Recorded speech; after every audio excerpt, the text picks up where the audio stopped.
Hello everyone and welcome to the 6 hours of Circuit of the Americas. I'm Edward Hunter. I'm commentating here with my co-commentator Ross Smith, and qualifying we're in the dying seconds of qualifying here at Circuit of the Americas, and we just saw a change of position, but not at the front unfortunately. So it looks like it's just ended, and Nikib Aslan for Oreca Axel Sports has secured pole position with a time of 1:49.959. Sorry we didn't get to see any of those laps, unfortunately, because of a bit of a problem on our end, but that's fixed now. So Norbert Jacob was in second place for Oreca Fantasy Esports number 88, who are one of the title contenders in LMP2, the top class, by the way. They have a time of 1:50.0, so just 0.093 behind Aslan's time, Jacob. So he'll be a bit disappointed on that to miss out on, I believe, is there an extra point for pole position, Russ? Can't remember. I believe there is, and okay. for each class. Yeah, so Jacob will be a bit gutted to miss out on that, because you need every point you can get in that P2 title battle, especially given his title rival was a bit vulnerable today. This was an opportunity to take advantage. So behind them, of course, it's Christopher Kianek in the 888 Fantasy Esports car, a couple of 4 temps down on Jacob in third, and then we have Che Hatch for IDOS in 4th position. Josh Perween in 5th for Axel Sports number 21, the teammate of Aslan. Then we have Jake Denahan in 6th for Oreca Reading Game Studios number 86. Molnar Petter in 7th place for Fantasy Esports number 5. Another guy mathematically in title contention, but really needed to qualify a little bit higher up. Then we have Peter Vagapov, the man leading the title race for RSS Unison Racing team. They're down in 7th or 8th, I believe. Saying 8th on my timing screen, so I think someone has just set a faster lap time while I've been reading out these times. So Ryder McKibben is 9th. Patrick Slavazzi rounds out the top 10 in LMP2.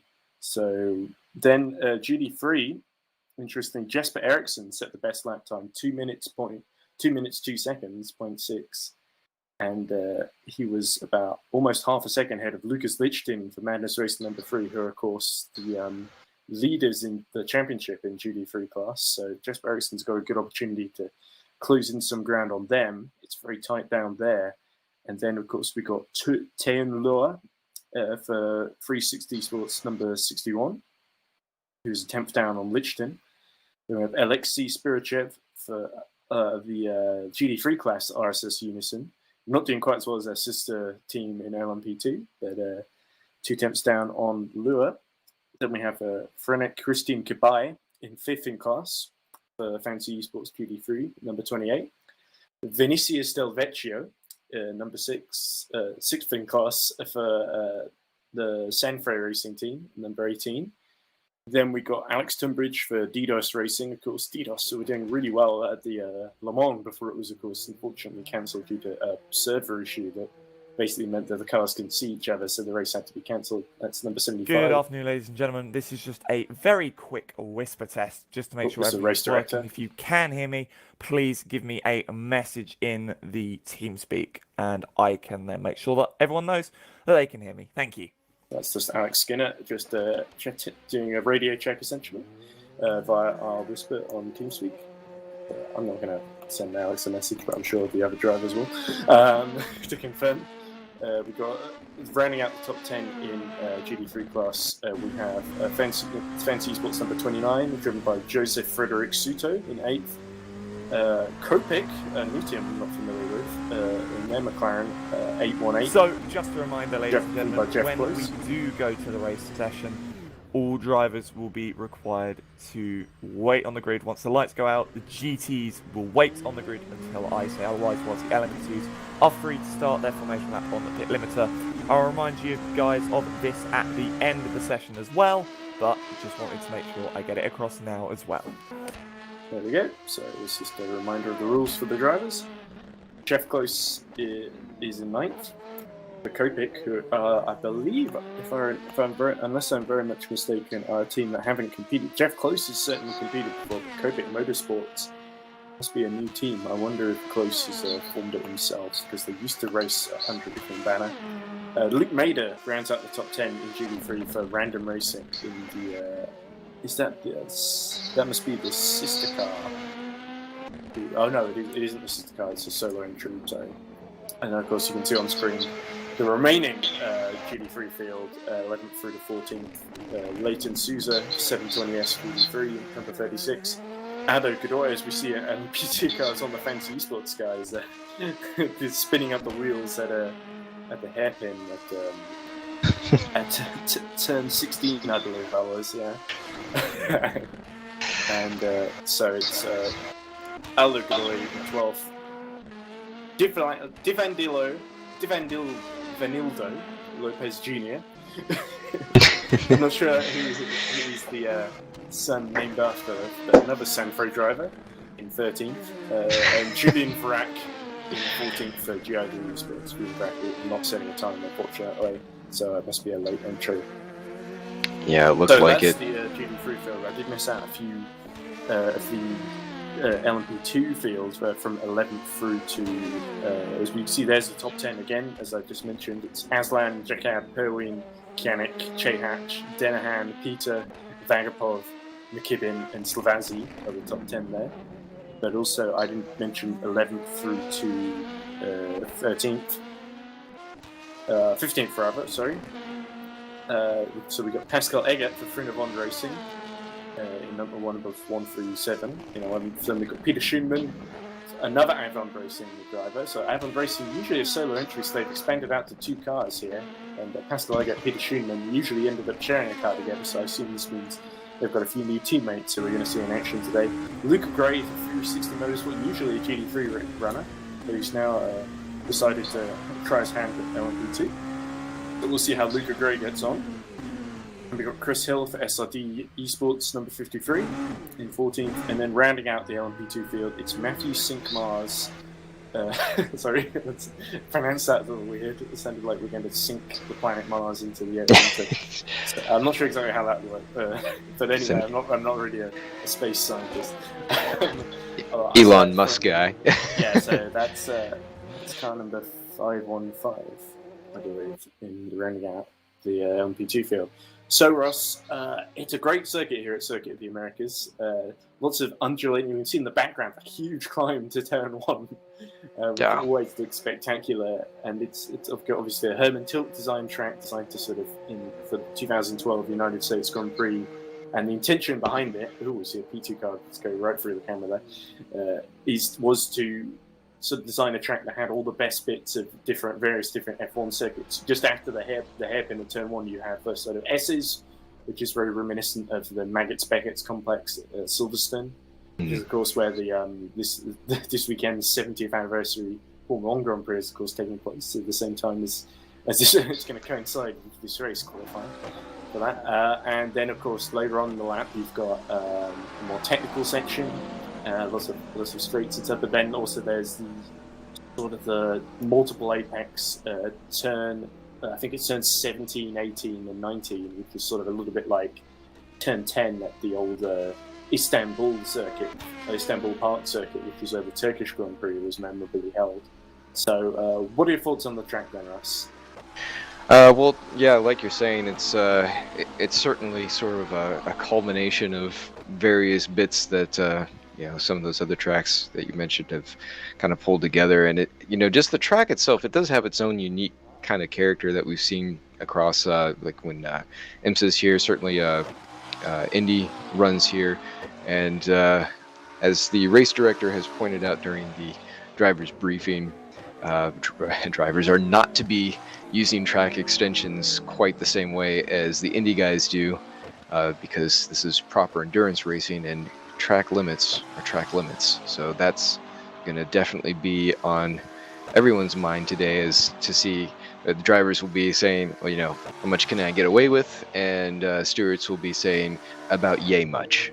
Yeah, we didn't hear any, it seems like they were well behaved in qualifying, because we didn't hear any steward interaction trying to, we may yet, as I say that, it is entirely possible that all the stewards will chime in and tell us that they're going to delete the blue lap times because they went too far over the curbs somewhere. But for now, it seems like that's the grid, and the stewards seem fairly happy with it. So we'll let you know if there's any interruption. But the race director sounded happy when he was chimed in earlier, so I assume the grid is pretty much set and we're all ready for an exciting race here at Circuit of the Americas. 6 hours. It's going to be pretty punishing.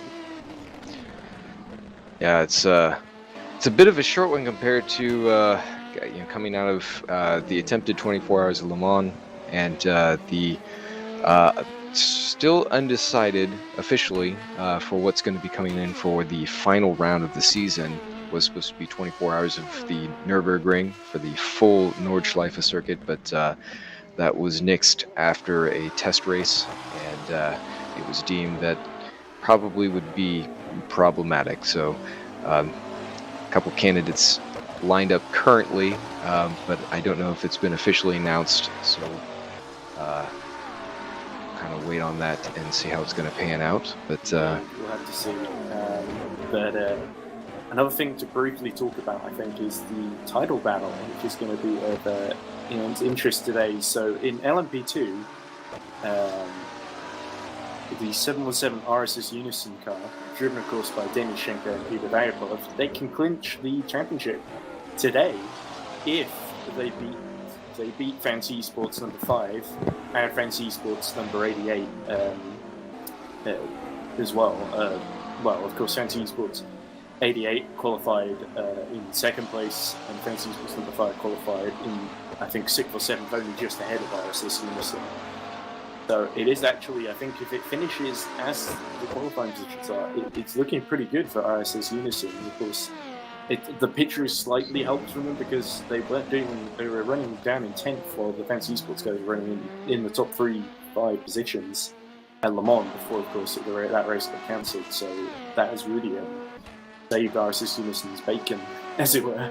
Mm-hmm. But with 93 points, they've got like a 38-point gap to number 5 car and a 45-point gap to the 48 car. I think the black Fancy Esports machine, number 66, isn't really mathematically in it being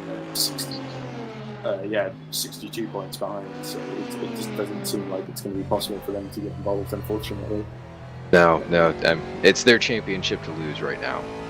Yeah, so, but it would be interesting if number 5 can make progress, and with of course, the big span, the fly in the ointment, as it were, is the Axel Sports cars, driven, of course, by Niki Baslan and Jeff Perrin and their teammates, number 20 and 21. They could really, they're the only ones who could really provide a bit of a headache, it seems, for RSS Unison Racing. In terms of if the Fancy Esports guys got them in between them and RSS Unison, it could really help them in the points table. Yeah, for sure. And I mean, right now it's going to be a Fancy Esport car on the podium. The question is, are they going to take 2 and 3 and come away with some of the cash for the P2s? Can Scuderia Adriatica come in and sweep that 3rd place away? I mean, it'd be tough for them, but there's still a chance. It will be quite difficult because Scuderia Adriatica are not on the entry list for this race, so probably not.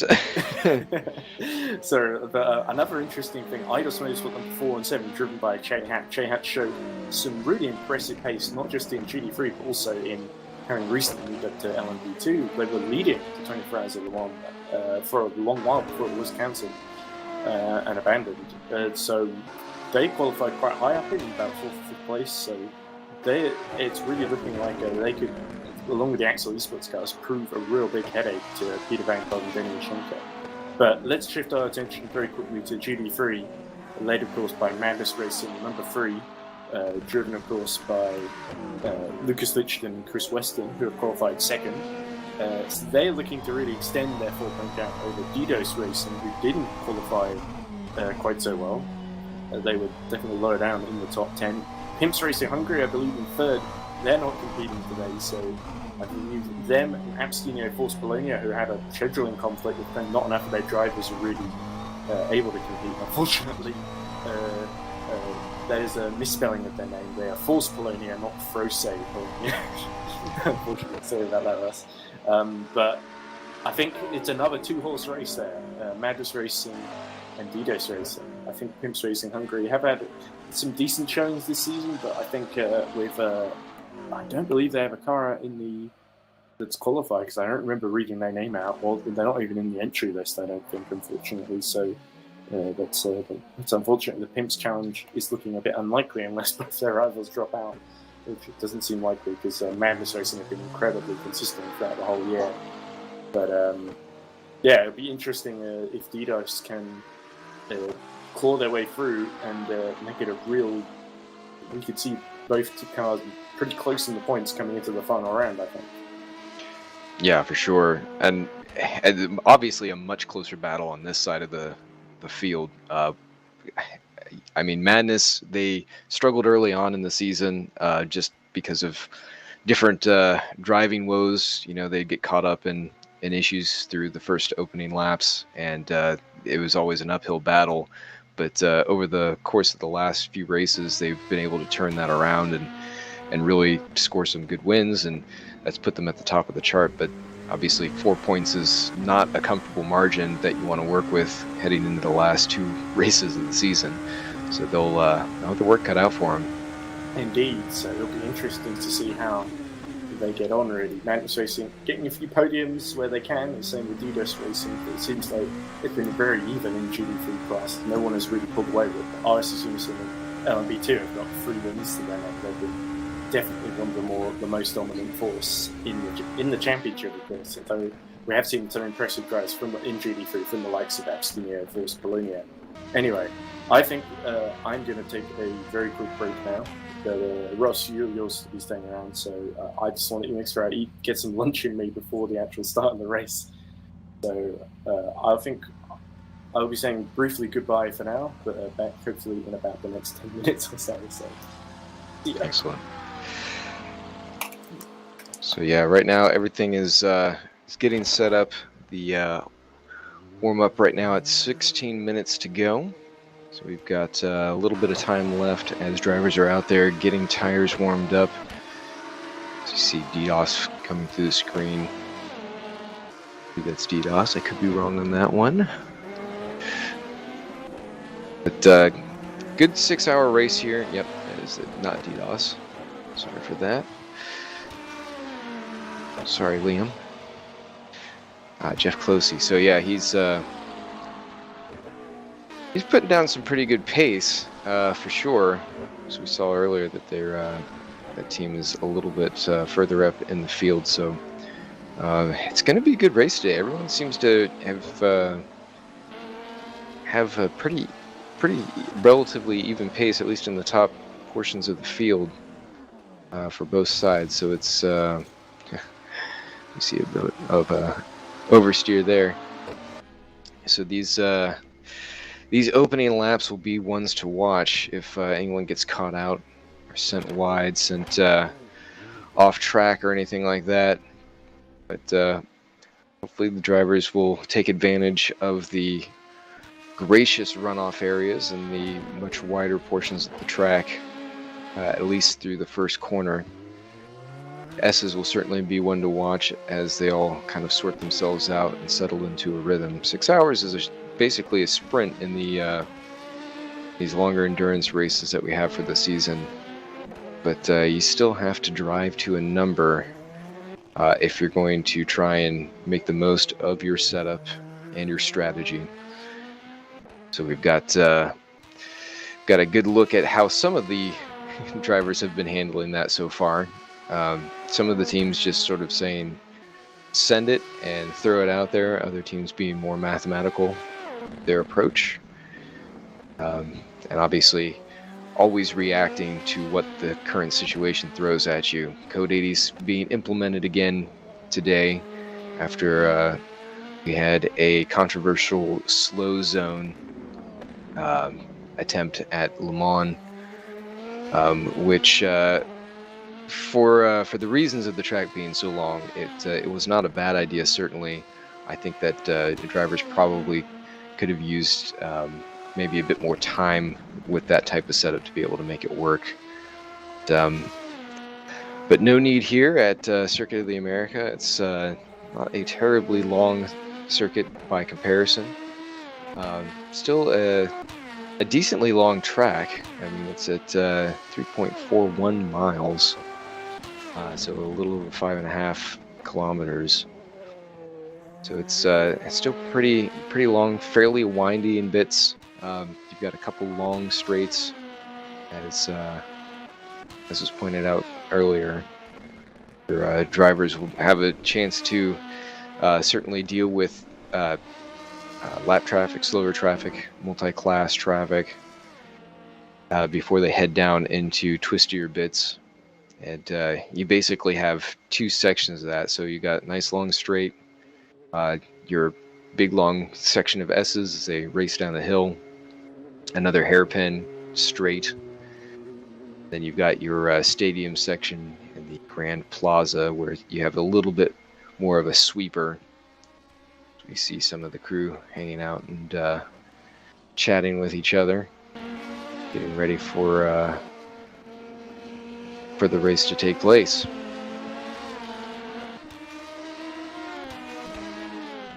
So with 12 minutes to go, I'm going to step away and get a couple things ready here. So we'll just kind of leave you with how things are going with the warm-up, with the timing on the side there. So you can see as drivers kind of get the last arrangements set up, get the last few laps in, make any adjustments they need to, although at this point you would certainly hope that they've got everything worked out, but not always the case. So we'll return in just a few to count this thing off.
Okay, drivers, we'll be moving to the race session within a few minutes. Just a friendly reminder, when the lights go out and the race quote-unquote begins, LMP2s are allowed to leave the grid on their pit limiter, and GTs are required to stay on the grid until told otherwise. Anyone that fails to obey by this will be given a drive-through within the first 5 minutes of the race.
So as you heard just a few moments ago from the race director, we will be going to the race session here very shortly.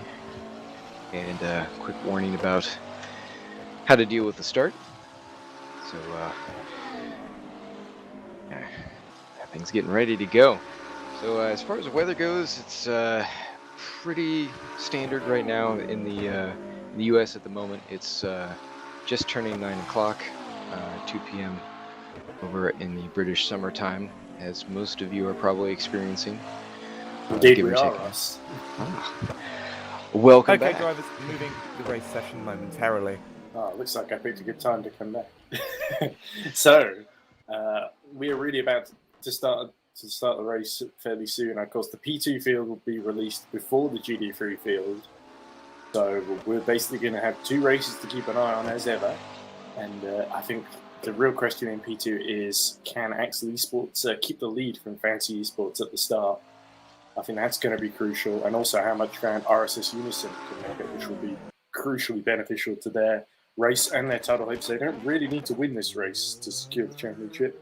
But RSS Unison have got to the position they have by, as you'd expect, winning races. So I'll definitely want to remind everyone what they're capable of, especially after a sort of slightly subpar showing, I think it's fair to say, at Le Mans.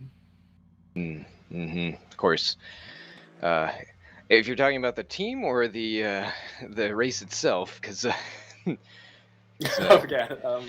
was referring more to the team itself in LMP2 because they were running in the lower reaches of the top 10. Somebody in the chat was asking about Abstinio Force Polonia and their absence. I did ask them about it, and they said that it was literally just a case of they didn't have enough drivers available to field a team in GD3, essentially, because they were on the entry list, but unfortunately they decided not to compete. So it's a bit of a shame. That's definitely going to be a huge dent to their hopes. They were running 4th in GD3, as we saw, but just scheduling conflicts have precluded them. But I think we're still going to get a very close, perhaps possibly even closer than we would have got otherwise, because they absolutely dominated in GD3, at Hockenheim in particular. But also at Le Mans in qualifying, they were untouchable. So. Yeah, for sure. I mean, they could almost duplicate their setup and an arrangement for the team right here, because I mean, the track has a lot of pointy sections, very similar to Hockenheim, the way that it's kind of flowing through. So I mean, like you're saying, it's going to be a good one to watch. So we see they getting lined up on the grid right now. Yeah, of course, Jesper Eriksson looking to take the lead from pole position. Definitely want to keep Lucas Lichten behind in this opening stint if he can. But of course, that BMW Madness, like I said, famed for its consistency. And as we see, one of the P2 runners getting going a little bit late there. But there they go, off to join the back of the queue. I believe that was, if I look at the timing screen, that was Peter Vakapov from RSS GTs, Unison. you may now begin your formation lap on the pit limiter. So Peter Vakapov, having just missed the getaway for LMP2, of course, the starting position, can he retake his starting position of 7th? He should be able to, since he, you know, it was just sort of a momentary lapse. I mean, it wasn't like he was having a disconnect or anything like that, so he should be able to pull right back up there. He doesn't seem to be doing that at the moment. He's still showing me him down in 15th at the very tail of the LMP2 field at the moment.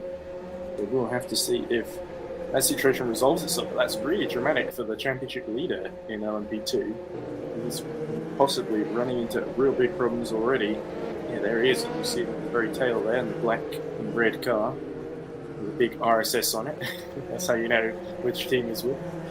But yeah, the LMP2 field, I think what usually happens is they let the race director lets them loose midway through the circuit, and then around about the same point he lets the GT3 field loose. There's Peter.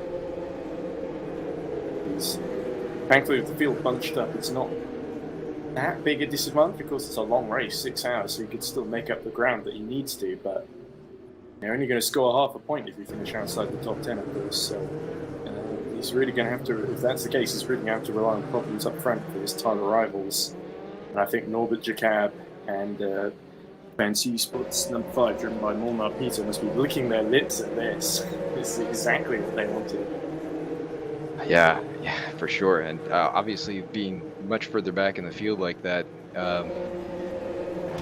you got a lot more problems right in front of you. LMP2 field, can you allow for Peter Vakapov in the RSS 717 to move up into 8th place, please? So Riley on back, could you allow Peter to move into 8th on the grid? Thank you. Just going almost outside the circuit. You can't do that during the actual race, Peter. But, yeah. There we go. He's back in 8th position. So thank you very much, chaps. There we go. Race director just thanking drivers for cooperating there. But yeah, that was a bit of a scary moment for Peter Vakapov.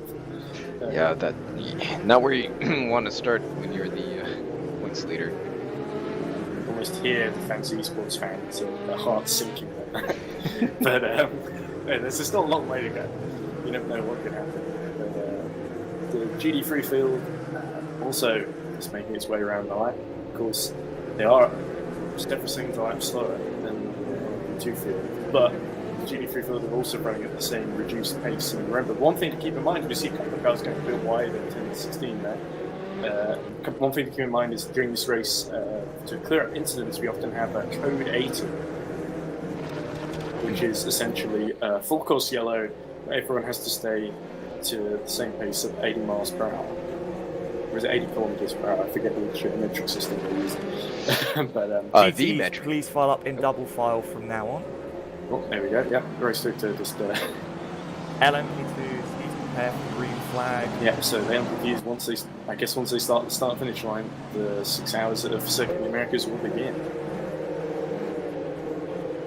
So they're just winding their way through the last little sections now, last few corners. Yeah, Aslan a bit wide there and almost losing the lead to Norbert Jacob, who's right alongside green him. flag for LMP2. Yeah, that was really weird. Aslan was just out along the outside. Get ready, please. I'm not sure that might count as an illegal overtake, because I'm not sure the race has begun yet. But anyway, here we go. The pack racing through into turn 1. Oh, 3 wide with both Axel sports cars on the outside. But Norbert Jacob keeps the lead from Aslan. Green flag, GTA3. And in fact, Hatch can back past Denifan on the exit through to turn 2, and they go through the S's. Lovely part of this track here. There's Peter Vakapov, we're watching, who has made a horrible start and fallen down to 11th anyway, so the race director didn't help him much in the end. He just got completely caught out there. As we see the GT3 field go, wheels there into the first corner. But it's Ericsson and Lichton. Oh, it's that Lichton being spun around there. BMW Madness. That's disastrous for the championship leader in the GT3. The coach drops right to the back of the field, turned around like a spinning top there, Russ. Yeah, that was... And that's almost exactly how some of their earlier races had begun, where they were just caught up in the madness, as it were. And Just poor Lucas Lichten. That was really not the way he wanted to start. We didn't see exactly who it was responsible for that. It was definitely one of the GD3 McLarens. Didn't quite see which team. It was someone in the top fives. We see another car spun out there. it's like Aldo Goody. So Aldo Goody, Godoy is really in the boonies as we see Lucas Lichten making a move into the hairpin at the, I think it's turn 12, 10, is it? Yeah, that's turn 11, sorry. As we see, I guess we're about to see a replay of what happened in GD3. In LMP2, meanwhile, Norbert Schicab still leads by 2/10 of a second over Niki Baslan. Then Josh Perwin, Jay Hatch, and Peter Schumann rounding out the top 5. Peter Vakbov has made it back up to 10th. Here we go. So this is Lucas Lichten, and he gets spun around by the. Oh, is that the black and blue car? Who is that? I believe is that 360 Sports. That must be 10 Lure who spun him around.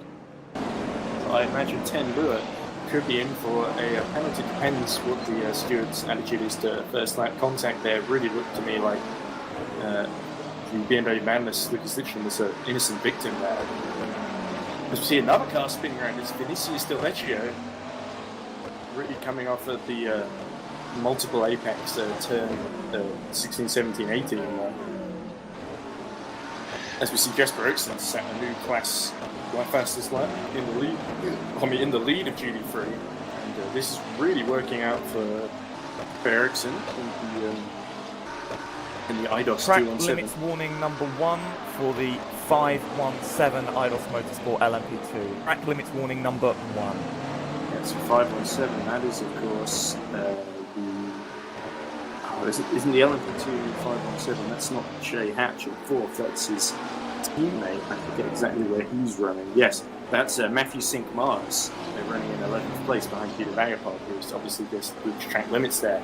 As we watch Julian Vrack fighting for 8th place against Mader and Lichten right behind him. Oh, there we go. Vrack going wide. Lichten goes through up to 8th place. So great recovery already in the second lap of this GD3 field race by Lucas Lichten in BMW Madness. Yeah, he was not far off the rest of the field after he got spun, so he's been able to very quickly use the red mist to his advantage and start just pulling his way up the ladder. And just a reminder that DDoS Racing here, of course, 5th, they are running in 18th overall, but I believe that's Alex Tunbridge, so Tunbridge is running 5th in class, so that is really the title fight with Lichten versus Tunbridge. So he needs to catch up as soon as possible if he can, as we see Vrack losing another place, this time to Mader. Going hard with Mader at least, and Lopez Jr. not far behind either. So really great battle here in GD3 early on. But LMP2, Aslan is right behind Jacob actually for the lead, or at least he was. He's dropped down to about 9/10 behind.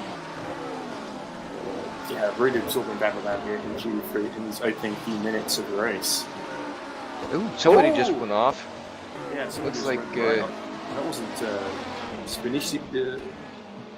I think that's Divaneldo Lopez Jr.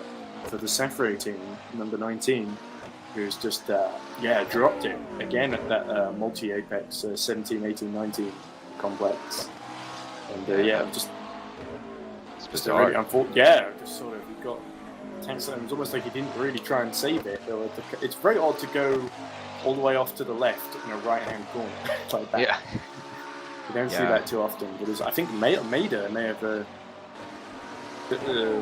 Del Vecchio has just passed Mader for 9th. So that big battle behind Julian Vrack is still raging on.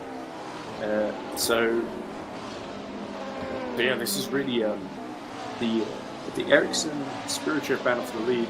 Spirichev has dropped to 2 seconds behind Jesper Eriksson, the lead of GD3. But I don't think either of those teams, Fancy Sports or the RSS Unison, or IDOS, are really in the battle for the GD3 class title. So it's really all about Lichten and Tunbridge. There's Lichten, by the way, 5 seconds behind 10 Lure, but 10 Lure only about half a second behind Alex Tunbridge. Yeah, Lucas kind of got away a little bit better than he has in some of the past incidents from opening laps where he had copped quite a bit of damage. It looked like he pretty much was just spun off here, so Assuming that his tires didn't take too much of a beating, he should be able to get right back up there much faster than he has in the past. And meanwhile, in LMP2, Nikita Aslan has just recently set the fastest lap of the race, 151.695, in his pursuit of Norbert Jacob, trying to get back that first position he lost almost before the race even started. And there was no investigation there, so I assume that because it was after that line, the sort of safety car line for the last corner, I assume that's why there hasn't been any kind of investigation into Jacob's start.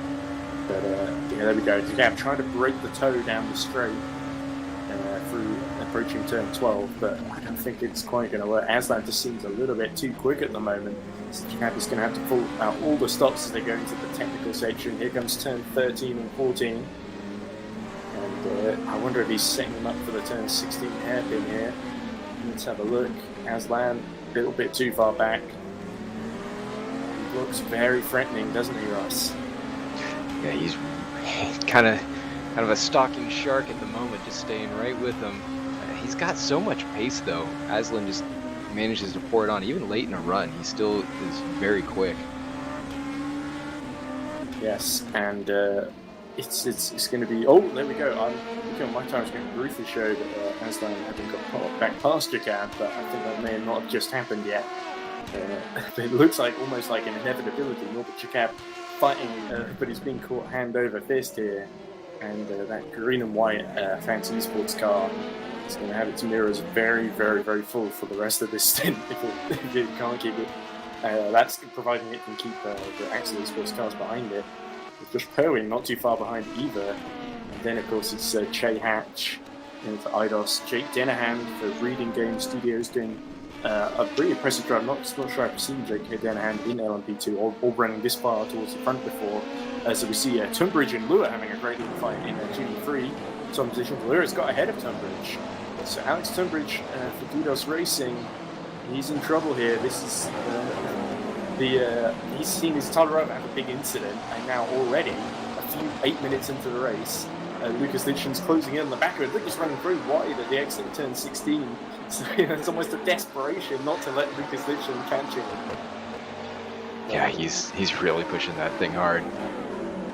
Losing a place to turn Lure, and is that Jeff Close just ahead of them for the Copic team?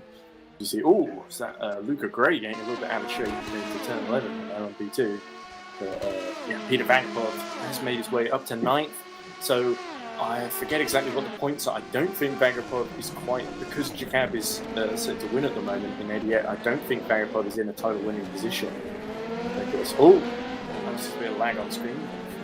In fact, they're dropping down to 11th actually because of that lag, so definitely not in a title-winning position now. No. You see Peter Schumann passing McKibben, riding McKibben in the IDOS car, having a good little fight there as Peter Schumann going very wide, so obviously trying to move into the hairpin and then didn't quite work out through the fast corners. You see, almost breaking track limits there, but Peter Schumann just getting away with that one. Has Aslan made a mistake in this lap? He seems to have gone out to 3 seconds in this lap. We're hearing the voice of our good friend Ryan Ferris. Hello, Ryan.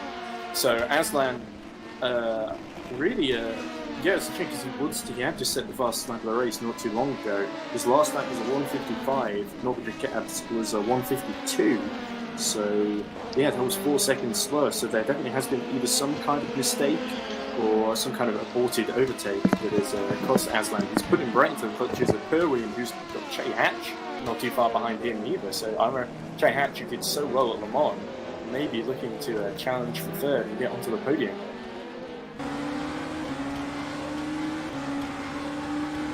Like 10 minutes almost elapsed of this 6 hours of Circuit of the Americas, and you see Che Hatch almost getting the slipstream as they start to lap the GT3 field. I think it's that Ericsson who they're just lapping now. Yeah, I believe that is Ericsson who is leading GT3 by 1.8 seconds from Alexei Spurachev for RSS Unison. And then it's Christian Gabay who is third in GT3. Fancy Eastwood. Jeff Close and Turn Lure fourth, having a great little battle here. Turn Lure just getting through on Jeff Close into the last sector, and they've got the two title protagonists right behind them in 6th and 7th, Tunbridge and Lichfield. Tunbridge will be desperate to get past Close here. Goes a little bit wide into turn 1. Does Jeff Close, and Tunbridge all over the back of him. So I think DDoS Racing may fancy a move once they get to turn 11, but through the SEC, it isn't really an opportunity to make a move. It's very fast, very flowing, all a bit single file. So we'll have to see once they get to the rest of the circuit. Lucas Lichfield really looking to capitalise if there are any mistakes here as well. The title balance in GT3, the title battle race. Track really limits warning number 1 for the IDOS Motorsport 417. That is the IDOS Motorsport 417. Track limits warning number 1. Jay Hatch breaking track limits there in his attempt to catch up to Josh Perwing, and the race director just warning him of that. It's 3 strikes rule, of course, so it's strike 1 for Jay Hatch. Very aggressive driver, Jay Hatch. Beautiful, lovely to watch. And I remember having his great battle, of course, for the lead in LMP2, but also for 3rd place in GT3. That was 2nd place, sorry, in GT3 at Hockenheim against not Luca Gray, it was somebody else whose name I forgot. But yeah, he had some really aggressive defensive moves, and just not like losing positions, Jay Hatch. But he also seems to be very intent on gaining a few, so he can defend later in the race, I think. As we see Lucas Lichfield really putting the pressure on here through turn 16. That DDoS racing car, it's in a real difficult position here because he's got to defend while also attacking close in front. Well, that's the thing. Lichfield has done quite a good job in closing this gap up to this group, because when he found himself picking his way through the field, he found himself having to close quite a large gap. There was almost like two groups of GT3 cars in the course of only a few laps. Oh, here we go. Lucas trying to move. This is really crucial for the GT3 title. Lichfield on the inside, and he gets past Alex Tunbridge. Alex Tunbridge being pushed wide, but is he going to keep his foot in for turn 2? Yes, he is. Here we go. And we got the leader coming in amongst them by the looks of things as well. Oh yes, this is really messy. Norbert Jacab just trying to thread his way through between these two. He's got his own title battle to worry about. He's having to get very inside on the curve there. He doesn't get a warning for breaking track limits. What this has allowed him to do is Aslan has taken the best part of 2 seconds out of the lead in this lap already. Oh, but now Aslan has really got to negotiate Lucas Lichfield. He's going to have to wait for the straight here. There we go. But yeah, brilliant opportunism for Lucas Lichfield. We see Peter Schumann out in the gravel once again. So another reported move. Peter Schumann drops down to 9th. And he's got Peter Vankerpolf closing in on him pretty rapidly. So Schumann really losing the chance of a good result there. So Weaver still doesn't seem to be handling very well that Frinavon racing cars. We see Aslan finally getting past the. Spun there. That's Luke Mader. And he's got no rear wing. Yeah, so he's hit someone there. Pascal Eggert being given a penalty in the other Frinavon racing car. So give us a moment, drivers. We're just sorting out some penalty issues. Penalties in order there. Okay, drivers, we come to code 80 in 10 seconds. So code 80 being called there. So the race will be neutralised. The drivers will slow down to 80 miles per hour. 3, 2, 1. Code 80 enforced. Yeah. Luca and Pascal do not serve those penalties. We're editing and fixing them now. Okay, so Luca Gray and Pascal Eggert, it seems, both in mind for penalties, possibly for contact with each other. We'll have to see. But Luke Mader also seems to be involved in, I think, was he around the same part of the track? It might have been a separate incident there that lost him that rear wing. But yeah, both Frinavon racing cars really coming to grief there. Schumann going off, and his teammate Pascal Eggert getting a penalty. This was a replay of the actions. This might shed some light on what just occurred. Yeah, I'm wondering if he actually made contact with Peter at some point, because the field was starting to come through the P2s, and it's always a bit of a heart and mouth moment when the P2 field laps the GT3. But yeah, there we go. Luke Mader hitting the back actually of the Frinavon racing car. Oh, big collision there. That was definitely Peter Schumann. So Luke Mader really not cooperating perhaps, or maybe there was and we see the rest of the PT field having to go off track in avoidance really. So it was just a bit clumsy, wasn't it? Yeah. But that's the thing about the this first sector. Can I also remind LMP2s, please be careful when lapping GT3s. I've seen some not very safe manoeuvres, so please be careful. Okay, so it definitely sounds like he's blaming Attrition for that one. Yeah, it seemed like, you know, the GT3 car didn't have much space. He was on the apex going into the corner, and it just seemed that Schumann just acted as if he was just going to disappear, which the GT3 wasn't going to do. Yeah, it's always really hard to lap people into the S's as well. It's like it's hard to overtake. They're even harder to be lapped, as we see Luke Mader just spinning it at turn 11 again. I think that might be the second time I've seen that. I feel like I'm not sure exactly if he's this is still okay, replay drivers, or if we come back to green in 10 seconds. Okay, so Luke Mader's still not made it back to the pits yet, according to that. But 5. we're getting a race underway again. 3, 2. Aslan only 1. half a second behind Green. in LMP2. So yeah, as you point out, yeah, there is only look, they're right together. Yeah, that's going to green. So it looks like Aslan's making a move around the outside. yeah, here we go. But He's going to outbrake him into turn. Whoa! Hits But the GT3 car. that's the thing. He was trying to go for the outside, but then found himself blocked in by the GT3 car. And that's the RSS Unison of yeah, Sturgeon, which second in Aslan, class. which Aslan ended up punting off. So potentially a penalty. Yeah, it was a real aggressive dive bomb from Guy Aslan, and yeah, you know, as you say, it may come back to hurt him later on, but it seems that this really put the pressure off of Chicad, at least temporarily, in the battle for the lead.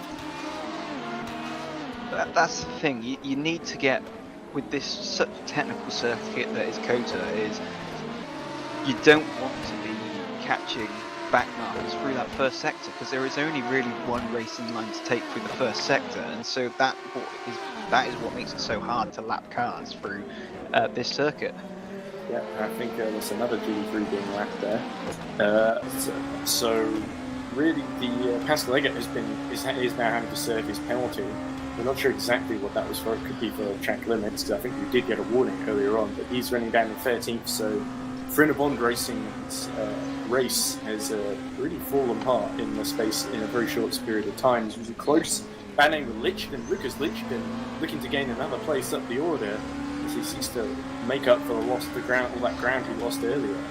But close, able to hold position at the moment.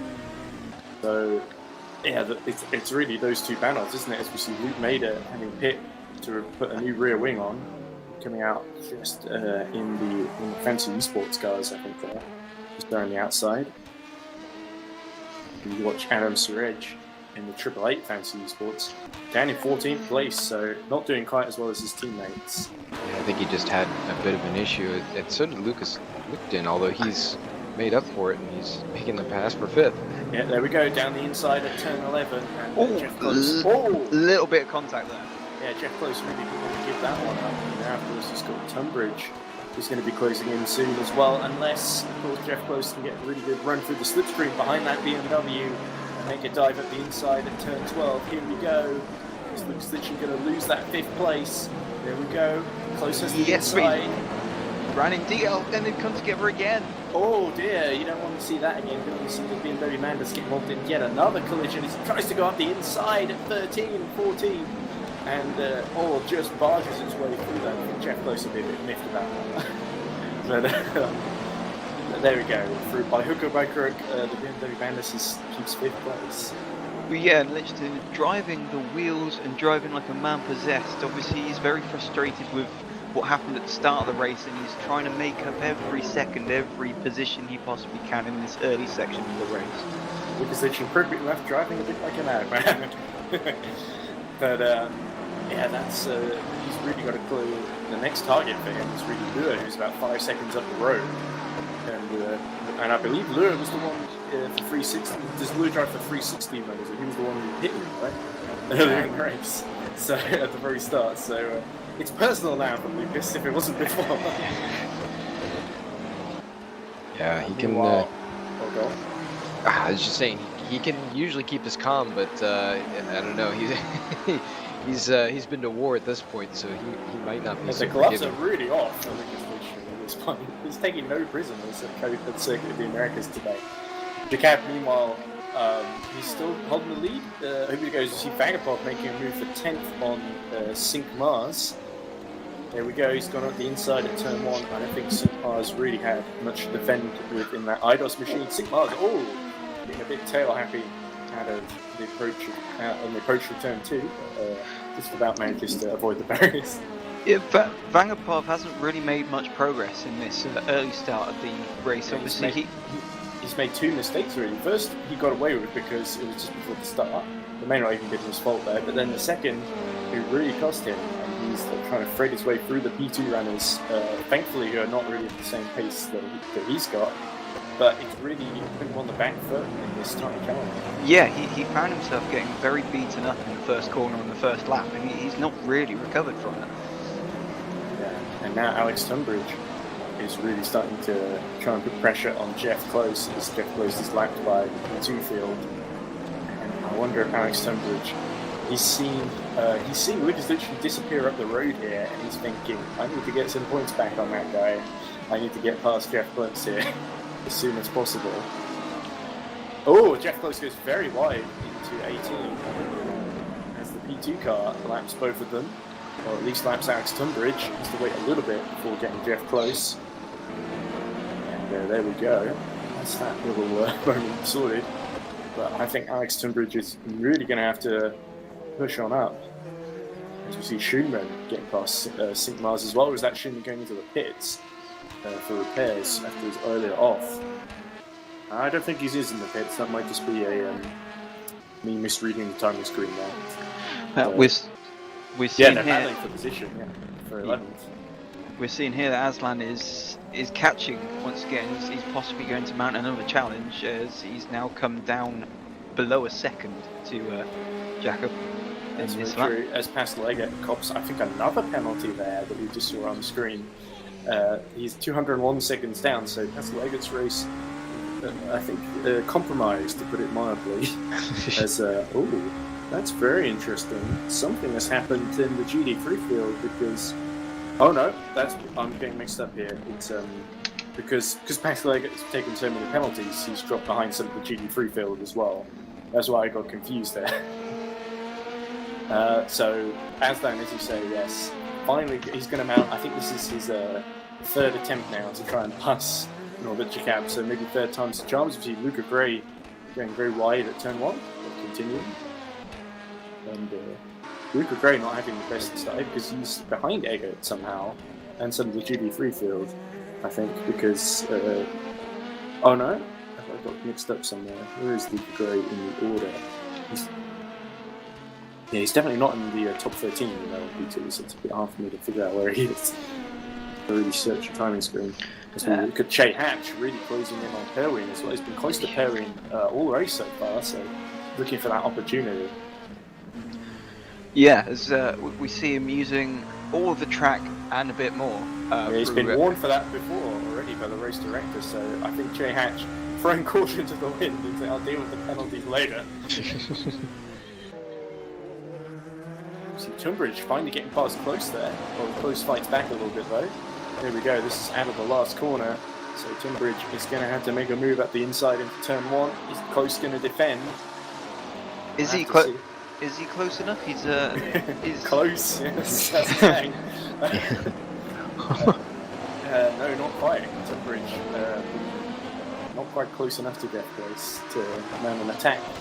But he was close enough earlier to at least make some kind of dive up the inside into turn 19, I think.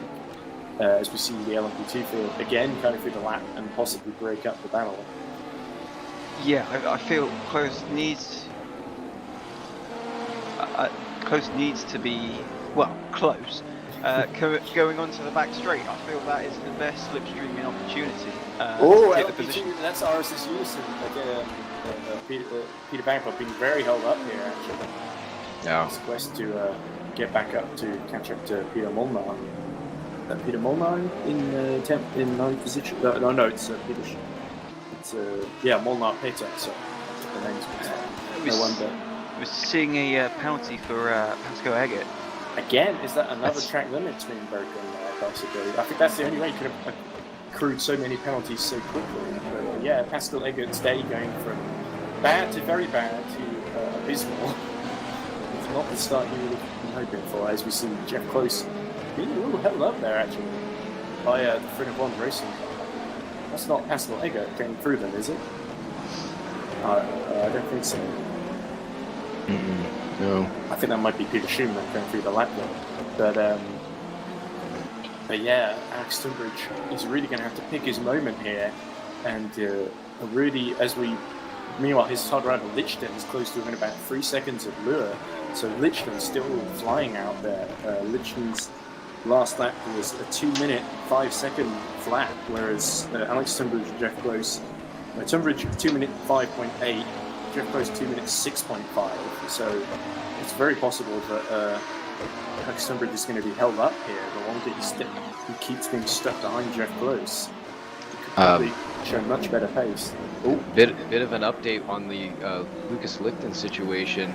So in the beginning of the race, Madness Racing and IDOS apparently had a coming together, no further action, but they had, I think it was that incident we saw with at least it's showing as Kopik.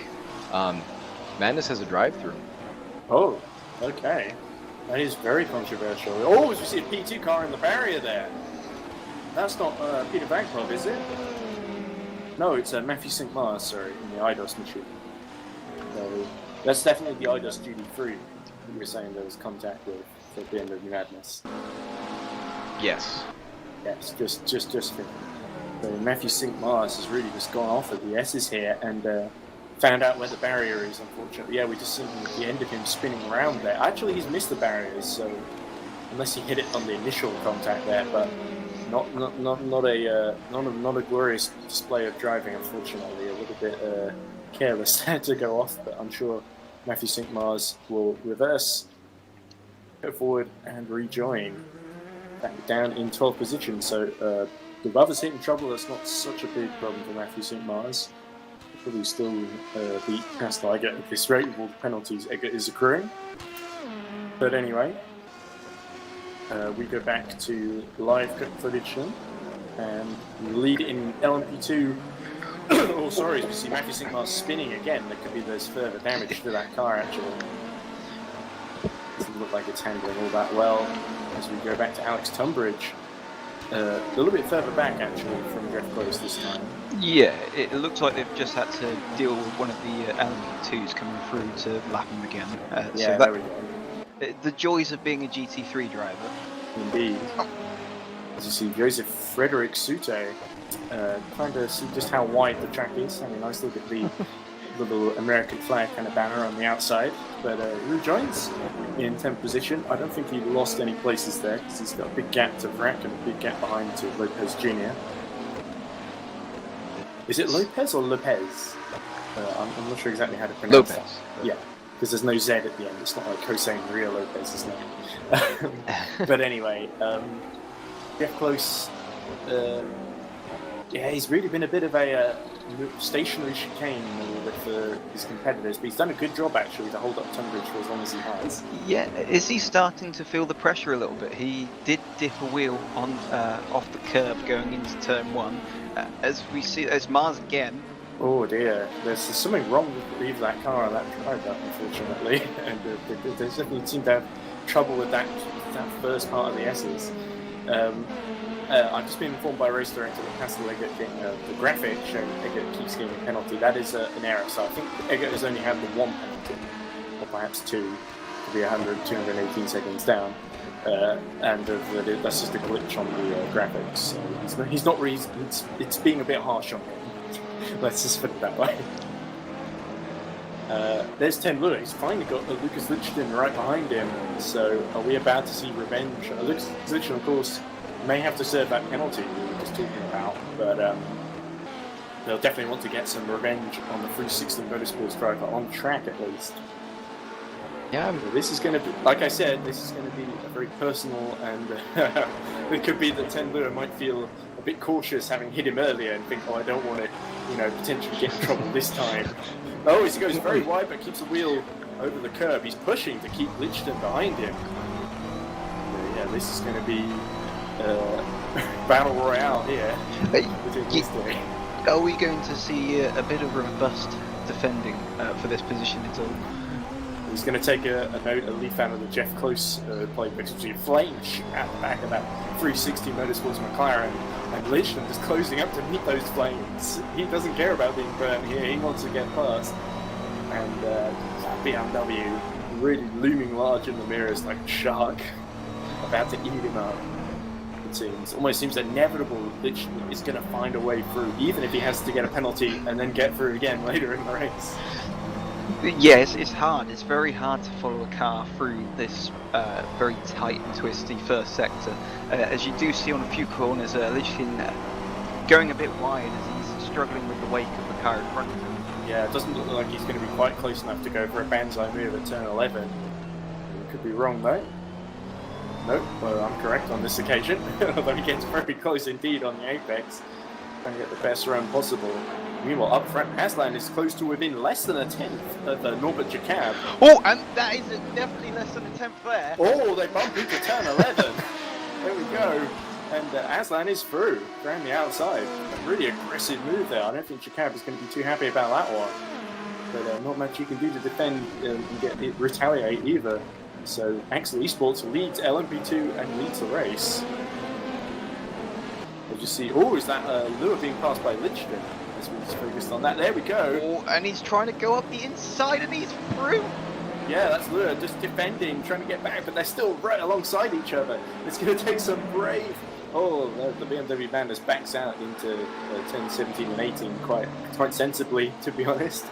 And yeah, but that was real close there. And again, Lucas Lichton driving like a man possessed, as you said earlier, and really sizing him up, trying to find any way through that he can. It's almost like not a desperation, but a sort of determination from Lucas Lichton. That no matter how many times you block me, I'm just going to keep coming back for more. Is he going to send it? It looks like it. Yeah, here we go. He's got the inside line into the first corner, and that's Aslan coming up behind to lap them. Oh boy. So there we go. Good timing. As well. Oh, they make contact there, just on the exit. And Aslan just getting enough space to squeeze past the both of them. Oh, off goes Lure. And Lichton having to let through Jacob there too. So the leaders are both in LMP2 closing up slightly there, down to just half a tenth or so. But Lure just needs to stay close to the back of Lichton, because once they get onto the back straight, he'll have good enough slipstream to maybe launch another attack into the corner at the end of the back straight. Indeed. But it'd be interesting. Well, is Lucas Lichton going to defend here, or is he just focusing on already catching up Christian Kabay, who's another 4 seconds down the road? Doesn't look like a Lure. He may have to try into turn 12, if anything. I think his chance might be gone here. He's a little bit too far back to mount a counter-attack. Thrust in the slipstream, but not picking up quite quickly enough as he goes into 5th gear, 6th here. It's not going to be quite. He's close, but he's going to run deep and he's going off. Oh, yeah, that was a little bit desperate from turn Lure. Off track he goes, and back through goes Lucas Lichton. Good effort, but you see, meanwhile in LMP2, as Perwin going through, the Che Hatch has actually dropped to about 5 seconds behind Perwin. So I assume either he has been slowing down to avoid the curbs and avoid any further, messages from the race stewards, or more likely has made a mistake somewhere and lost a few seconds. But he's still got a big gap to Denahan. Denahan, we haven't talked much about in this race, driving for Region James Studios, still holding 5th. Doing a pretty good job holding about 8 seconds behind Che Hatch, but about 13 seconds ahead of Patrick of Riding McKibben, I think. I may have got the maths slightly wrong there, but there's definitely a healthy gap in there for Denahan, sort of in no man's land there. GD3, Ericsson's still leading by about 9 seconds now from Christian Kabay.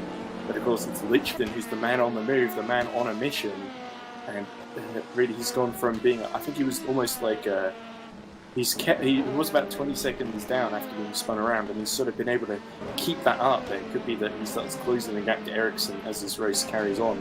I think Ericsson with that healthy gap to Spirichev is really going to help him in the late stages, perhaps. The other thing maybe to consider is the way that Lichten has been pushing that GT3 BMWs. How is his tyres holding up compared to the rest of the competition? It's hard to say, but usually he just be sliding around. And of course, you can pit to change tyres, as we see it. You almost always, the cars in this series always pit for fuel, and they just take on tyres as well. And it seems that the tyre, I've not seen tyre management, especially at a track like Le Mans, play too much of a factor, but it could well play its part here at Circuit Americas, where tyre wear is usually a bit higher. Are these Dunlops really going to be able to suffer at the end of the stint? You see Matthew Sigmar's coming to grief there. And taking out Lichten. Oh no, Lichten being spun around there. Oh, that's so frustrating for Lichten. Innocent victim in that. And after all that good work, now Lichten not only is going to hit round, but he could have a penalty coming his way for the contact with the IDOS. Though it's interesting that he hasn't had to serve that yet. We've not seen any messages up on, so we're going to see a replay of that. I think Matthew Sigmar's, who's already had a bit of two spins already in this race, maybe in trouble here for making a bit of a careless mistake. Here we go. So it seemed it was the other LMP2 that kind of dropped it. Yeah, that was one of the IDOS cars. That's a 517, isn't it? And so that IDOS car drops it. Matthew Sigmar's goes for the inside, hits the back of the IDOS, and Lichten is just collected here. There's sort of an innocent victim, really, as you see him going off out of turn 13, being spun backwards, and back through goes 10 Lua. And there's further contact with one of the LMP2 cars with Lua as well. Yeah, that was just really messy. I think it might have been the IDOS that hit Lua. Who was driving the IDOS, by the way? Let me just check very quickly. I believe that was... who is that? It's certainly not Che Hatch. It's his teammate who is... his name has completely escaped me. No, Matthew Sigmar's is in the IDOS, so I think there might be another car that was in trouble there as well. It looks like one of the fancy esports cars is. It's Patrick Slovazzi in number 66, not one of the title contending fancy esports machines, but running fourth from the championship. He is pitting out and down to 11th, so I think that's a place gain for Peter Schumann and Peter Vagapov, of course, who is leading the championship. So that's helpful for Vagapov as we see Alex Tunbridge finally having another go. He's probably relieved to see Lucas Lichten ahead of him, just within his sight once again. Is he going to shape up a move on Jeff Close this time, going into turn 12? I don't think so. I think he's a little bit too far back. And there we go. Confirmation of that penalty for Lichten for hitting the IDOS GB3 earlier in the race. So that's really going to be a kick in the teeth, isn't it? You've just been spun off by a P2 car, and then you're the one getting a penalty. Yeah. Yeah, that's a real shame for Lucas Lichten, but it's not irrecoverable. He can definitely come back into this race if he serves this penalty, gets it out of the way, hopefully, as we see Jake Dennehan. Like I did praise earlier, just having a little bit of a mini spin the last corner. We've also seen a change of the lead. Jakob has retaken the lead according to the timing screens. Yeah, I'm not sure how that happened.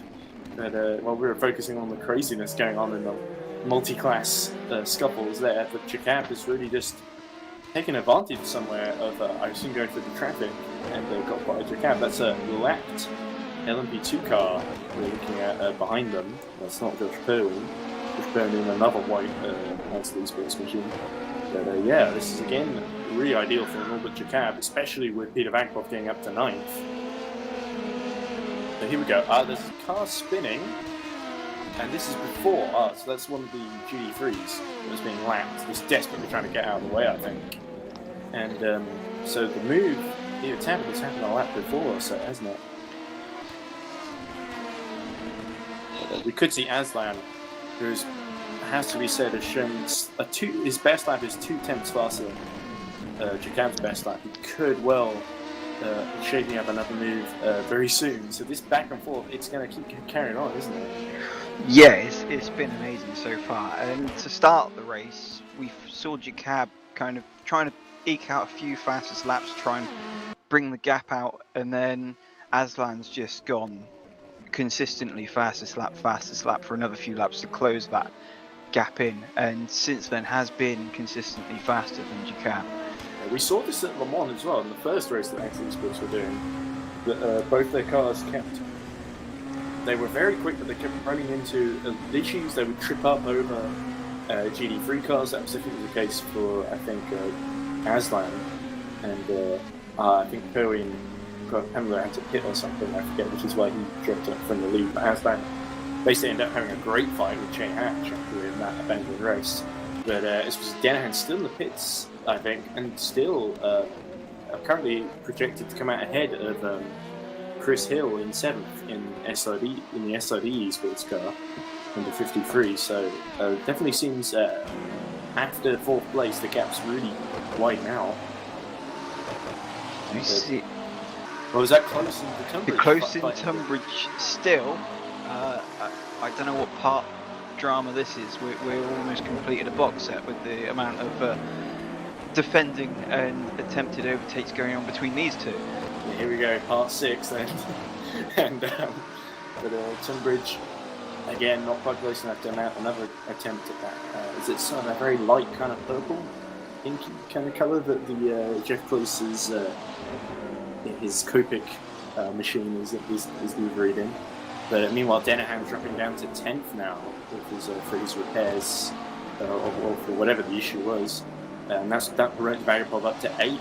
So I wonder, looking at the points, is Vagapov currently in a position to win the LMP2 championship? I would have to do the maths on that, and just to remind myself what the points are for the 6 hours. So Vagapov is currently projected in 8th to get 4 points. Jacob leading will get 25. And where is the number 5? The number 5 Fancy Esports machine of Molnar Petter is in 7th. They'll get 6 points. So I believe... No, he can't clinch it because number 5 was 38 points behind. We'll gain 2 points and with 38 on offer at the Nürburgring, although I'm not sure if that includes the point for pole position. It doesn't, I don't think. 38 points on offer, he really needs to get ahead of Petter Molnar Petter. And with a 14-second gap, it looks like it's going to be quite difficult. As we see the leaders pit in. Yep, so just shy of the 45-minute mark into the race, we've got the top 5 currently sat in the pits. Yes, and it could be that the fuel was about to run out. Sometimes we see a couple of drivers able to eke out another lap, but often it's often the field ends, unless the strategies diverge wildly because of penalties or whatnot. We often see that everyone ends up being on the same strategy and pitting at the same time. So pit stops tend to be quite important. We see Aslan has jumped Jacob in the pits actually. He's now 2.2 seconds ahead. Yeah, potentially Aslan might have been looking after the fuel. Yeah, it could be that Axel Esports have come for a shorter fuel stop here for Aslan. But I suspect that they've just been able to turn him around a bit better. Maybe Jacob was a little bit held up by another driver or something. I didn't quite get a good look at how that would sort of played out. But Denahan having a little battle with Schumann at 8th actually as well. In the LMP2 class.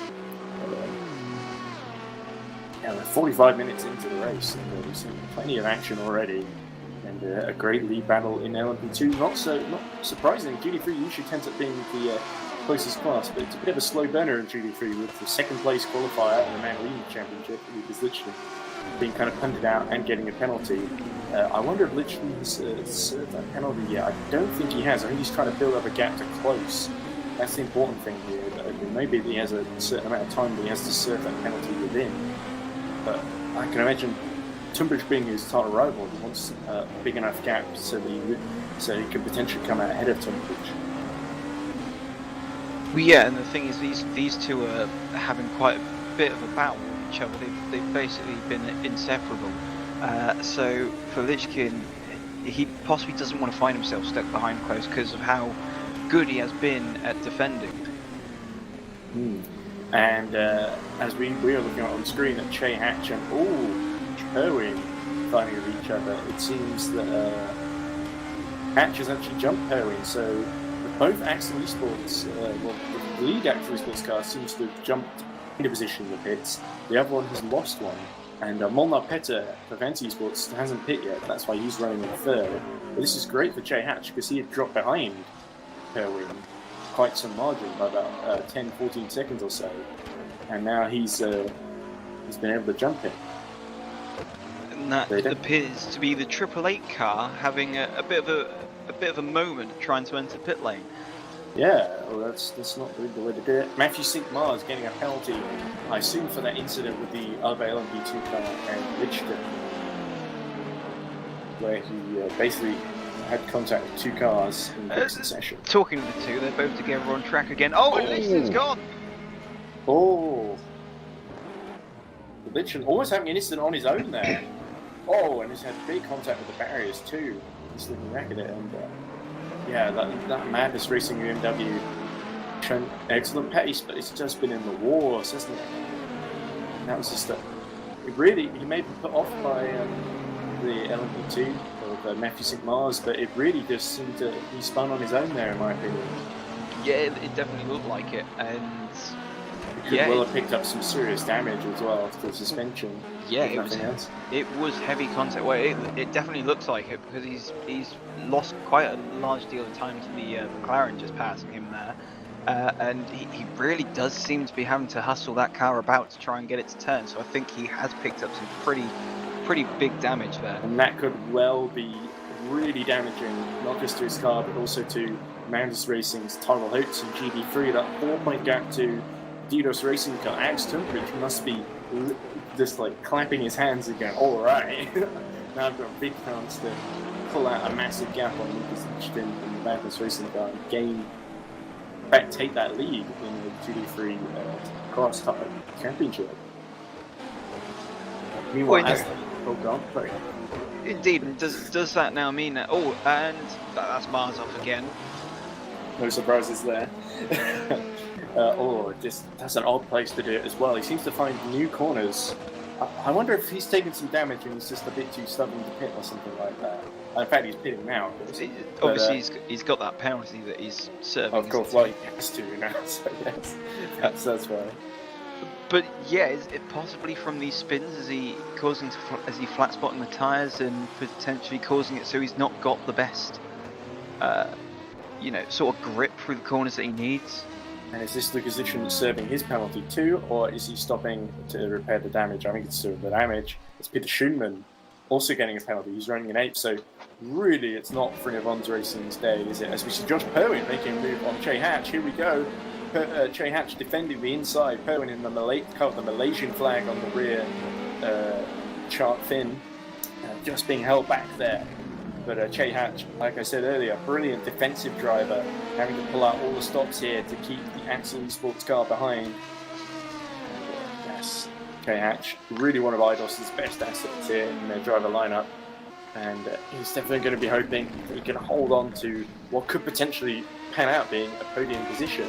I'm not sure if Peter Molnar is in that third place on merit or not. I'd expect him to have pitted by now. It could be that Fancy Esports just had a really quick stop, but I thought Peter was much further down the field. Well, he was down further down the field with... here we go. Perwin going for the outside this time. I think Hatch is going to defend it. Perwin getting very far alongside. He may have a run into turn 2. Che Hatch is not really giving him the opportunity to get through. This is really good. Like I said, blocking and defensive driving into the S's. No way through there. Oh, but Perwin did have a little think about it anyway. Yeah, there is only one, like I said, there is only one line, and you kind of need to concentrate on not deviating too far off of the racing line when you're following, because that can cause you a lot of problems, because if you go wide on one corner, it has a knock-on effect for the rest of the sector with the rhythm of the car. And of course, what this really does, Che Hatch defending, having to slow down to defend against Josh Perwin, it really helps Molnar Peter because that gap between Hatch and Peter is growing to like 23 seconds now. So Petter, when he does have to pit, he could come out very close to these two, perhaps even ahead. Well, I think previously he was ahead of Peter Vangerpool before, so... He was just about ahead. And Vangerpool, of course, about 8 seconds down on this battle. Vangerpool slowly, through consistency, it must be said, as he's shown in many of the races that Vangerpool and Daniel Shinko have won in that car, they've been able to stay out of trouble, slowly work their way through the order, and by the end, they're in the top position. And of course, Molnar Petter will be hoping to filter out once again ahead of Vangerpool and to keep that title race alive, perhaps even cut a lot of points into that gap Vangerpool has built up. We got Shea Hatch still doing a good job defending, slightly pulling away from Josh Perwin, but not by much. We saw quite a sloppy first sector from Perwin. He was kind of all over the place trying to stay behind Hatch, and it has cost him quite dearly. But we'll see how it is this time round. Yes, and I wonder if Perwin maybe feels a bit frustrated that he can't fight with his teammate Aslan for the victory because he's ended up stuck behind Jay Hatch. Although it must be said he was his best lap was about a second, maybe slightly more than a second behind Aslan's times.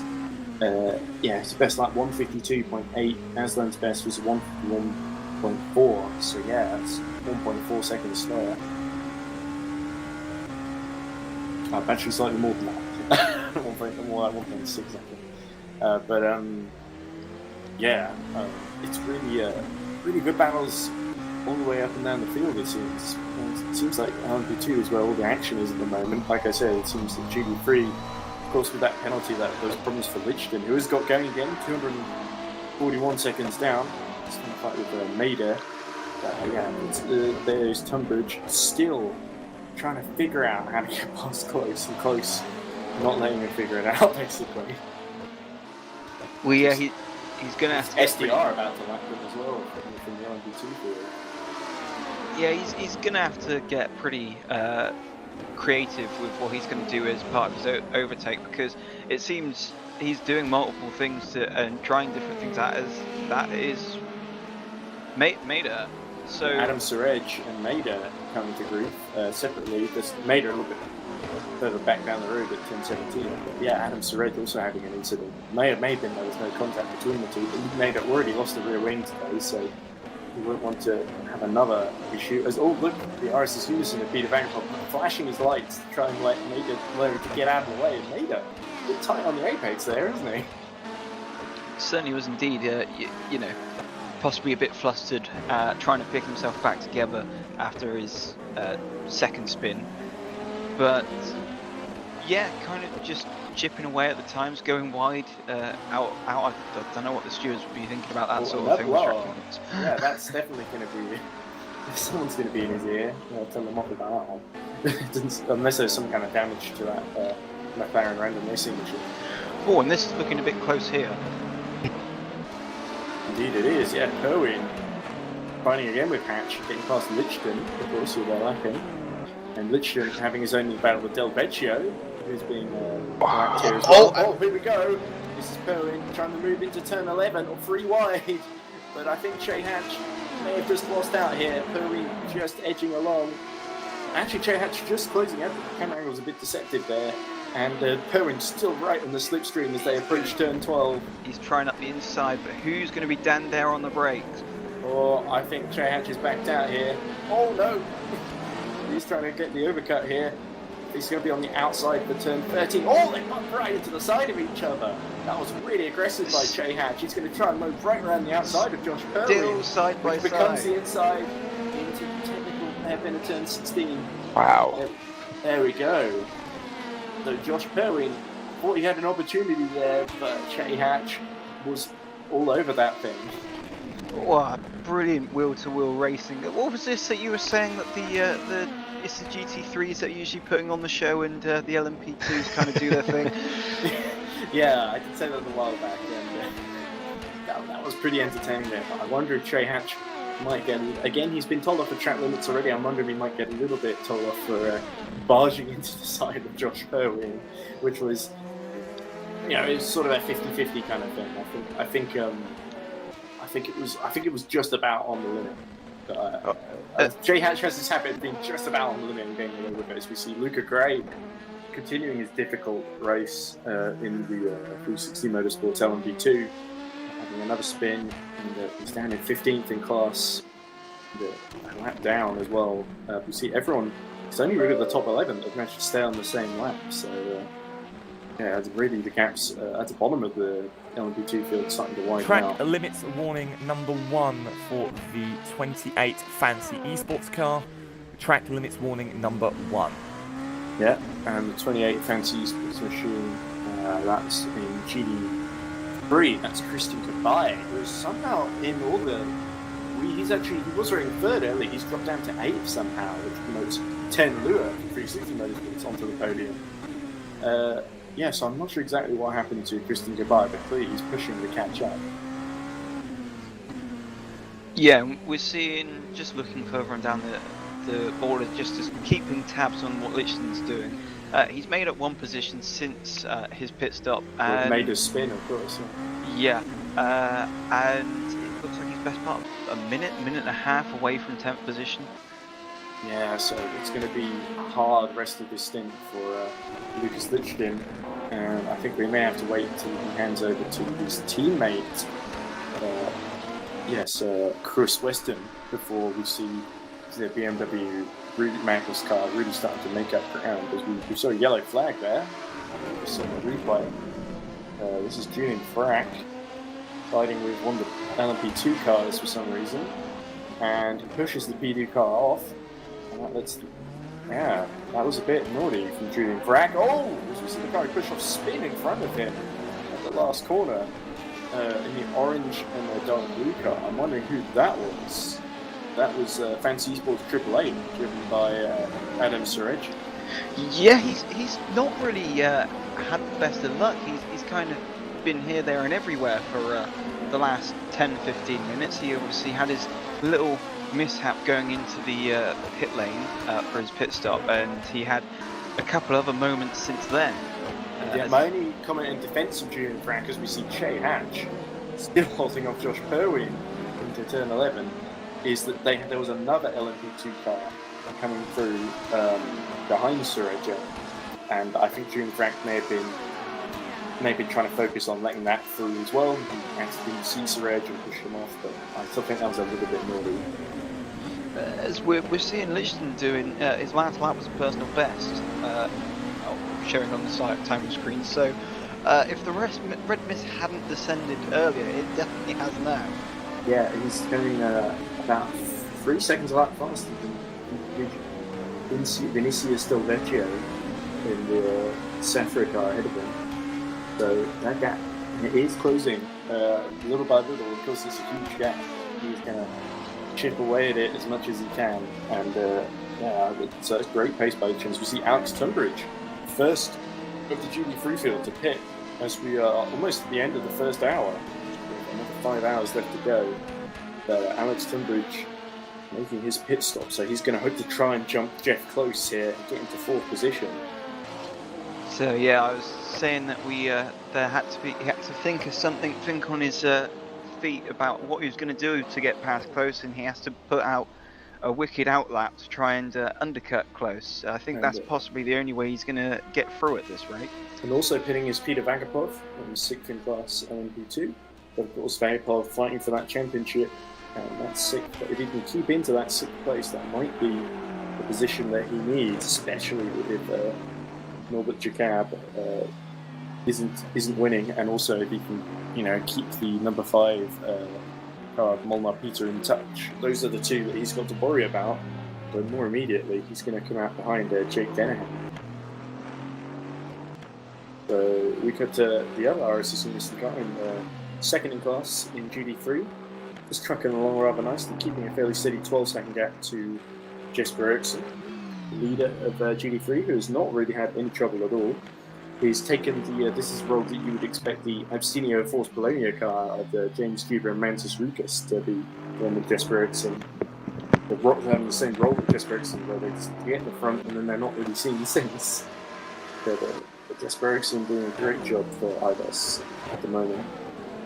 And Spirichev doesn't really have much of an answer, but of course, Spirichev big gap behind Tim Lua. I think the battle in GD3 has really been for that final spot on the podium. You got to think, if Lucas Lichten had just avoided that penalty and avoided being hit by Sink Mars, then he would be in third place right now. But instead, he's down in 11th. So that really shows how quickly it can change. As we see Hill and Vanderpump fighting for 9th place after Vanderpump's stop. So Chris Hill, the SRD, is really under a lot of pressure now. Well, yeah, and Vanderpump on the fresher tyres, obviously, you know, the early laps are the best that you're going to get out the tyres, so in the slipstream coming in down this back straight, is he going to be close enough to try and make a move? And Molnar Petter hits from third as well, which makes Cherry Hatch to a podium. Of course, that's Fancy Sports number 5, trying the alternate strategy to the cars around them. They're going to come out around about where Danahan, Svazzy, Hill and Vanderpump are. So there we go, Danahan goes through. He might just get out ahead of Chris Hill and Peter Vanderpump, you never know. But Vanderpump really being held up by the much slower Chris Hill. Well, I say much slower, I should check their lap times. Peter Vanderpump's last lap time was actually slower than Chris Hill. It's possibly because he's been stuck behind me, because their very best lap times, 1:53 for Peter Vanderpump, 1:54 for Chris Hill. Anyway, there we go.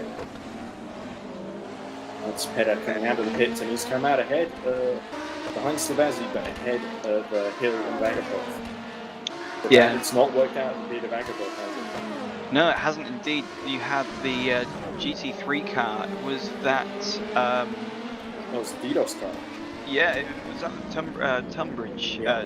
Just obviously. The leader in GT3 is just going to the pits as well, Jasper Eriksson. And second place as well. So GD3 standings are starting to converge there. It'll be interesting to see if Spirichev can have a quicker stop than Eriksson. Have to see how that works out. Obviously, the RSS Unison is further down the pit box, is further down the pit lane as Josh Perwin goes very wide there. I wonder if he's going to get a slap on the wrist for track limits. Oh, there we go. Chris Hill spins off. I think that's not going to help him catch back up to Vagabov. Vagabov is through. And Lua takes the lead in GD3, interestingly. We're going to see a replay of Vagapov passing Chris. Oh! Yeah. It looks like Vagapov gave him a slight punt up the rear and sent him into the GT3 car just then. Now, this is unfortunate. I think Chris Hill didn't really have anywhere to go there. I'm not sure if Vagapov hit him or not. I didn't quite see a good enough angle of that, but yeah, Chris Hill just desperately unlucky with that GD3 car. Wasn't a teammate because SDR don't have any other cars running in the GD3 class. So here we go. Pit stops and GD3 things are filtering out this way. Lua is leading 41 seconds ahead of Vrak. Eriksson, who was leading, has just come out in third. And then it's Spirichev, Suto, and Close. As we see Sink Mars for I think the 4th or 5th time today, having lost to the rear and facing the wrong way down the circuit. And Sink Mars, and in 14th, he's second last, I believe, in LMP2. And that's a rear wing gone again from Maida. So it's just been in the walls once again, and he's lost his rear wing. Okay, drivers, we come to code 80 in 10 seconds. Code 80 being called by the race director there. 5, 4, I can 3, see Luke Maida's rear wing 2, lying around there. 1, code 80 enforced. I wonder how many rear wings of Luke Maida's are going to be just on the inside of Apexes by the end of this spree. Jeff Close getting a penalty, so that's going to help Alex Tunbridge. Yeah, which was kind of definitely lucky for Tunbridge, because Close actually managed to come out the pit stops because of the code 80 just ahead of Tunbridge. Yeah, and of course, I think Tunbridge may have also been jumped by Lopez Jr., Christian Kabay as well. Velura and Vrak, of course, haven't pit yet. But yeah, very interesting strategic battle in GD3. And then at the very back of it, you've got Lichten, who's still trying to work his way back into this.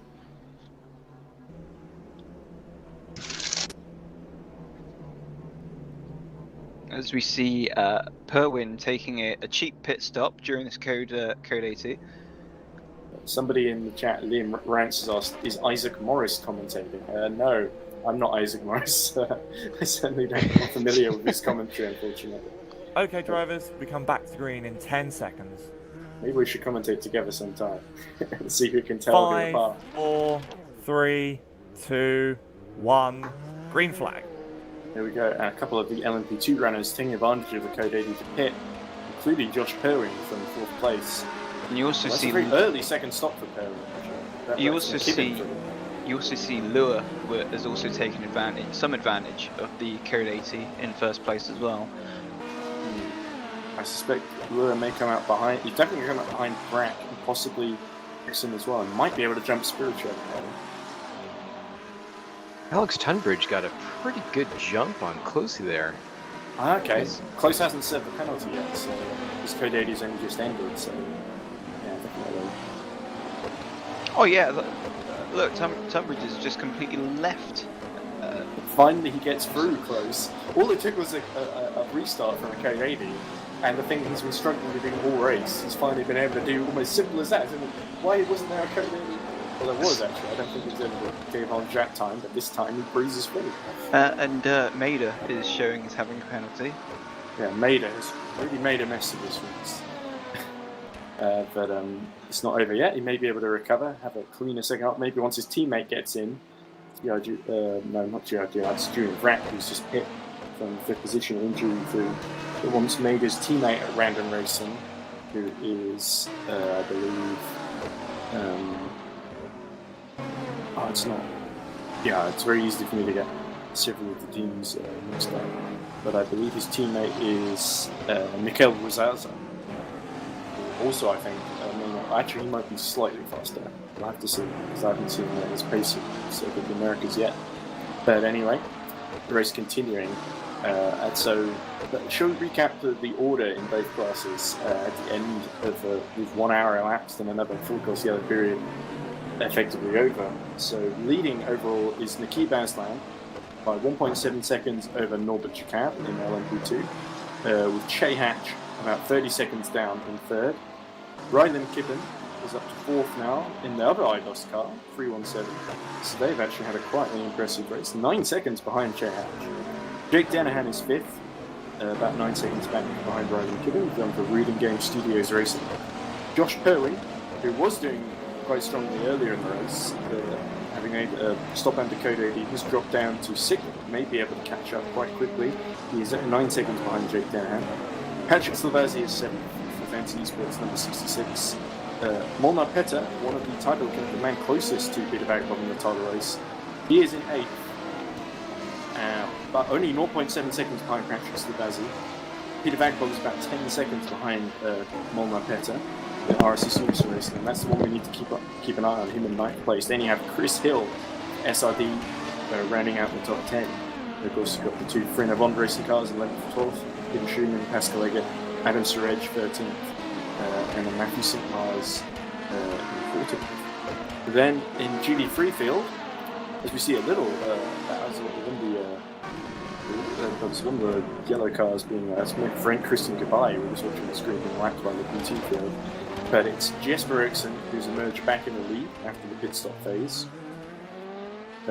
Alexei Spirichev is emerged back in 2nd, and he is about 17 seconds, so he's actually lost a bit of time and all that to Jesper Eriksson. Tane Lua is about 6 seconds down on Alexei Spirichev in 3rd in class for the 316 Sports, the car that of course spun Lucas Lichtchen earlier in the race. Then you got Frank Christian Gabay, as mentioned earlier, for Fantasy Esports at 28. Divinaldo Lopez Jr. Is still running in 5th for Sanford Racing Team, quietly avoiding trouble and doing okay. Alex Tunbridge is in 6th. Lost out a little bit due to the Code 80, but hopefully finally got past Jeff Close, who's got back dramatically due to his penalty. Then it's Vinicius Del Vecchio in 7th, Joseph Frederick Suto 8th, Jeff Close in 9th for Kopik, Julian Vrack rounding out the top 10, and Luca Gray is 11th in 360 Motorsports. Then it's Lucas Lichtchen, who's about 54 seconds down on Luca Gray. Then it's Messig Jagustin and Aldo Godoy, who's 8 laps down and in the pits at the moment. So I wonder if Aldo Godoy might be a first retirement here. Yes, it's listed as a DNF. So, but yeah, Luke Mader also a long way down. So anyway, we're about to see a replay of something that we just saw while I was stupidly just reading out the order and not paying attention to the actual race.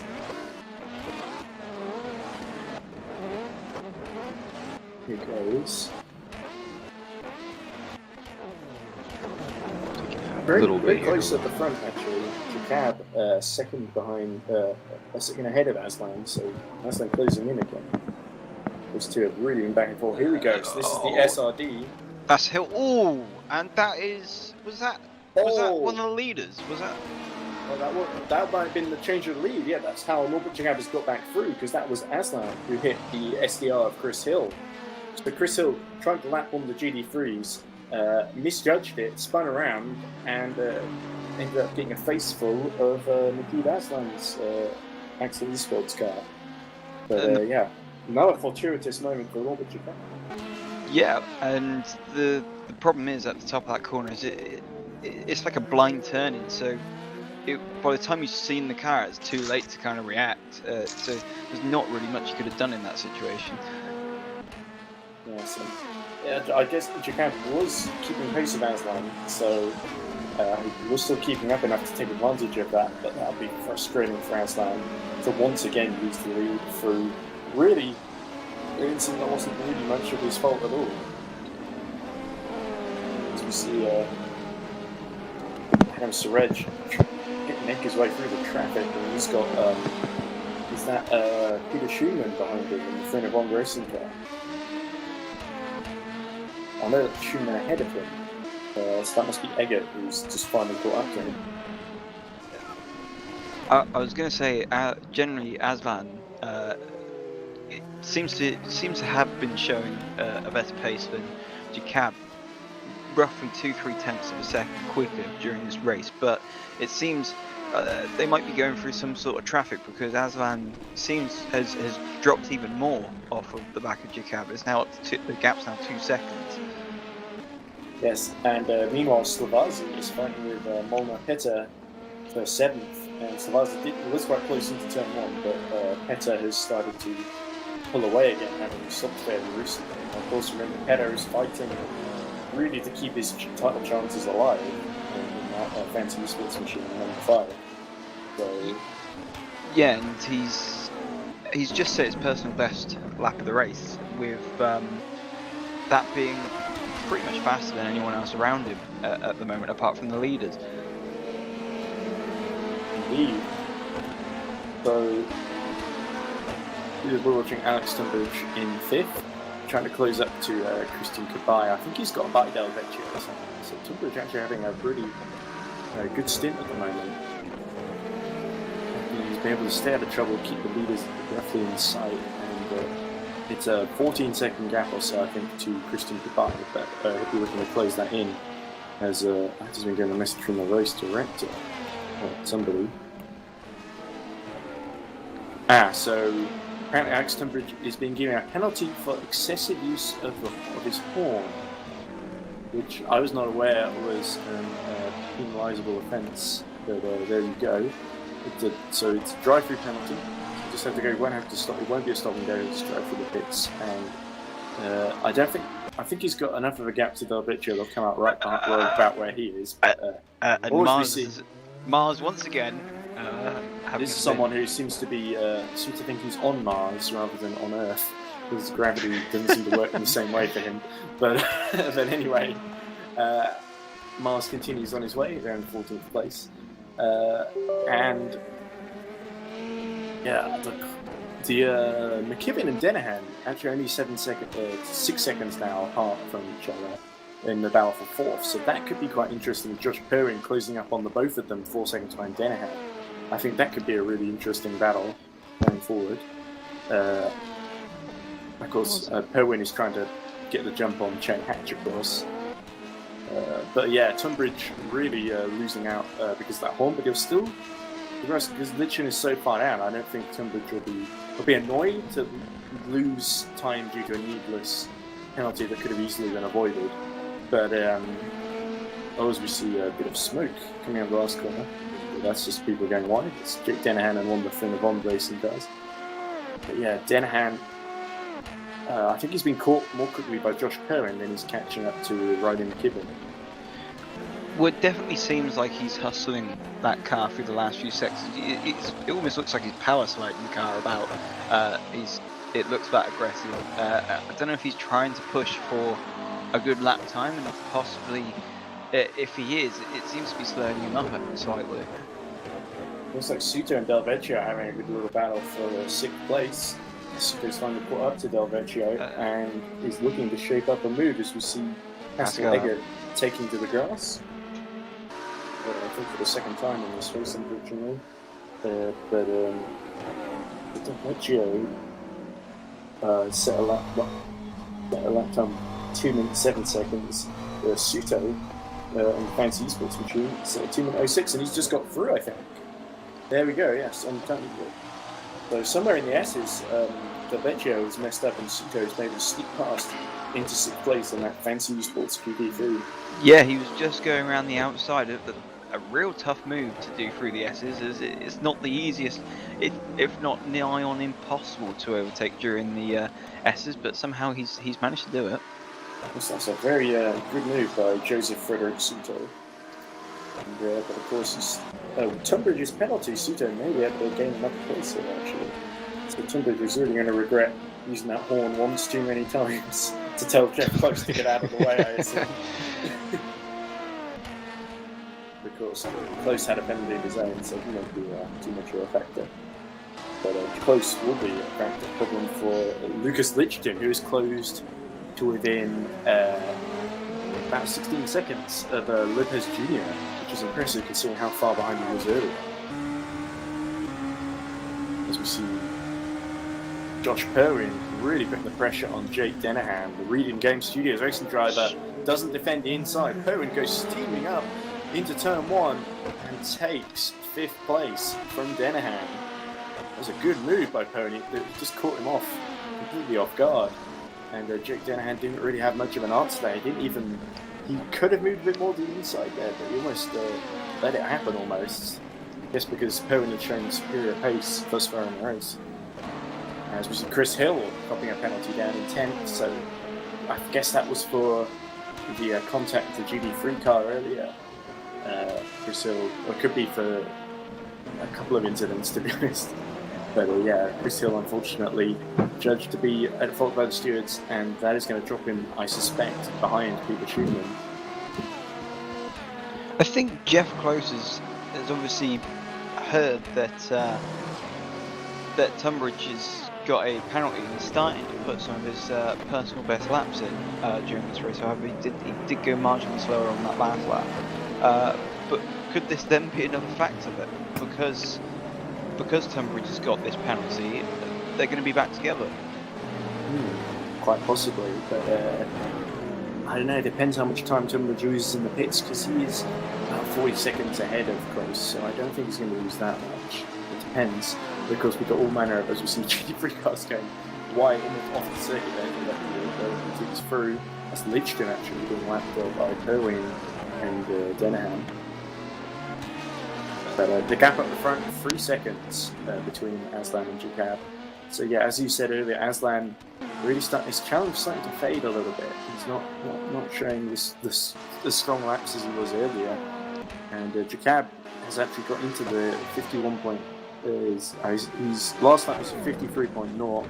Aslan's last lap was 53.4, so he's lost another 4 tenths there.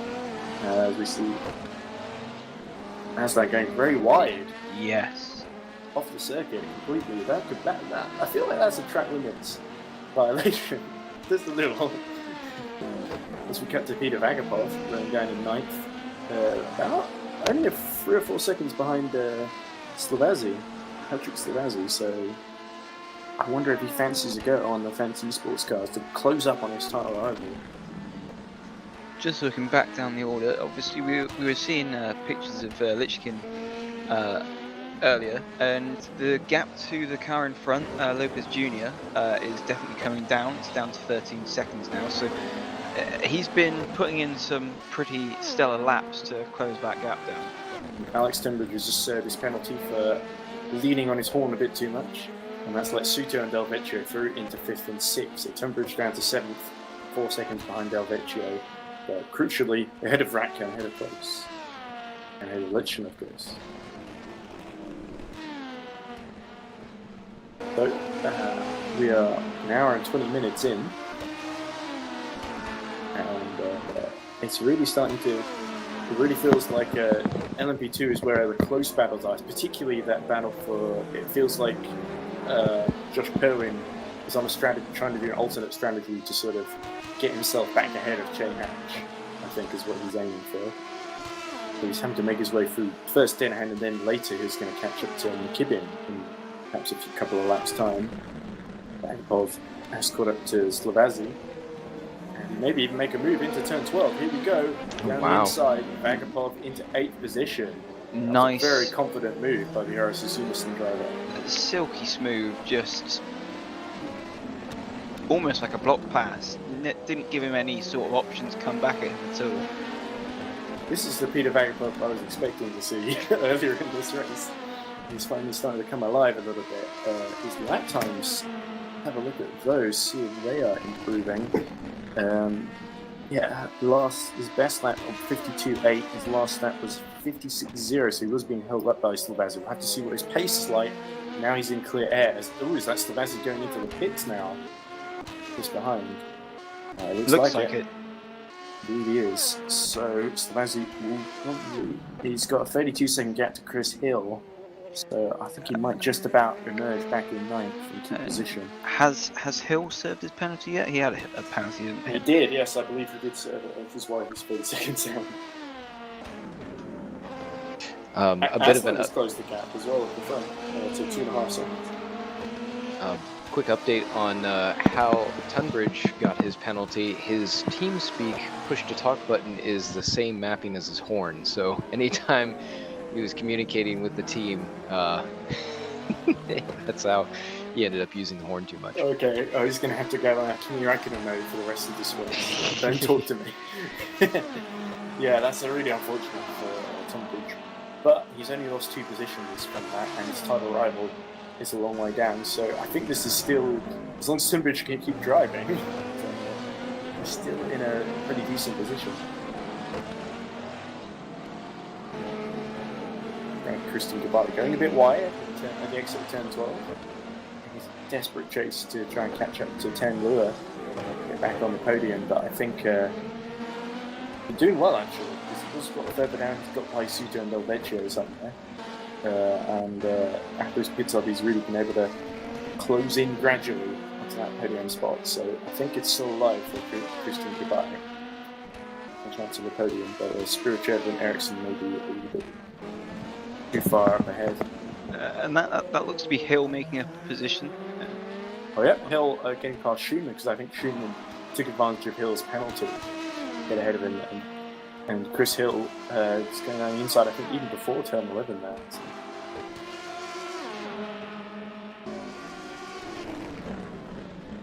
But anyway, I was going to say things about to start to settle down, and Schumann has a look at another move, he spins! And Chris Hill almost goes wide to sort of avoid him there. Yeah, that was definitely starting to look very optimistic, or overly optimistic by Schumann there. It just seemed that he was coming in way too hard, and he just couldn't get it stopped. Way too hard and way too deep. But one thing I've noticed that I didn't notice before is that the Formula 1 racing team cars, obviously the Dutch team, as well as cut down orange, the flags on the rear wing, they're supposed to denote the nationalities of the drivers. So, for example, the Formula 1 cars have got Mario Valencia and Axel Kier as the second driver in both cars. I believe Mario Valencia is Spanish, which is why Peter Schumann's car has got a Spanish flag on it as well, because later he'll hand over the same car to Mario Valencia. You see Schumann get back up the inside of Hill. Good move. It looks like Hill just kind of got lucky the first time. I think Hill was getting a little bit. They caught up to the GT3 car at just the wrong time, and that allowed Schumann to get back at him. Yeah, that seems to be a bit of a weakness for Chris Hill in this race so far. The SDR driver has just tripped up over, found himself always boxed in the wrong positions when it comes to traffic, as we cut to 10 Lua on his way down the end of the lap. A bit of a traffic jam ahead of him. He's about to put a lap, I think, on Lucas Lichten, who is only about 5 seconds away from Lopez Jr. Lucas Lichten has, again, been making great progress, considering he was about 200 seconds down earlier. And superior pace. We see the leaders coming into the pits now, and we also see Jack Denham in the pits as well. So this is a second stop for Jacob and Aslan. And is Hatch going to pit here again at this point as well? He's going to stay out a bit longer. See yellow in sector 1. Has there been a collision? So let's see Spurchev sandwiched in between. He's got Lichten, who's just lapped, and who's that ahead of him? That's another lap car, I think. That must be Lopez Jr. Lichten gets past him. Well, we just missed the move there, unfortunately. We cut to Adam Suraj. Yeah, we were saying he was catching him hand over fist. But yeah, it seems very hectic at this section of the course, about 4 or 5 cars together. And now Lichten is going to try and unlap himself. He's going to be lapped by the RSS Unison and Peter Vanderpoel at the same time. So Hatch has decided to pit from third as well. So we could see Riley McKibben take the lead if he decides not to pit. Did I see some smoke coming from a car in the distance? Is it? I think someone must have ran one bit wide there. Yeah, so Riley McKibben takes the lead, which is where Lee Camp just gets out behind him about 4 seconds or so. The Perwin has emerged into third ahead of Aslan. Aslan having another slow start. This race is really not going in the keep Aslan's way, is it? Because Perwin is on a slightly different strategy of this, so he will eventually get to get out of the way, but that's 10 seconds is lost, roughly, to Jacob. Yeah, obviously going into the pit stops, it was about 3 to 4 seconds. So yeah, he's hemorrhaged quite a lot of time. However, I believe the first stop he took a little less fuel because he was significantly faster. I think possibly this time they're going for a slightly longer run, putting more fuel in. Now, Riley McKibben leading is interesting because he is in the other IDOS car, 317, and I suspect that Jacob will get through fairly easily as we literally unlapping himself from Spiritual. We see Schumann having a bit of a spin. Yep. Schumann going a full 180 there, actually. But I suspect what Riley McKibben will try and do is hold up Josh Perwin, who's obviously in the battle with Che Hatch. But Che and Perwin are on different strategies, so I suspect IDOS may play the team game here and hold on to first and almost certainly second position for as long as they can before Riley has to make his pit stop. Yeah, as we just see the replay of Schumann being a bit too greedy with the curb, coming off the back straight and unsettling the car to put him into a spin. And Schumann pits probably the new tyres, I suspect, given the massive flat spot he's no doubt put on that one. McKibben finally pits actually, so he won't be holding up Josh Perwin for too long, or at all, in fact. And Hill pits too. Hill is listed as a DNF, so has Chris Hill had some kind of collision, or is he teleported back to the pits and he's going to come back out again? I'm not sure exactly what's happened to Chris Hill there. But that is bad news for the SDR driver. Have they had some sort of disconnect or something? Could be. It could be our second retirement of the race here. He's still listed on my time screens. He's a Molnar pitter. Jay Hatch, both pit by Riley McKibben. Is McKibben going to come out ahead of Peter Vanderpoel? That is interesting. No, he isn't. Here we go.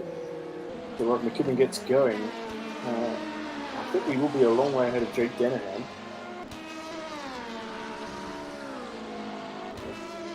But Denham, who seems to have either lost a lot of time or had some kind of penalty somewhere. But yeah, that's really, this has really worked out for Vanderpoel in a way. and then he's free to really chase after Hatch now.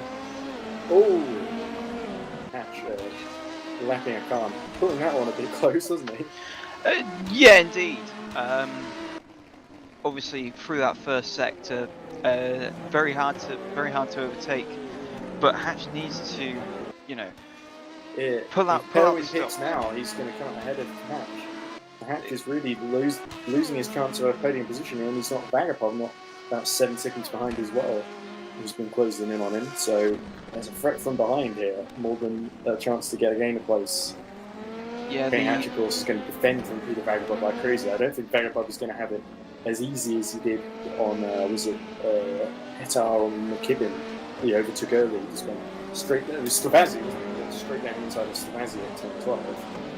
And Vagapov sort of through. I think he's also on an alternate strategy as well as he's been able to get ahead of Petar. So, to be honest, if it ends this way, it's looking very good. If Vagapov can get into 4th or 5th, looking very good for him to clinch the championship. Because if he beats Petar, that puts Petar out of it because he'll be more than 38 points ahead. And then he's about 45 points ahead of Jacam going in. So I think Jacam might just still be in it with 25 points for winning. But how many points will Vagapov get for 5th? He will get 10, won't he? So 45 plus 25 minus 10. So Jacap again 15 points on Peter Vagapov. 45 behind, he would be about 30 behind. It'd be interesting to see what Vagapov does this lap. Obviously, he's got looks like he's got lap traffic in front of him, but the gap just above 5.5 seconds Vagapov to Hatch. So, and then you got Petar again, about the same gap between the two. So, Hatch is almost finding himself possibly coming into a bit of a pressure cooker situation here. Indeed. And Hatch, of course, really trying to play himself into this. Like I said, before the race, it's the Axel Esports cars and the IDOS at Hatch that are really the fly in the ointment for Peter Vagapov. As we see, a spin ahead of Vagapov. That's not Hatch, is it? That's one of the. That's Chris Hill, a lap down. And Chris Hill really struggling at the moment. Interestingly, just looking at the time stream, Aslan, I think, is getting stuck behind Perwin here. For some time, the gap has been about half a second between Aslan and Perwin, which is allowing Jacob to get away, although the gap is now only... and meanwhile, in GD3, Tunbridge is caught back up to Del Vecchio, and they're starting to tussle for position as well. So I wonder if Tunbridge can get up into 6th here. And if he can get into 6th, it's not too far to catch back up to Suto and already back in the position he was before he got that penalty for talking to his team and activating the horn inadvertently. It's very odd. Probably ranks up there one of the most bizarre penalties I've ever seen. A bizarre reasons for a penalty, at least. Here we go. Tunbridge going a little wide, but keeps at least a couple of wheels on track. And I think Del Vecchio will be in trouble here. He did a good job to defend from Suto for as long as he did, but I think Tunbridge might be a whole other kettle of fish to deal with. Yeah, and another possible battle starting to shape up is battle for 6th place between Petar and McKibben, which McKibben's just put his personal best lap in, over a second lap quicker than Petar on that last lap, so possibly a bit of a battle for 6th place starting to heat. And also, this really is not what Molnar Petar needs, because with Peter Vagapov ahead of him, that is his title chances. You can see going away into distance. Aslan and Perwin swap positions very briefly, but Perwin keeps ahead. The two Axel Esports cars don't want to hold up each other too much, because it's just like Norbert Chicap waltz away into the distance here. Perwin on the alternate strategy, I don't know why he's holding up Aslan as much as he is. It just seems a bit counterintuitive to me. Axe Tunbridge looks like there we go, Aslan being let through there. But it looks to me like Axe Tunbridge is really setting up a move here into the first corner as we approach that. Here we go. What kind of a run is Alex Tunbridge going to get around the main straight? He's all over the back of Del Vecchio. What really can Vinicius Del Vecchio do here? Is he going to do anything? Up the inside goes Alex Tunbridge into 6th place. That's a good move from Tunbridge. Lots of confidence on the brakes there. And and he's trying to come back at him going into the S's, but that's not going to work out. No, oh, he had to really back out at the last second now. Oh, that was very heart and mouth stuff. Alex Tunbridge holds on. And whilst that's been going on, Petter has lost out. His 6th position has dropped down to 7th. We could be looking at Molnar Petter's championship chances fading away here. And of course, with Jacob leading, the number 88 is going to stall very strongly, and they could well be the only ones in with a chance of beating Peter Vagabond in the next round. As Tunbridge gets out, Tunbridge gets out. Yeah, Tunbridge has lost out. Del Vecchio is actually waiting for the 10-11 to back through. Yeah, but Tunbridge, he's got a good drive. Who's going to break the latest into turn 12, and who's going to make the corner, more importantly? Nice move. However, he still opened himself out and got one of the LMP2 cars just behind as well. That's Hatch, who's of course rushing because he's been caught by Vagabond. Was being caught by Vagabond. He's to pull out a little bit more of a gap now. And so Che negotiates one of them and negotiates Che Hatch. So actually, he is Che Hatch. So he negotiates Tunbridge. So Tunbridge has actually been able to pull out as a result of that. So the 2 cars ended the battle there. Yeah, that has worked out quite well for Tunbridge in that situation. Yes, and like you say, Molnar Petter really did not want to be passed by Ryan McKibben. McKibben, of course, also on much fresher tyres, having just pit very recently, being on the 1-on-3 alternate strategy because he's pit later than everyone else. And in fact, McKibben right behind, not that far behind Vagabond, only a second. But I wonder if Vagabond's tyres have started to fade a little bit because he was very close to Che Hatch early. He's dropped down to about almost 15 seconds. Well, we have been seeing McKibben putting in some stellar lap time. In fact, he was lapping a second lap quicker than Petter, and Vagabond was set at 1:55.3 last lap, so McKibben's 1:52.6. So potentially some lap traffic that Vagabond's come across. And we just got a penalty for Dom Tranquil, who's Chris Hill's teammate at SRD. So having just got into the car, Dom Tranquil, who's already in the wars, and having to make another trip to a pit lane. Yeah, because Hill was handed a penalty just before he got in the car. So I don't know if that's another penalty being awarded or if that's just the same penalty being given or handed over towards Tranquil. Here we go. I think riding McKibben with this traffic though, it makes it a bit harder to really get a good slipstream on Vagabond. To see that doesn't want to get held up too much by Alex Tunbridge. Close to make it through. McKibben doing a really good job of lapping traffic there. It's so easy whilst trying to dive up the inside of lap traffic to just make a slight mistake on the brakes, run too wide, but he's caping it on the rails right there. And McKibben, I'm impressed he was able to keep his tyres alive and go as long as he is. We see Slovazzi in 9th getting a penalty for something or other. It's interesting, but fortunate for him that we could drop him again behind Schumann. Vagabond, under real pressure here. He really needs to keep McKibben behind if he wants to get a much better chance of securing the title today. Because I think if Jacob wins, he needs to make sure that he's 38 points. So I think he really needs to finish on the podium if he wants to finish the title day if Jacob wins this race. But of course, if the Axel Esports guys get ahead of Jacob, then it could change the picture entirely.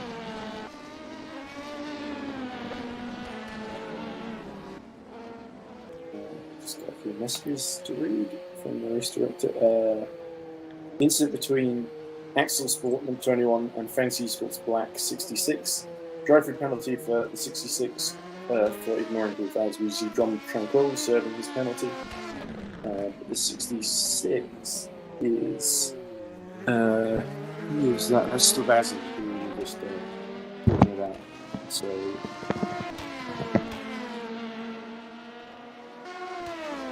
yeah, Stavazi really not really in the fight with his other fellow fantasy sports drivers today, unfortunately. So 4 hours 20 minutes left, which means we've had 1 hour 40 minutes of racing so far. We see McKibben continuing to pressurize Vagapov. I don't think Vagapov, if McKibben get a good run, I'm not sure there's much that Vagapov can do. And it's tightly on the line, maybe he's better off not defending too hard in case they hit each other. See what Vagapov does. Ooh, a little bit wide. Those tyres don't look too healthy on that RSS Unison car. Look how wide he went there. It's the penultimate corner. Yeah, he's setting up to be prey at the moment. Yeah, I think McKibben is going to have so much confidence here. They go onto the main straight. This could be it. Vagapov defend? No, not quite. Vagapov with a lockup going into turn 1, which caused him to go wide. He's really starting to feel the pressure. McKibben not quite close enough to go around the outside at turn 2, but he's going to have another guy. I remember these Dutch fancies to dive at the inside at turn 11. Oh, look at the rear stepping out of Vagapov's car.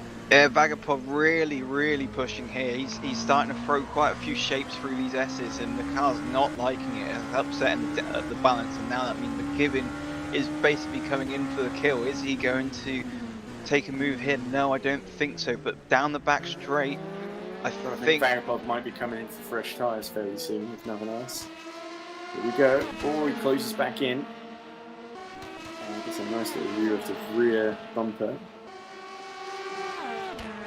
Let's see what kind of run he gets down the straight in that 317 IDOS.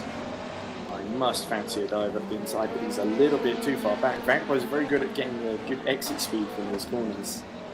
Not necessarily the best entry, but he's able to really carry the speed quite well. He also seems to be able to carry good braking in very stably into corners, apart from turn 1 earlier on this lap, which makes it very difficult for someone to perform some form of outbraking manoeuvre as he runs wide. Yeah, and McKibben, there isn't really a wall. There we go. There's a GT3 car going off in the distance. It looks like two of the GT3s have hit each other. That's the yellow car of who is that? That's a Fancy Sports number close. 28. The Fancy Sports 28 have hit close, and that would be, I think, close. I think the Fancy Sports 28 car was being lapped, and closest hit them in the 818. So yeah, that's very bad news. And Lichten, meanwhile, has got by close, I think, because of that, or maybe perhaps earlier. Lichten, 167 seconds off the lead in GD3, is about 50 seconds behind Julian Frank. So Lichten again on his little recovery drive as Christian Kabai hits from 4th position, which has Suto through, possibly Tunbridge goes through, Delvecchio as well. It's going to come out, I think, behind Frank too. You see Vagapov finally pitting for fresh tyres. Incident involving Random Racing 13 and DDoS Racing number 75 will be reviewed after the race. Incident involving RSS Unison 17 and IDOS Motorsport 117 will be reviewed after the race. So there we go. That's so interesting. They think that IDOS 717. IDOS 117 and RSS Unison 17. So Spirichev. I'm a bit confused. So Spirichev hit 117 IDOS, which was driven by, saying on my spotters guide that car was driven by Kieran Sharp and Scott Vincent. But the 117, I think, is driven by, it's been driven at the moment by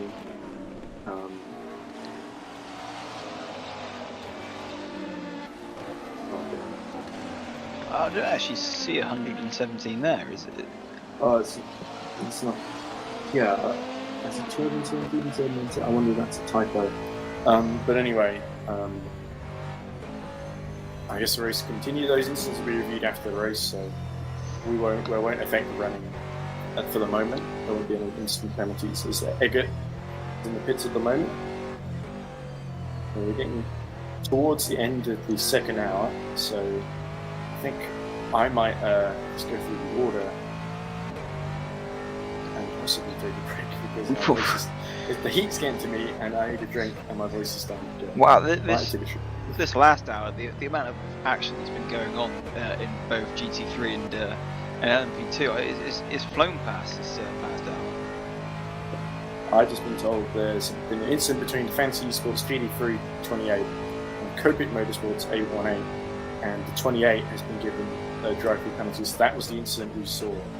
The 28 had spun, and Jeff Close, we think, was involved in that too. So. There's the 28 has gotten a drive-through penalty, and that is a car driven currently by Frenet Christian Kabai, who just put this.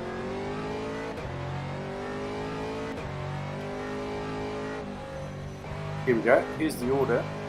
Jesper Eriksson leading in GD3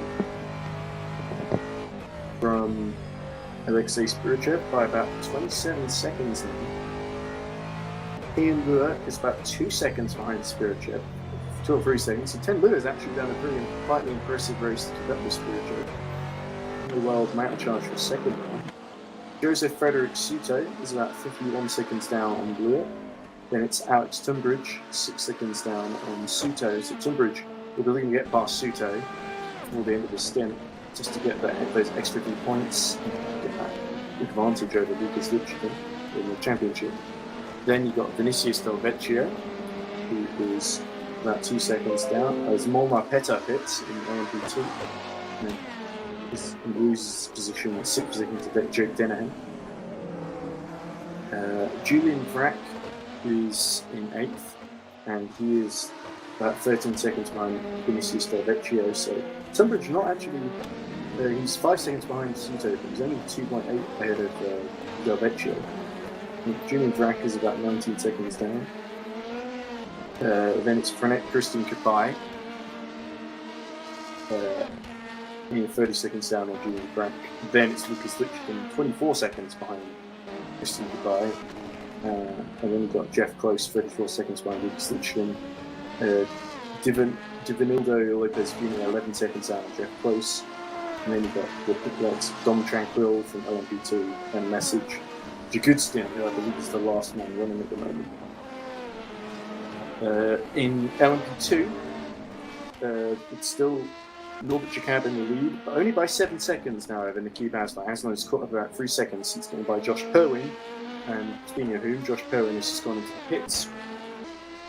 Che Hatch is running in 4th position, about 36 seconds. No, he's just gone up to 3rd. So Che Hatch is running 3rd, about 43 seconds behind Niki Basler. Josh Perwin is pitting at the moment, and but he's 52 seconds ahead of Riley McKibben, so he'll probably come out ahead of the second IDOS. Then it's Jake. Oh, as I say that, Riley McKibben has just overtaken Josh Perwin before. And it says Jake Dennehan is about 71 seconds behind Josh Perwin. Can't be. So I think Josh Perwin, he's doing a driver change. Mika Hakimi takes over the number 5 Axel Esports car. Mika Hakimi can do. Jake Dennehan does take 5th place after, actually. Then Mika Hakimi's got back out on track. A couple of seconds behind Jake Dennehan. Molnar Peta in 7th.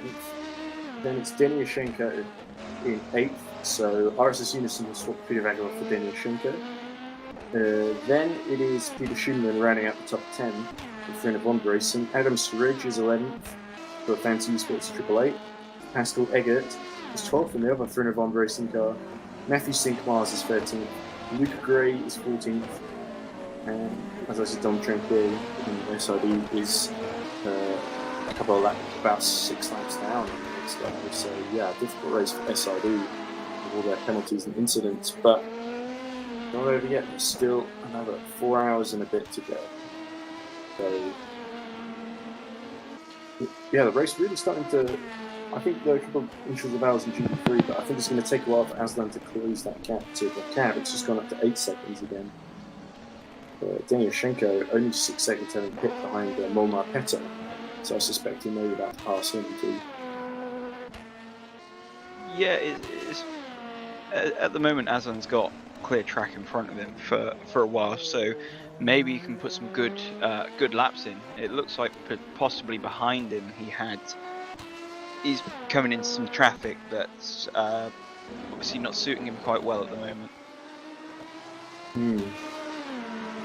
Oh, another message from.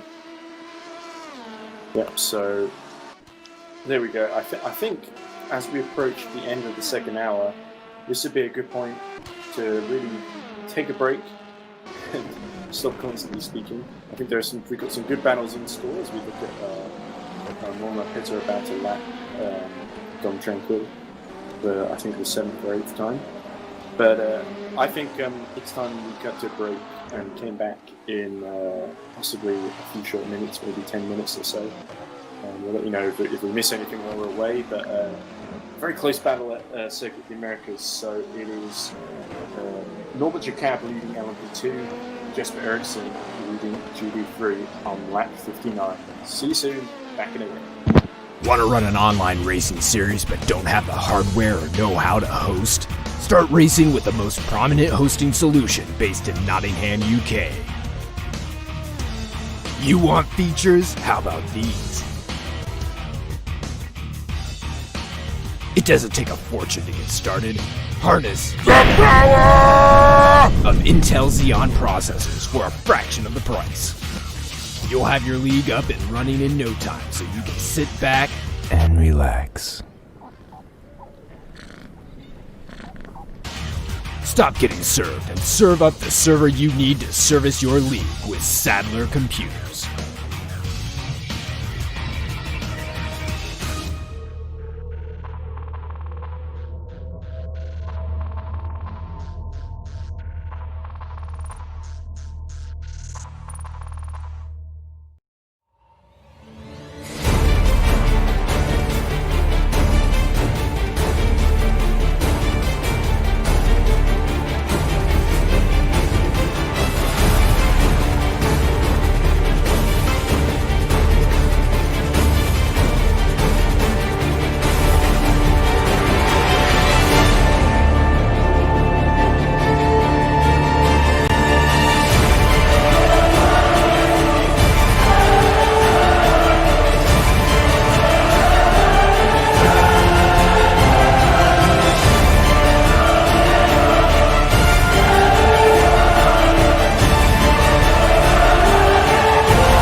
So as you can see on timing here, we are down 2 hours, 4 to go at the 6 hours of the Circuit of the Americas.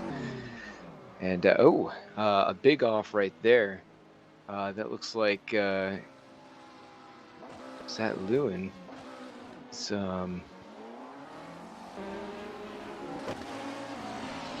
yeah, he just had a big, or sorry, no, I guess it's Jeff Closey now. But big off for him.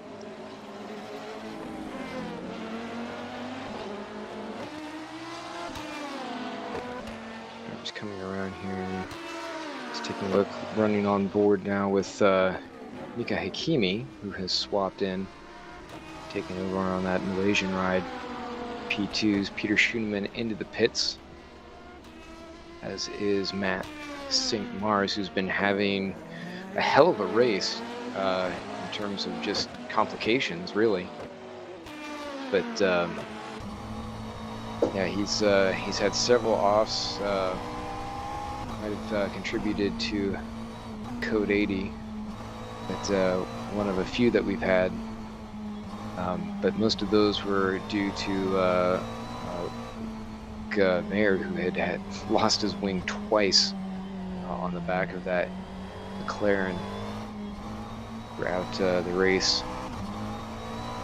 Wasn't able to really make it back. So speaking of slides, we've got Dom Tranquil, who's going around at turn 1, and that's kind of a tricky spot. That hairpin's up the hill, and then you have a bit of geometry change in the track where it just it really wants to just toss the car away. It's almost, it feels counter camber once you're up there. It's really an unusual twisty corner. Just kind of bouncing through the field here, looking at some of the battles that are going on throughout the track. We've seen things kind of die down just a little bit, although it's starting to now pick up again in this second place battle between Spirchev and Bauer, who is closing about within a couple seconds. Spirchev for RSS Unison Racing, well over 20 seconds away from first place, but holding steady right in the middle of the podium. But he does have some pressure now from that 61 behind him. As you can see him right there, just very quickly closing in. That gap's been kind of petering out just throughout the last few minutes or so. You see Tien just really, I know, there he goes, pulls into the pits. So Spirchev in, and it is at the top of the hour, so this is pretty typical for the GT3s to be coming in. You should be seeing quite a few of them actually pulling off the circuit here in the next lap or so.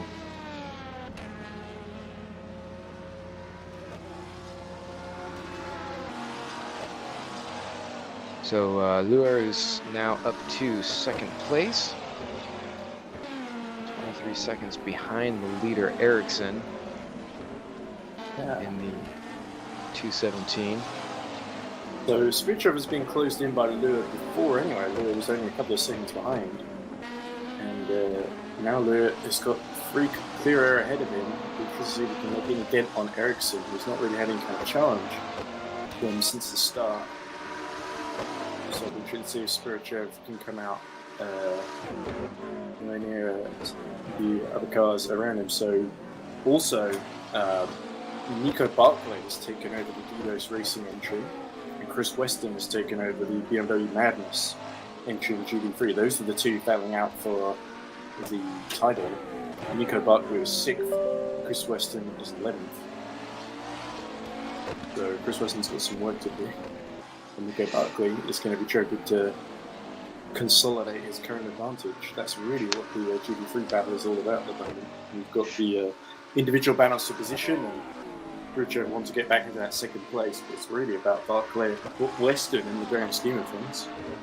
And unfortunately for Weston, this is a scenario he's been in before where he's inherited a bit of a disadvantage from his teammate.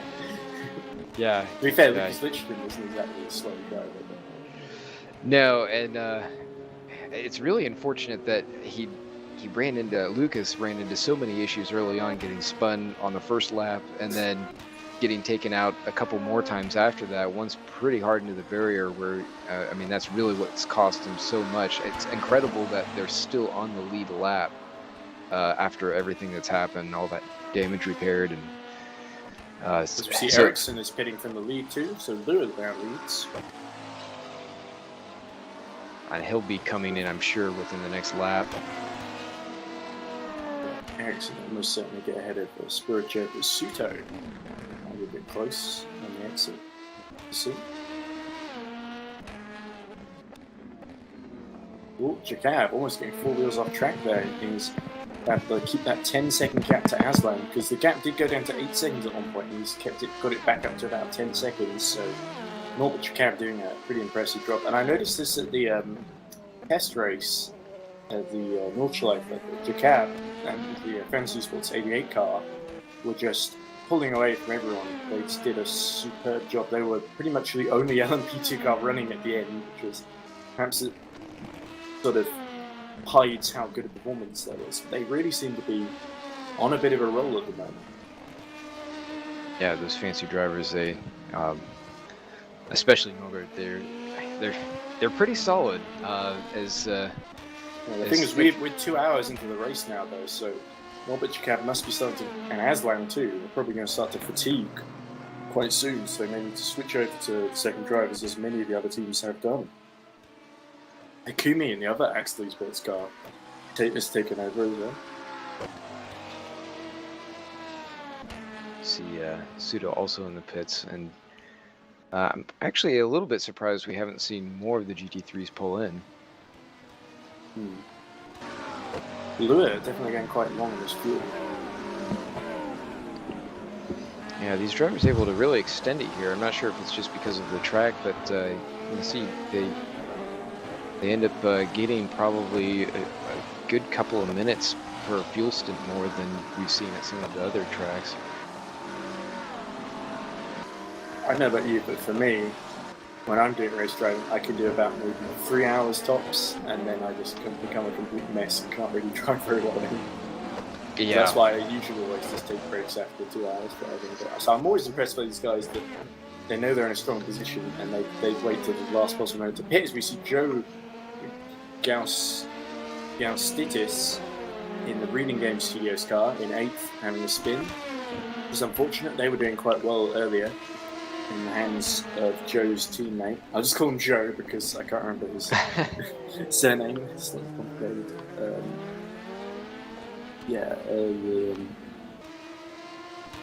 Reading Game doesn't list any of the current Reading Game drivers. It just lists a bunch of guys that aren't actually in the car. Yeah. But his teammate, whose name escapes me, was doing quite well earlier in the race. Was it James? Cameron. It wasn't.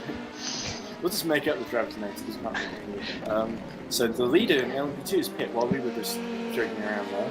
Norbert Jakab was pit from the lead. So he's pit before Aslan, so is Che Hatch. Also just flashing up on the screen is Cab, or it could be it's just flashed up saying him having a penalty. Yeah, I think that might have been a speeding penalty because he had just finished up his stop. Yeah. So it's going to be interesting to see what Aslan filters out once he has to make his stop. They just put fuel and fresh tyres in, he's still going to keep going. These leaders in LMP2 must be going to get tired sooner or later. We've seen quite a few of the LMP2 field and quite a lot of the GT3 field have already picked to change drivers, especially those lower down. Obviously, GT3 car going wide there. This is really the period where mistakes may start to creep in, unfortunately. Yeah, and we also see Laura first place in GT3 is now in the pits now. Yes, that hands it back to Ericsson, who was in the lead before this pit stop phase. Aslan pitting 2 in the lead, and is that Reed taking over Jay Hatchett's car for IDOS? It is Jacob Reed. I wonder if Nikip Aslan will hand over to his teammate now as well.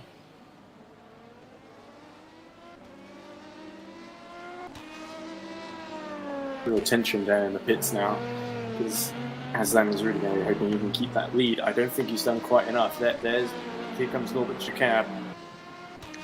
Is he going to retake the lead of the 6 hours of COTA? Now it's interesting, the Asman that's quite wide out of that last corner. He's pushing very hard to keep this. Aslan is just about to be released, I think. I think Norbert Jacob has done it, yeah, so he will maintain his 10-second lead at least. As actually, Piccolo may be doing a driver 360, McLaren may be doing a driver change as well. That is quite a long stop for Aslan. I think he's lost quite a lot of time there. That's because they did a driver change. They put Nico Nassi in the car. And McKibben has also pit as well. Two thirds, that will hand third back to Hakumi. Big gap between Hakumi and Jacob Reed as well, although Jacob Reed has just got in. There we go. And that's Lopez Jr. Just having a bit of an off in what looks to be the first sector. Yeah, that's just the exit of the S zone. And going up to turn 11. But he's still down there in 10th place, so that'll help Weston no end, because he's, let's see, 174, 168, that's about 5 or 6 seconds down. You just see in the background there, Chris Weston being a little wide in the exit turn, just banging away right. Lopez Jr. is about to be lapped by Spiricher, so it seems to me that the BMW Madness number 3 has been spending most of the race shadowing Spiricher and RSS Unison GT3, running second in class and a lap ahead of him. Almost a lap ahead of him. Weston's technically still on the lead lap.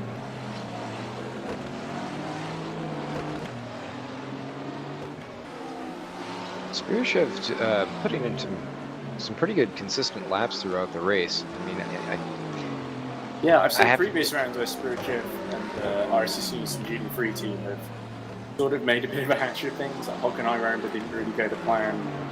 And yeah, so here they've really, all around them have lost their head. He's kept this. And keep driving the race over 3 hours, 10 minutes or so he has done, and still be setting decent lap times. That's no mean feat. No, especially for as difficult as it's been through some of the sectors, dealing with some of the lapping traffic, but we haven't really seen him get involved in too much from any of the scenes we've had. It's nice and consistent, and that's gonna, as he stands right now, it's 18 points, which is going to throw them way in front of Madness, who at the moment, if they're down in just 10th place, they're getting 1 point. I think the Madness are going to gain a few positions before this thing is over. We'll see. Especially with them closing up on Lopez Jr. Because I think they passed Lopez Jr. earlier when Lucas Litchin was in the car. And now, having had to stop to change drivers, they're going to have to do it again. Yeah, for sure. And Weston, I mean, he's 3 seconds away.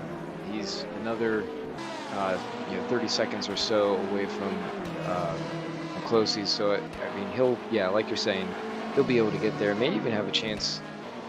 Lopez Jr.'s last lap on that spin was horrible, by the way. 2:17.2, whereas Chris Weston's last lap was 2:06.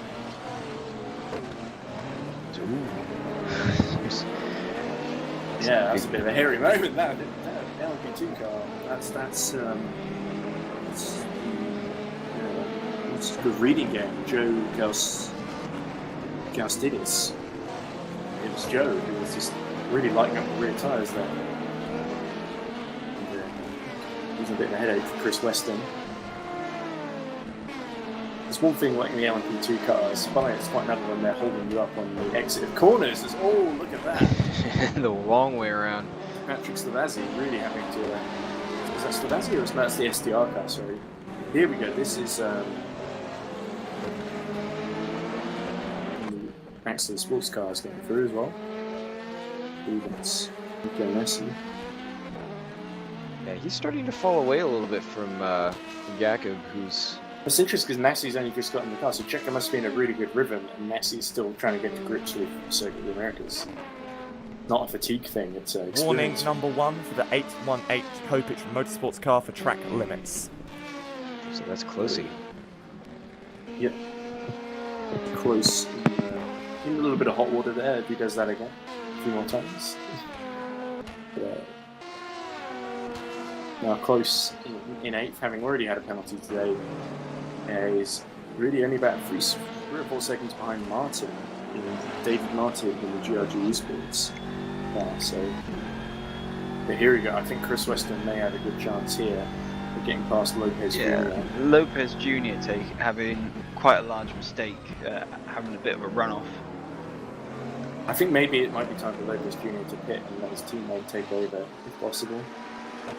Seems to be fatiguing a fair bit. Chris Weston doesn't quite get the run on the straight.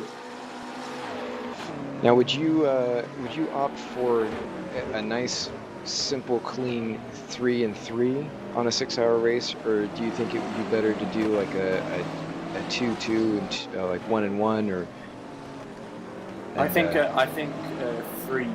2-hour stints would probably be the best, and you put the one that's the driver that's got that's better at long distances to do the 2-2-hour stints, or if you've got 3 drivers, you just have 3 drivers. That's the way I would do it personally, because I think for most drivers, especially if they're used to Grand Prix events, they can do about maybe 2 hours before they start to just lose concentration. Their brain stops working, but especially in this heat, or having the UK, if I was a UK team, I would not have them driving more than about 2 hours. Yeah, what's the temperature like there? Right now, just the temperature app on my phone. It is about 31 degrees. Oh no, 34. It was a high of 30. It's apparently supposed to get to a high of 34. So to fall down a bit lower.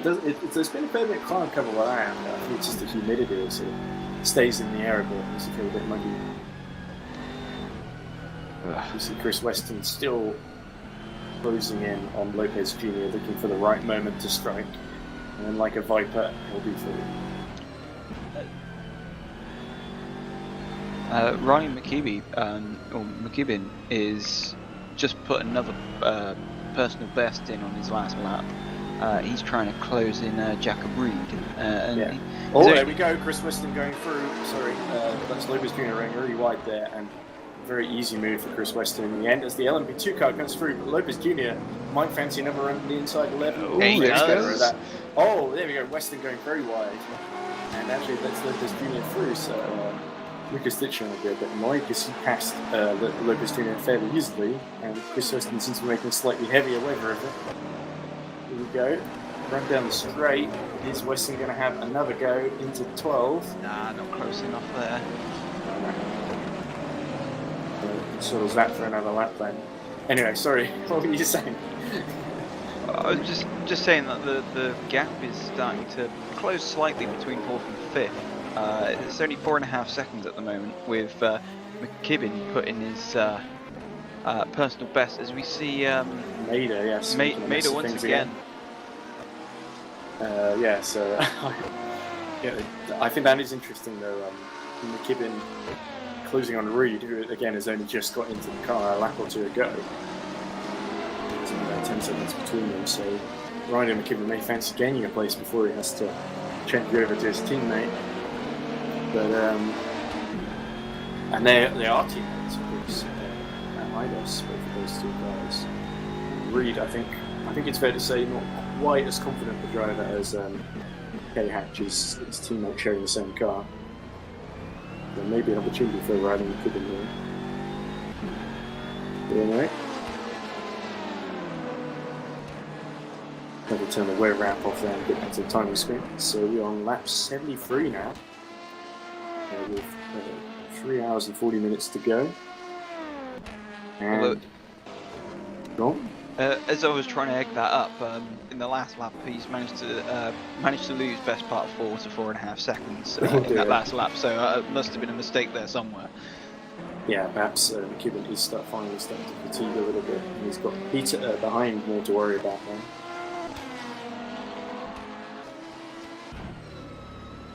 But what else is going on in this race? We've got Weston has got a few seconds ahead of Lucas Jr. now, like making heavy work of it earlier. And his next target's close, who's about, let's have this.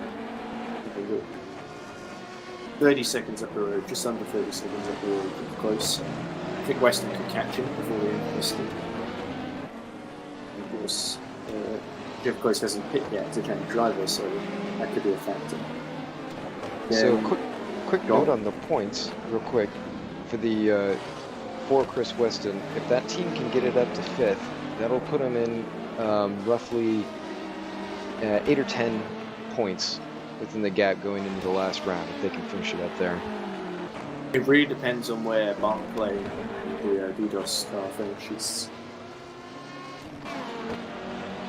Because, this is really, with Barclay up in 4th, it's looking really difficult for BMW Madness right now. They really need to... Track limits warning number 1 for the 36 360 car. Track limits warning number 1. So that's, I think that's Luca Gray in the 36 360 car, and then 14th in the race, and in LMP2, of course. So not really the race that Luca would have wanted. I've seen him in GD3. He's had races where he's been beaten about a little bit, so I think I'll be hoping to finish this one at least roughly on as close to somebody. We got Lopez Jr. in the pits at the moment. Is this going to be a driver change? I think almost certainly, given the mistake he made earlier. Yeah, he's definitely been showing some signs of fatigue recently, with making a few mistakes, one lap after another, I think, at one point. So potentially it might be a good idea. Yeah, especially if you're spinning the car, and you really need to. That's when you sort of know that you've been out a bit too long. And you're just hemorrhaging time to the people around you who have just been in. That's a tough time to pit, though, for the fuel strategy, because, I mean, you're right in the middle of a stint. Yeah, it's getting really bad for the Sanford racing driver. We go. Actually, no, he's not changed drivers. It is literally just the tyres going. Yeah, that is interesting. But anyway. Lopez Jr. exits the pits in 11th place in class. We've got a big gap to Maida, who's got 6 laps down. So no threat from behind at least. It's going to be quite difficult. As Weston has got past Diesner, I believe. Donut Diesner having this hit or something. This was a long way ahead. I'm seeing Maida going quite far off track just there, coming up to M1. Doesn't look stable. No, not at all. Yeah, Maida, like I said, is not exactly. He's hardly covered himself with glory. It's more covered the track with his bits of his rear wing. Well, yeah, and you're starting to wonder, have they got some form of long-term aero damage? From where he's had quite a few spins and collisions with the barriers. Is that, because that really does look like a handful coming through the S's. It does, but I've got to be honest, it's not. The races that I've seen maybe doing this series have not been. They've been of a pretty similar nature. If I have to be brutally honest, I've not seen them do particularly well in the GD3 class. But random racing team, I've had their days with it come up there. I think usually with has it been with 13 cars? Has it been with the? I think they used to have a second car. They had a slightly stronger team in it, but really it's just a case of Maida trying to make it to the end now. He's pretty much last in the field. Pascal Eggett having a Off-track moment. off-track moment. Let's see a replay then. By the way, I'm just looking at the timing screens, and as we see Eggert losing it. Yeah, almost like he did on his own there. And sort of put himself facing that the wrong way, the right way. I look at the timing screens, and I noticed it says track hot lap. limits warning number 1 for the number 21 Axel car. Number 21 track limits warning number 1. That's Mika Hakimi, sorry, who's just got in trouble there for breaking track limits. He's 59 seconds down on the leader, of course, and so that'd be interesting if Hakimi is maybe pushing a bit too hard to catch up to his teammate. But I didn't notice. To underline sort of Norbert Jacob's dominance, he's set in the hot lap stop class for LMP2, he's set a hot lap a 1:45.695. But also to rub salt to the wounds, he's got the GD3 car and set the best lap there too, 1:57.657. So something about this track, Norbert Jacob clearly really likes. In my opinion. Yeah, he's set. He's just gone a second lap faster than Nassi. Although saying that, the gap between the two has come down a bit, because if I remember correctly, the gap between himself and Z was about 35, 36 seconds at one point. It's now starting to flow between 31 to sub 30 seconds. I think after 77 laps, even Norbert Jacob must be starting to get a little bit tired. We're driven for 3.5 hours. I suspect he may be handing over to his teammate. Who's Cab's teammate in that car? It's what's his name? David Kolokshire, of course.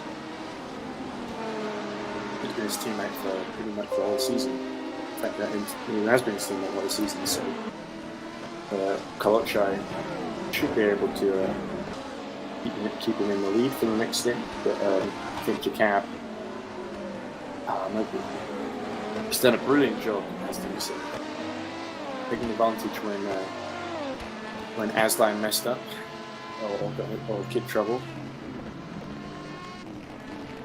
But anyway, yeah.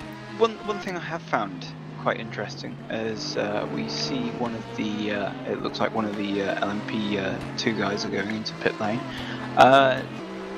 it's Denny Yashenko, the championship leader, of course. During the whole of this race, Jesper Eriksson, the current leader of the GTs, he's been running what looks to be the softer compound this race, and he's the only person who has done so. You're really comfortable on these tyres. You can just keep them alive for so long. Become the tyre whisperer, Jesper Eriksson. And yeah, he's really made the most of those softer tyres. There he is. There's the Schenko. Obviously, that 717 Unison racing car really needs to consolidate his position. They can't let Molnar Pitta get too far away. And that's the worrying thing for them in this stint, is that Molnar Pitta has got back in front of them and kept Molnar Pitta is keeping the number 5's title hopes alive.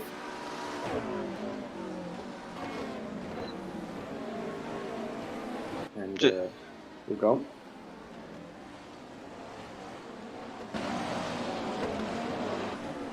Looks like have we just had a disconnect just then? That looked quite odd what's just happened. I think that was just Sanfrey. Oh yeah, Sanfrey of the Sanfrey racing team has just got into McLaren Sanfrey number 18, and he's dropped behind Suto and Nico Barclay and Vidos Racing car. Yeah, another thing, just looking down the order, things looking like it's kind of ebbing and flowing a little bit between David Martin and Jeff Close. In fact, Close is now going between under a second to a second and a half between the two, so that's looking like it could heat up a bit in second as we are looking at the two. Yeah. David Martin has just got in the GRG sports car fairly recently, whereas Close has been driving since the start. His car, the Copic number 818. Close has been doing such a strong job defending for a lot of the first stint of this race. We'll see how he attacks now, I guess. But then the leader backs them. Also, the car just ahead is in camera shot is Sanford. So it's a nice little battle for 6th place going on here in PV3. That would push them up the order too. GRG sitting in 14th with 2.5 points. They've actually made 2 positions up over the last couple races, and they're currently right behind IDOS 217 and 360-61 by not very many points at all. So they would actually probably get up there, actually even into just outside the top 10. It looks like if they're able to hold on to this or gain a few more spots.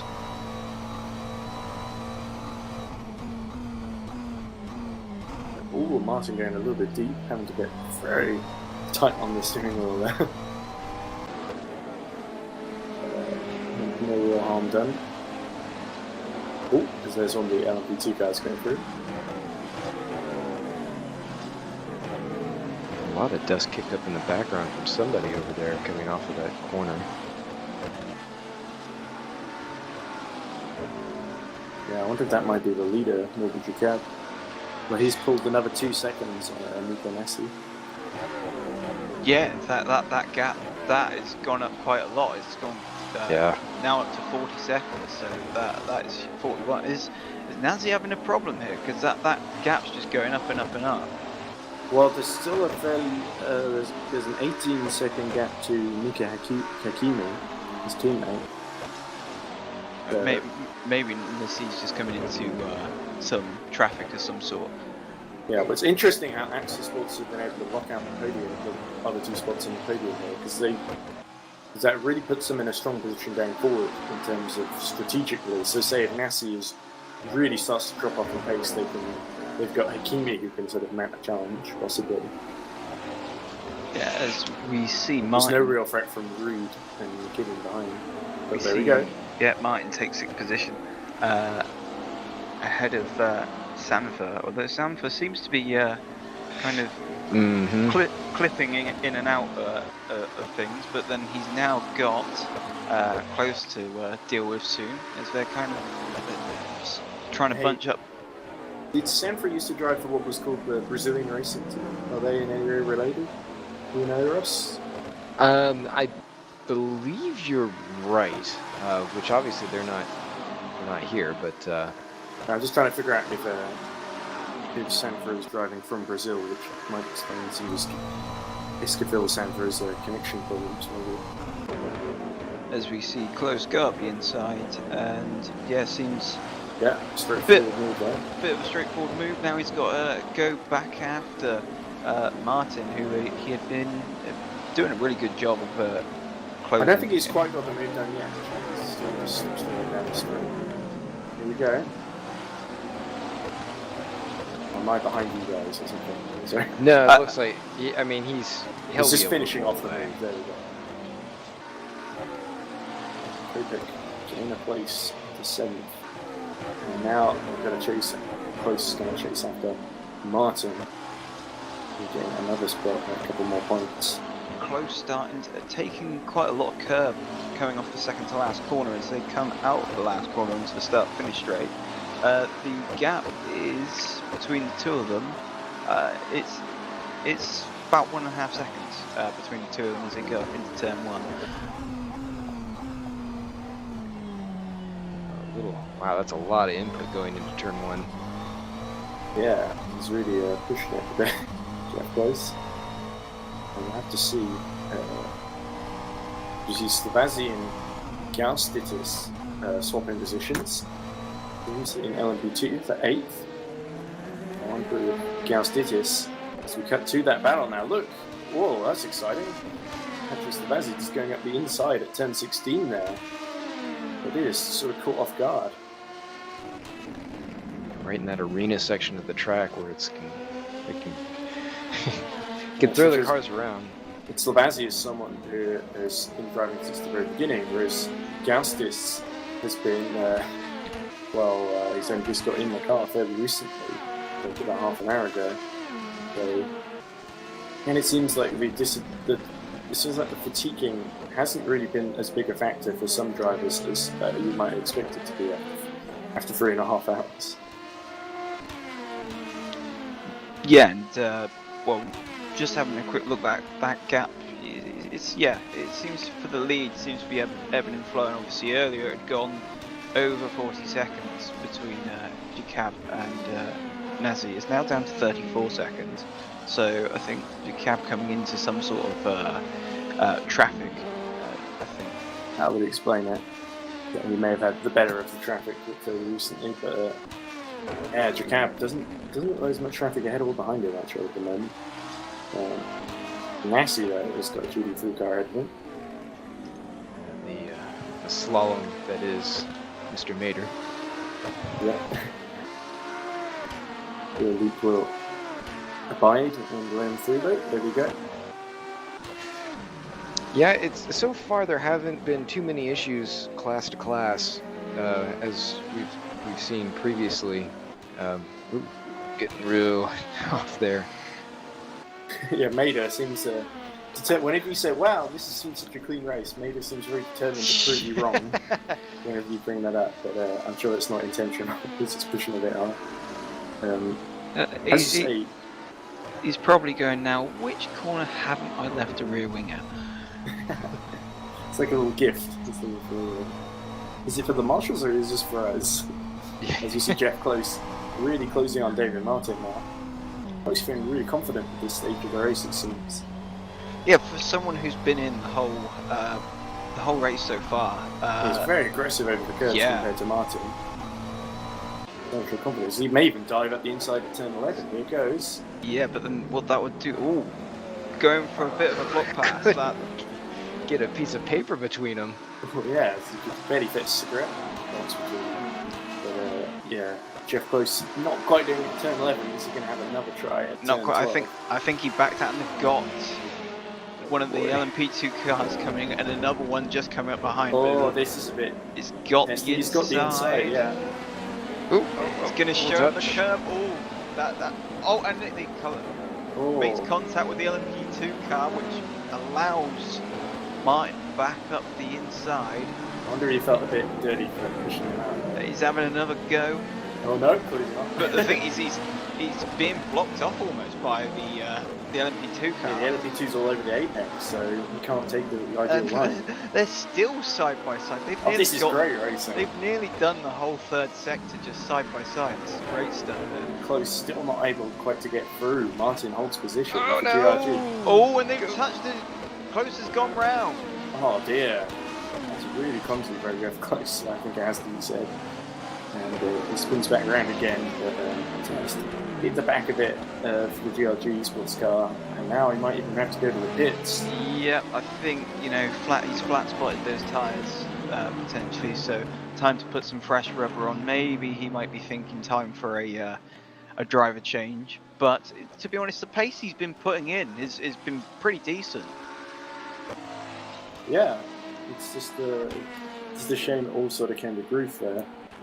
Because that was a good little battle before that happened. And yeah, Close is interested to see where Western is through. So that's another place for BMW Madness into 8th now. We've got about 30 seconds to make up on Sanford. So you were saying before, Force Polonia was out, and there was, I thought, another high-ranking GT3 team that was missing today as well. Yeah, I believe it was Pimps Racing Hungary. Right. Number 22, which was third in the standings on 59 points. I didn't see any of their cars there. I've not seen any of them pop up randomly in the race, so I assume they're not scoring the points. No, but they would certainly be stirring things up in the top podium positions or just outside of there. Yeah, we'll just have to wait till the final round, wherever that may be.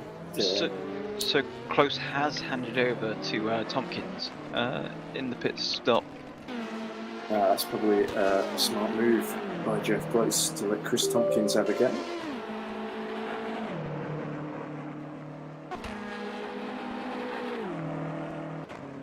They emerge back in P10 in GP3. Yellow in sector 1. That wasn't Tompkins, is it? Yeah, it wasn't Tompkins just leaving the pits, was it? It seems to have cleared anyway, so it's clearly not a significant obstacle.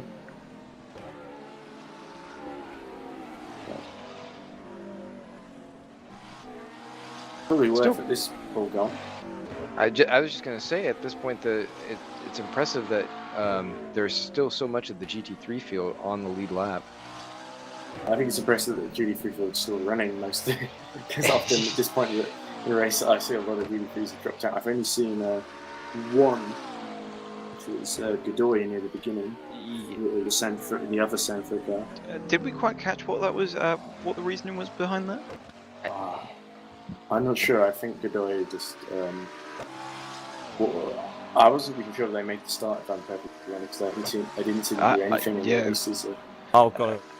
As Joe Goldis decides to pit in 9th place behind Slavazzi, and there's about a lapse gap to Christopher Kianik in Fancy Sports Triple 8.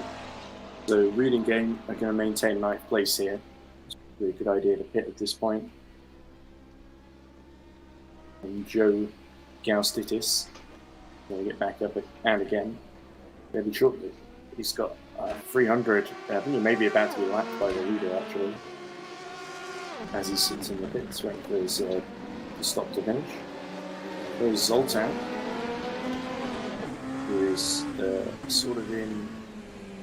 Yeah, he's sort of in. Is that Slabazzi, who's about 30 seconds behind him, and then he's got Deniashenko of RSS Unison about 10-15 seconds ahead of him.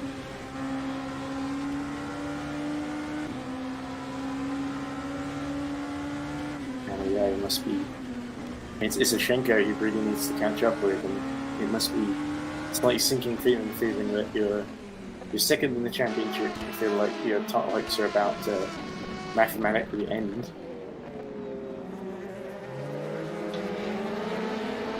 If you can't keep on top of your rival. But anyway, here's the Shenko.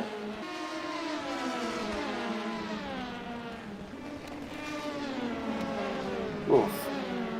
So I guess it's probably worth going through the order very quickly in both classes. Starting with LMP2, which is being led by Norbert Jacob, who's doing 85 laps now. It's been in since the start. And he's leading by 36 seconds over Nico Nassi. Then it is Jacob Reed, about 50 seconds down on Nassi, the IDOS machine. Ryan McKibben is fourth, about 10 seconds down on Jacob Reed. Nika Hakimi is 21 seconds down on Ryan McKibben. Nika Hakimi was running third for quite a lot of this race, so he seems to have hit trouble somewhere. Or he's taking a pit stop. Then it's Deniashenko in 6th position, about 77 seconds down on Nika Hakimi. Barconnell Zoltan has just taken over Fancy Sports number 5. He's running in 7th, about 9 seconds, 9 or 8 seconds behind Deniashenko, so he has actually been closing a bit.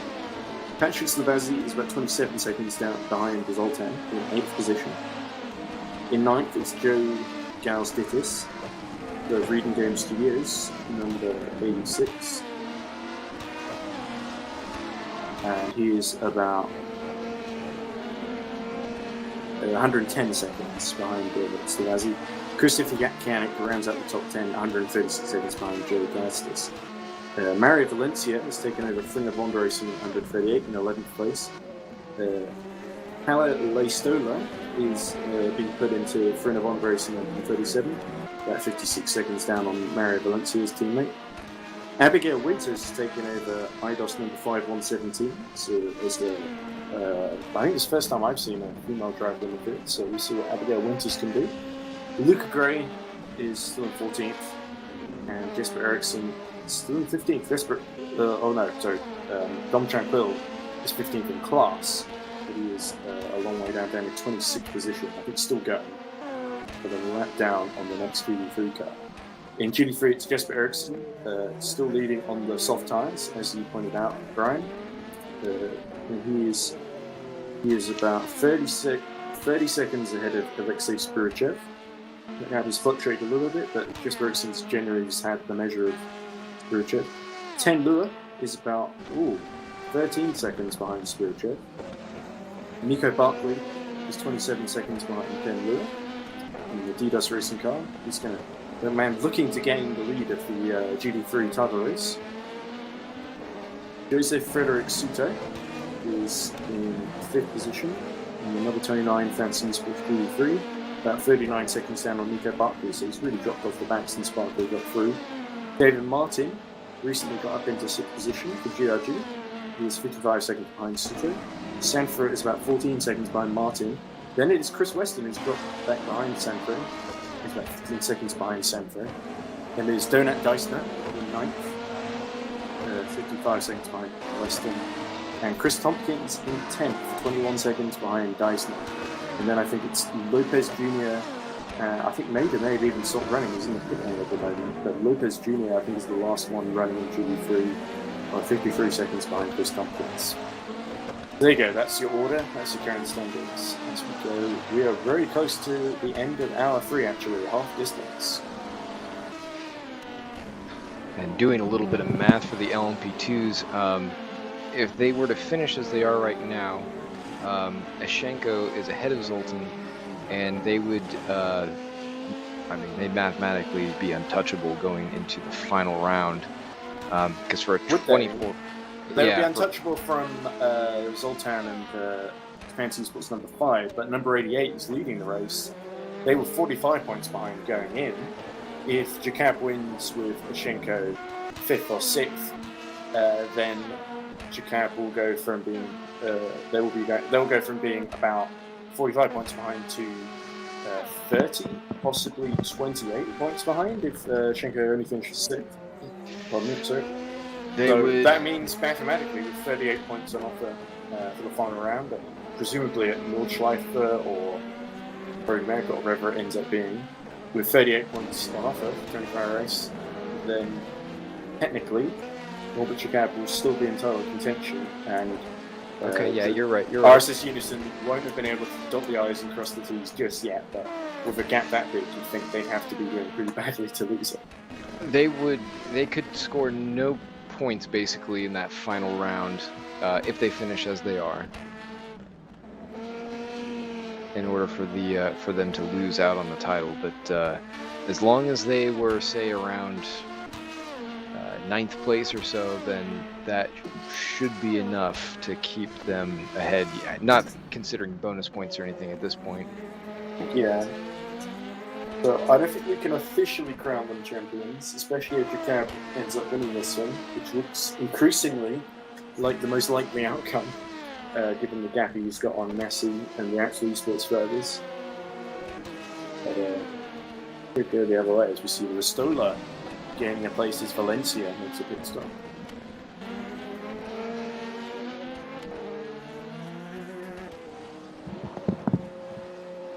Looks like Salvazi's in too now. From 8th place, of course. It'll be interesting to see, obviously at some point, Jakab's going to do a driver change at some point and see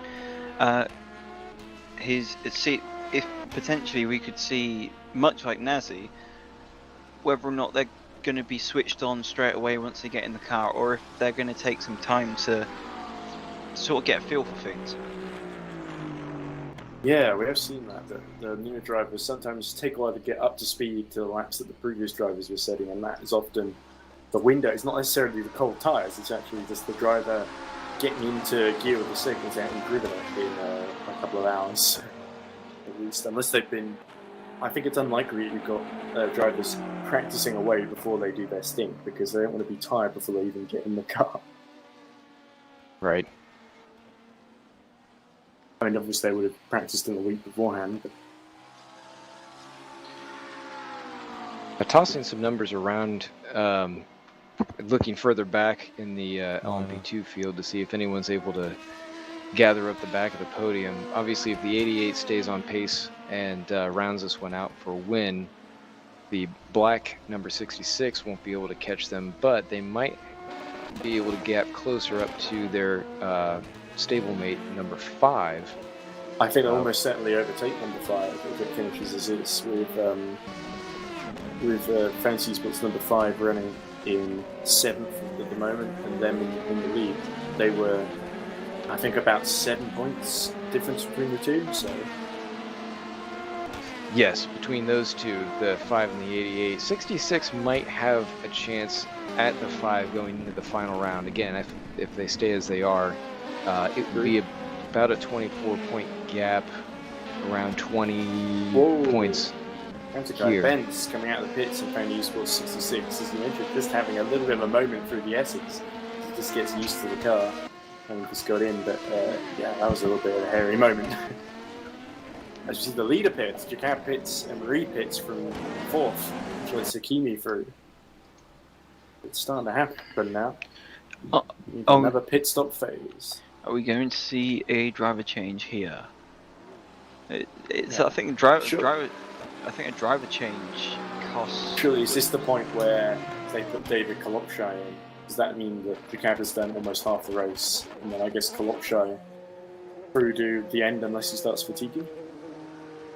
That would be the plan. Yeah, it definitely looks that way.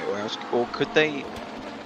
Nessie in the lead, by the way. While this is going Yeah. on. Could they do a 2? Could they do like a 2 hour? No, he's not changing. No, he's still carrying on. he's still in. So. I'm going to do the whole race on my own. Or, I don't think he can. Not physically. I don't doubt it physically, but I don't think the rules let him do that. David Kolopshai must be saying, "Oh, when do I get a go?" Is he going to do this last stint and then give Klopshire the wheel for the last 2 hours of the race? Sort of thing? I think he'd have to at that point. I don't know that there'll be enough time to allow him to do another stint after.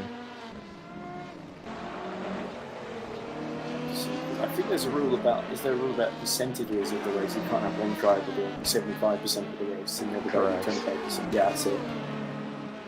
So, Robert Jacob, he may be having fun right now, but he needs to be careful. He wants to make up that 30-second gap to Nessie, so there's no threat at all on the changeover, I guess. But yeah, but then if you look at it as it is, we're not far off the halfway mark, and so could that mean that if percentages are a factor on how much a driver can compete in the race, then could that mean that they have to make one of their stints a bit shorter, which could effectively affect them? They put them a bit off balance with their strategy. it could handle lead to Nessie and the Hours of Esports team if they're not careful. We'll have to see how they manage it. I have a feeling though that they're just waiting for the opportune moment. Maybe they're banking on a code 80 or something. There hasn't been one for a long while. There have been a few accidents, not least for Luke Mader. But Yeah. Well, I mean, the last time we tried saying it all had been, 4 wheels off track for Norbert Buchan. last time we tried saying that the race had been quite clean, we suddenly found ourselves watching Mader having a bit of a spin. So yeah, maybe now we've mentioned the code 80. Bench just seeing Really clobbering the curb there, wasn't it? yeah, car in front getting it all a bit squirrely under braking into the second to last corner, and then Bench just deciding to completely launch it over that sausage curb. Yeah. Gastidas is right. It That's for feels- position. Yeah, it definitely feels like Bentz is he's still getting to grips with where the right turning points are. McKibben hits from third with Igos. Could let Hakimi and Reed through. Well, that's definitely a different racing line to take through that. Yeah, because he nearly lost it there on the first lap out of the pits. So Yeah, he seems to be struggling for like the feel or the balance of the car. It really doesn't look that stable going through the S's. yeah, of course. And Bentz's teammate was Patrick Slovazzi, who really Definitely seemed to have slightly better grip on things, although I think Slazzy had a few incidents of his own in the things. And McKibben has bitten. Kimi has gone up into third place, but Reed, I think, might be a little bit further back. But you can see where McKibben can hold position here. His teammate.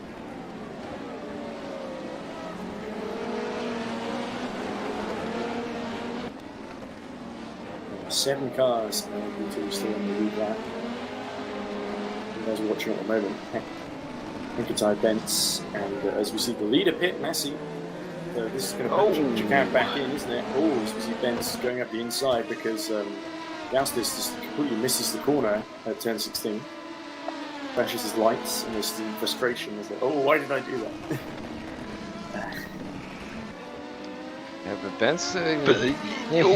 all four wheels off again. That's more than awful. He's going to a different circuit there. Yeah, he almost needed a ticket to get back in there. Meanwhile, Norbert Jacabri takes the lead whilst Messi's in the pits. Yeah, now, what would be interesting is to see how Bentz manages through this first sector, because he's been showing that he's kind of struggling with the car through this first sector. He seems to have it quite loose coming through, so that potentially, you know, it's not all over. It doesn't seem like a done deal with this move. No. Well, there we go, very sharpish on the inside there, over the curb, but it's away with it. But it's caught up by one of the LMP cars as well.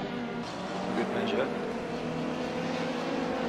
Yeah, he really needs to be careful, because now that we're shining a spotlight on him, if any of the stewards are taking a look, then they might see him getting real close on those curbs and extending maybe a little bit too much. He could catch a warning. Yeah, he seems to be taking quite a few liberties. Oh, is that Weston getting past Sanford just ahead of them? Yeah, yes, it is. Maybe, yeah, it is. So, but two battles by Chris Weston. Two battles for the price of one at the moment.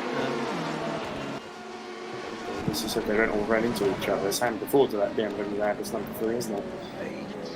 Yeah, it seems to almost getting to trouble without intention. But... Well, is that the Fringer Bond racing car unlapping itself from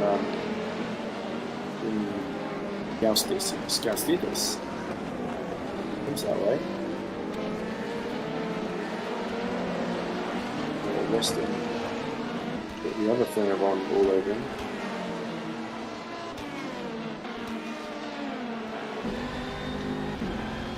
Yeah, it's another 20 seconds or so for Weston to catch up to Martin.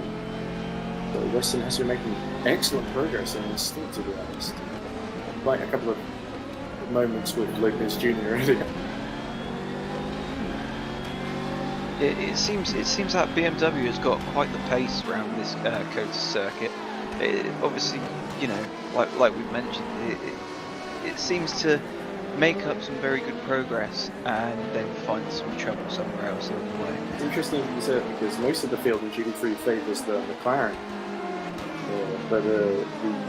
Although, it must be said, Alexis Bruchev in second is using the Aston Martin, the only car in the field I believe that's doing so, and doing a pretty good job. I don't think I've ever seen Aston Martin running so high up the field. I think credit must be given for that, because it's not necessarily the car of choice at the moment. And obviously a bit odd, or going further back into the race, that was the Aston Martin that got punted at the end of the back straight by the leaders having a battle when I can't remember if it was at that point Jacab when they attempted the outside overtake, but completely outbroke himself and punted the Aston. I was amazed nothing actually ever came of that in the end. Yeah, I think it must have just been good as a racing incident. Oh, and we see a spin for Jose. Joe Gaustis, yeah. And the leading James Studios sort of dropping down in this stint. They've not had the best time of it. Joe Gaustis has been a little bit, found it a bit hard going to defend positions from other drivers, and also staying on track seems to be an issue. I wonder if there's some damage to the Regan James Studios car. I wonder how far behind Christopher Kianik is now. He is about 99 seconds behind, so actually there's not too big a threat to Joe Gaustis, but if he's got damage, it might be a good idea to pit, or if his tyres are going, of course. Yeah, that can shrink real quick. Meanwhile, Christian McKenzie has taken over IDOS 317. They emerge behind Jacob Reed. They're a lap down, of course, according to the timing screen, but I'm not sure that's necessarily accurate. They're 22 seconds behind Jacob Reed in the sister car. Yeah, and obviously, Zoltan just off the back of him. Ooh, and that's Martin into the barriers. Oh, well, that's a place for Weston almost certainly coming up. Well, it's certainly going to help Weston close the gap with nothing else to that. But yeah, David Martin, a real hairy moment there, facing the wrong way and possibly hitting the wall.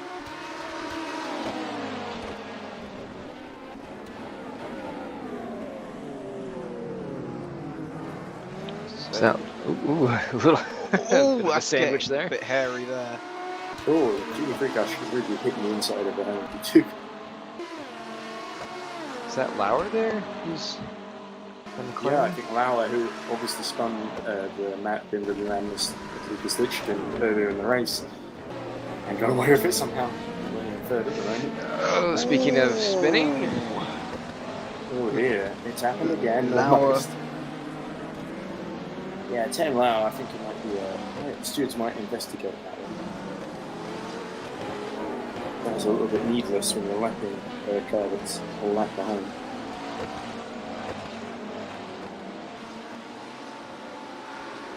It's a bit wide at once, going up over 10-16 for good measure.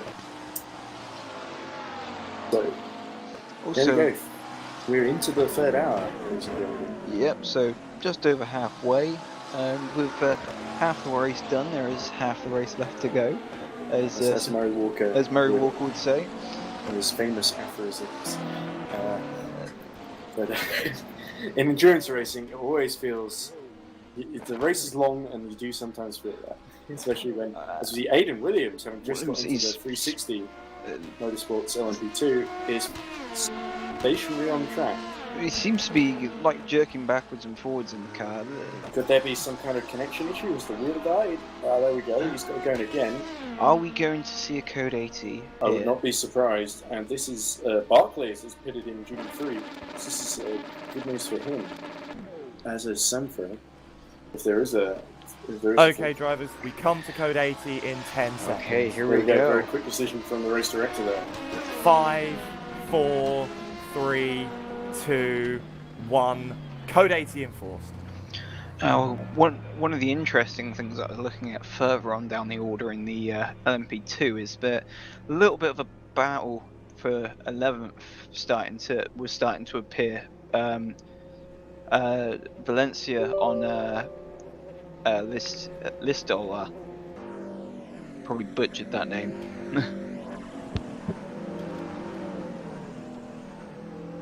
Yeah,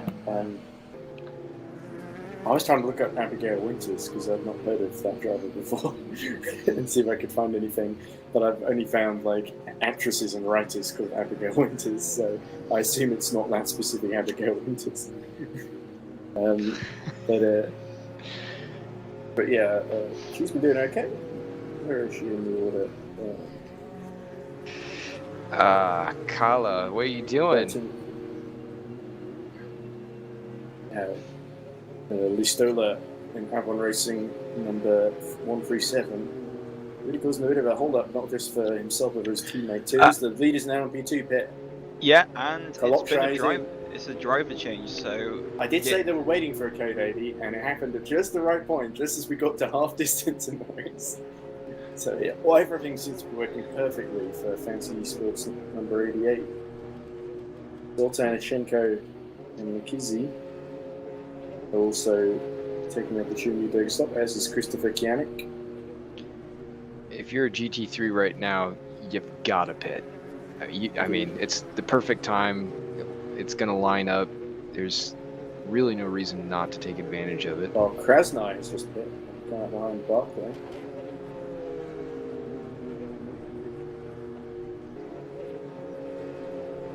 Okay, drivers, back to green in 10 seconds. Spirichev just coming in as the Code 80 is about to 5, end. 4, Slightly unlucky. 3, 2, See if there's any cheeky 1. play here. Green, green, green.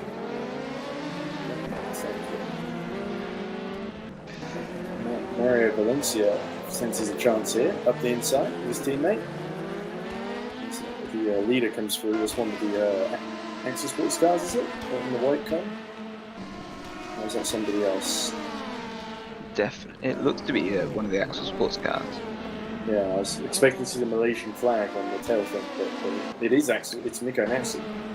Oh, and who's that going off? That's Tompkins. Oh dear, Chris Tompkins. Having got in Jeff Close's car, has decided to do a bit of exploring. Unfortunately, isn't necessarily the best time to do that just after Code 80. But he's got going again in 10th in class, well ahead of Lopez Jr. and Mader. Weston is also taking this opportunity to pit. This is Martin, and 6th ahead of him. I wonder if Barkley can get onto the podium with Spirichev still in the pit lane. I think he might be a bit too far back. Really interesting in GD3 how this is going to affect things going forward. There we go. So, Popov takes over. Popov takes over the RSS Unison Aston Martin. And he's now in 3rd behind Dua. Interesting to see how that pans out. Can Lua keep the position, or will Popov get back ahead eventually? Oh.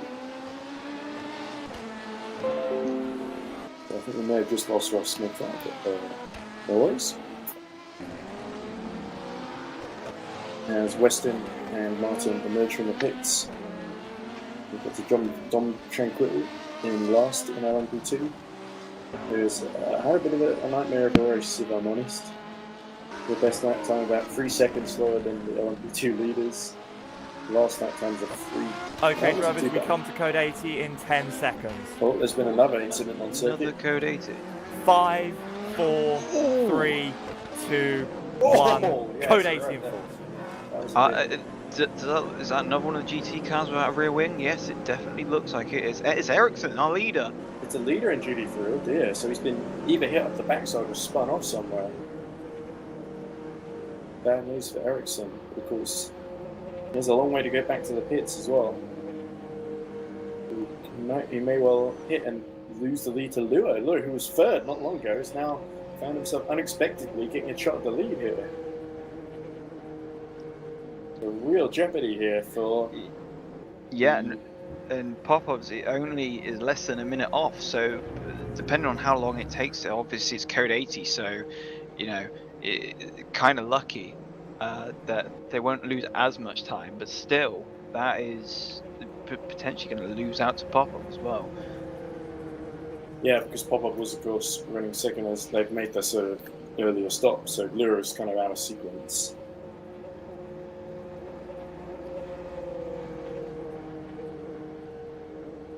Yeah, wow, what a dramatic moment. It'd be lovely. I think it's a shame that Ross Smith has just left, because we would have loved to have seen a replay of what happened there, but we'll have to use our imagination, I guess, or ask afterwards.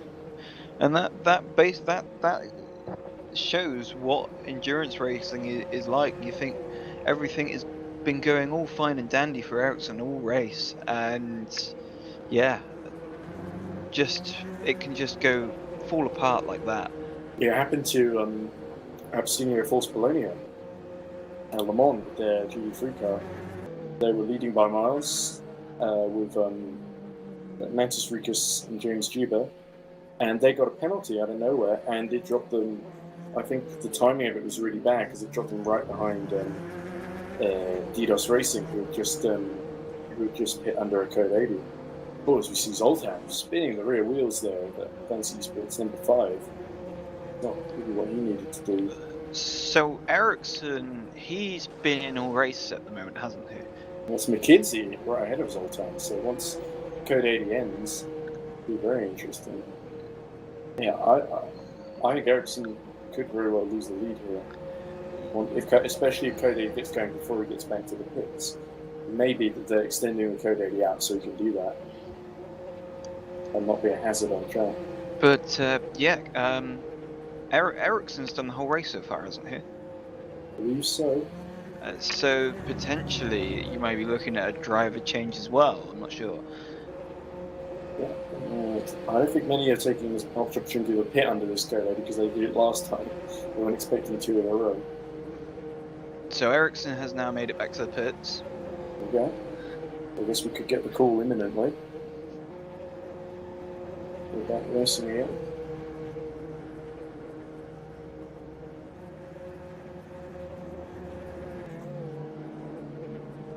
Realise something. Okay. I know, it is. Okay, drivers, Made it go green off. in 10 seconds. Okay, race about to restart then. Race is about to... 5, 4, 3, 2, 1. Green flag, green flag. Not a moment too soon for Ericsson. But Lua could very well take the lead here in GD3.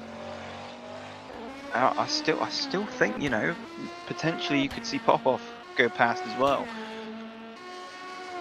The gap at the front was closed a little bit. Clock shows only about 30 seconds ahead of Nassi. So Nassi and Mika Hakimi going to take advantage of the fact they've been in the car a bit longer to try and catch Kalokshar out. And so yeah, we see a change for the lead in GT3. Yeah, Lua takes it 360 esports. He's probably going to lose out to Popov too if he doesn't go out in a second. You saw us change of position there. Is that Reed back with Zoltan? Zoltan, yes. It's Zoltan and Nikizi. But how long is this stop going to be for Ericsson? Because Barkley's not that far off the back of Popov as well. So is only a further 15 seconds down the road. Indeed.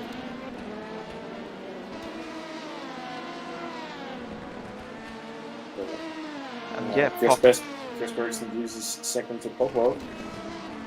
And yeah, I think Popov here is in the net lead now.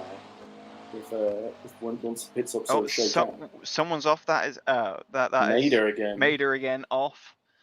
Has Barclays he through done into damage? third as well in GD3. It's an absolute disaster for Ericsson here. Yeah, it almost seems like there was the no fault of his own.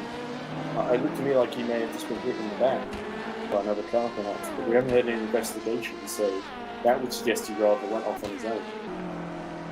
Could that be a sign as we see Bentz, McKenzie, sorry. Yeah, Ericsson has lost out to Williams as well.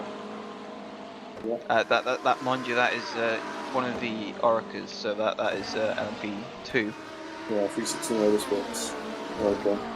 And it's Krasnov who's got that for a role in GD3. Could Jesper Eriksson lose out to Chris Weston here? I think Vinicius Del Vecchio actually is too far behind, 85 seconds down, but Chris Weston was only 7 seconds behind him. So I think this is it probably doesn't get worse than this for Jesper Eriksson. Oh no, it's listing him as a DNF. Is he thrown in the tower? Oh, that would be a real shame if they've decided to rage quit because of that one incident. Or has the damage been too terminal? Usually, the only terminal damage you get in this game is from the injured players, which I have seen before happen in these endurance races actually, and it's very dramatic when it does. But is there smoke coming out the back of that LMP2 car? Is that just a bit of a glitch? It could be. I don't know. I think Williams needs to keep going for now, but that may have just been some smoke from off track that was appearing in the wrong place. But yeah, dramatic to lose Jesper Eriksson at this point in the race. I think Vinicius Del Vecchio and Chris Weston are definitely going to get through, even if he does get going again now. This helps Weston a lot in his bid, because even though you've got Barkley in third, it's going to put Weston up to 6th. I mean, there's only 2 cars between BMW Madness and Didos Racing under 75.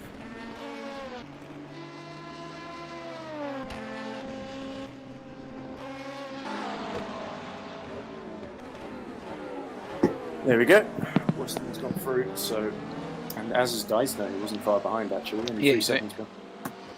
And he looks to be catching a little bit on Weston.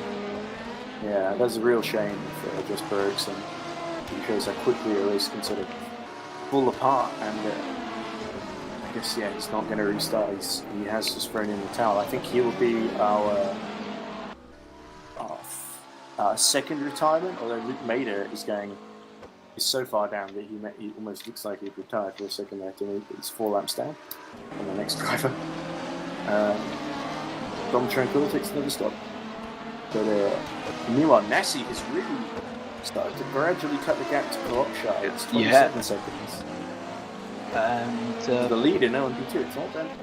We are currently on lap 100, so that's a milestone. That's a milestone. Oh, and there's a spin for Tompkins, same section of the S's. So we've got to hope no one collects him here. I think he's getting off track there. It seems okay.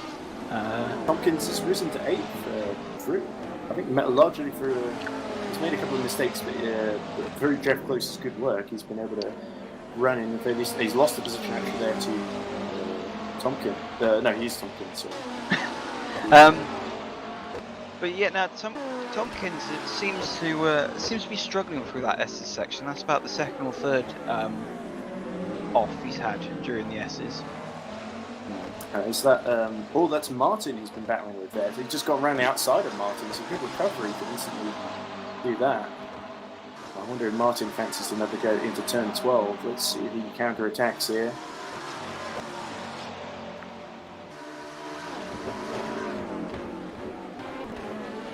Yeah, now these two running second to last now, of course, but still a lot of pride at stake. They get side by side a little bit. But Tompkins sort of defends the inside there. Long gap to Dice now here. It's Lua, leader in GP3, is just flattening both of them. Pop-up closing a little bit on Lua. Down to 48 seconds from 50 or so. The gap for Nassi is now down to 23 seconds, so that is coming down. Basically running just over 2 seconds a lap quicker than... okay. Interesting, I remember Kolokshai has made a mistake.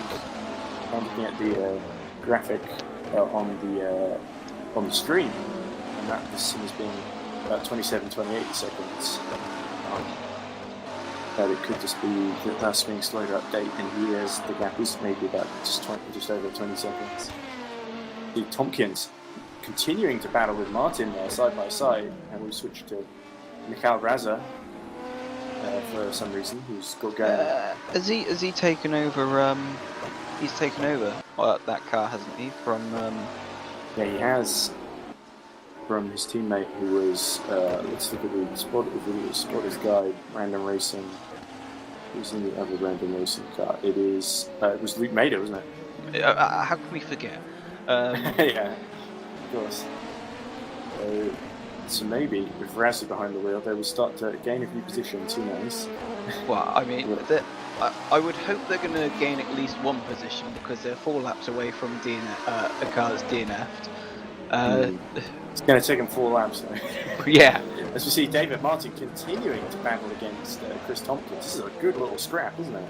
There we go. He's almost got the inside there, but Tompkins just had a marginally better run out. And we'll see if we can get the slipstream here. I think he's a bit too far back.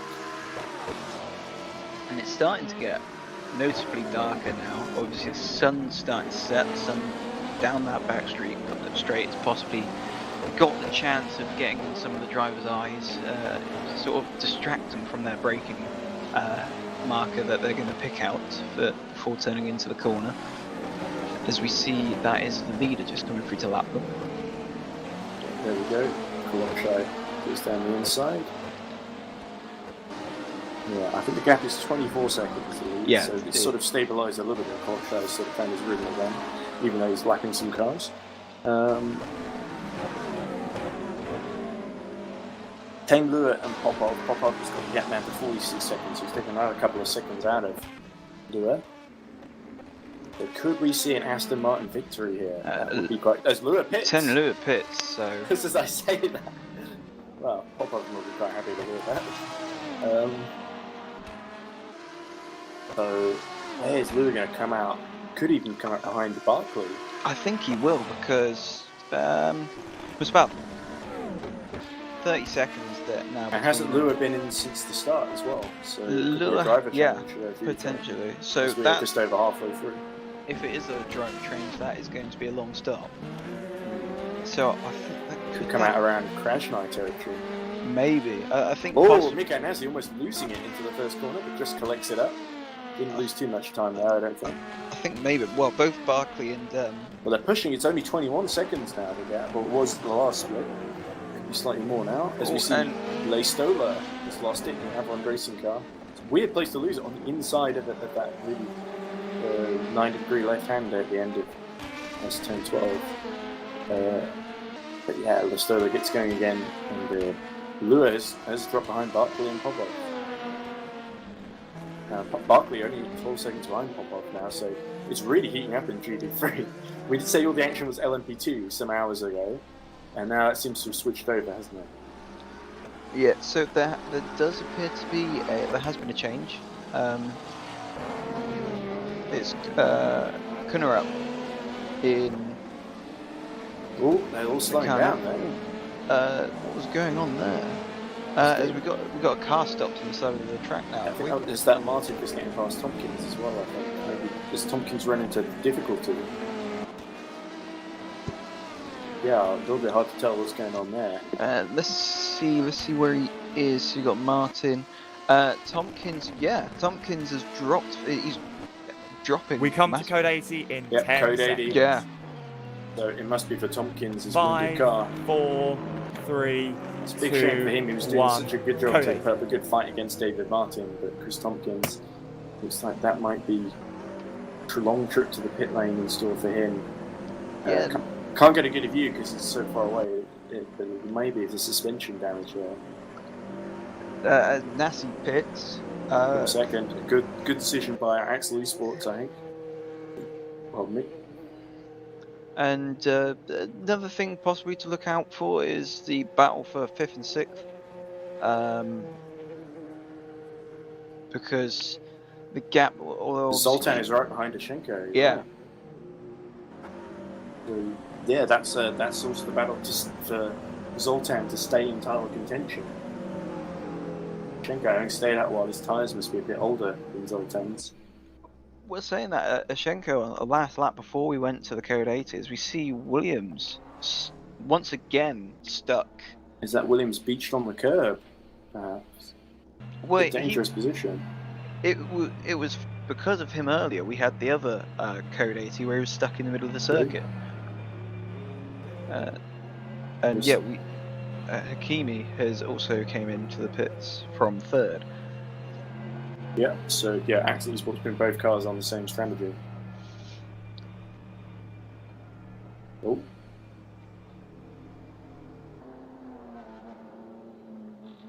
Luke Mader is not happy with some of my comments, unfortunately. So I think we were being a bit harsh on him, to be fair. But anyway, Mikhail Rezaz at the wheel.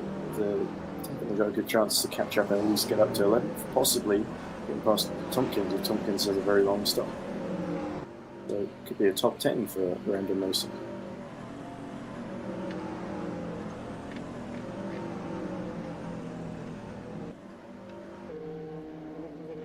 And McKessie pits from 7th for IDOS. Is he going to drop behind? He's got 125, about over 100 seconds to Pankatai Bent, so you think that McKessie will be alright. So did we just see someone else parked on the side of the road for a moment then? Yeah, I was a bit confused about that. That was Winters. Abigail Winters, yeah. But perhaps Winters hitting trouble as well. She's about 2 laps down in the IDOS 517.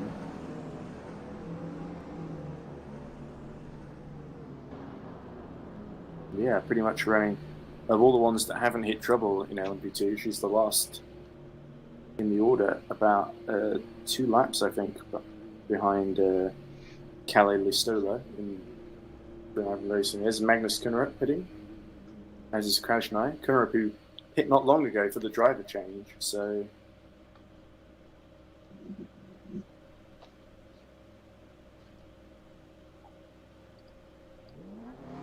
well, you have to wonder what's going on there at the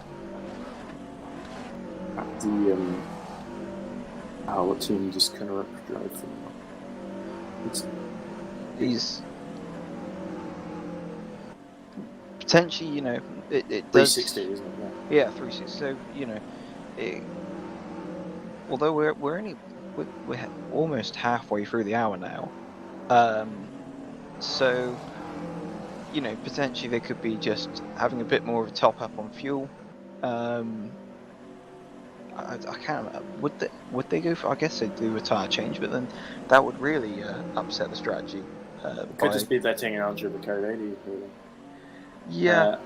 And so, I guess they didn't really have that much to lose. They've sort of kept position and just come out ahead of Crash now.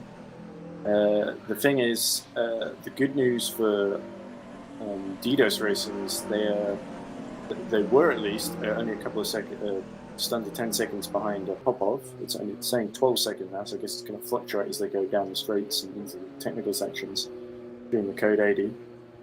But that's bad news for BMW Mandis, of course. If Barclay is able to get into the lead of GD3, okay, drivers, they're going to take more points out. Here we go. We're approaching the restart in 10 seconds.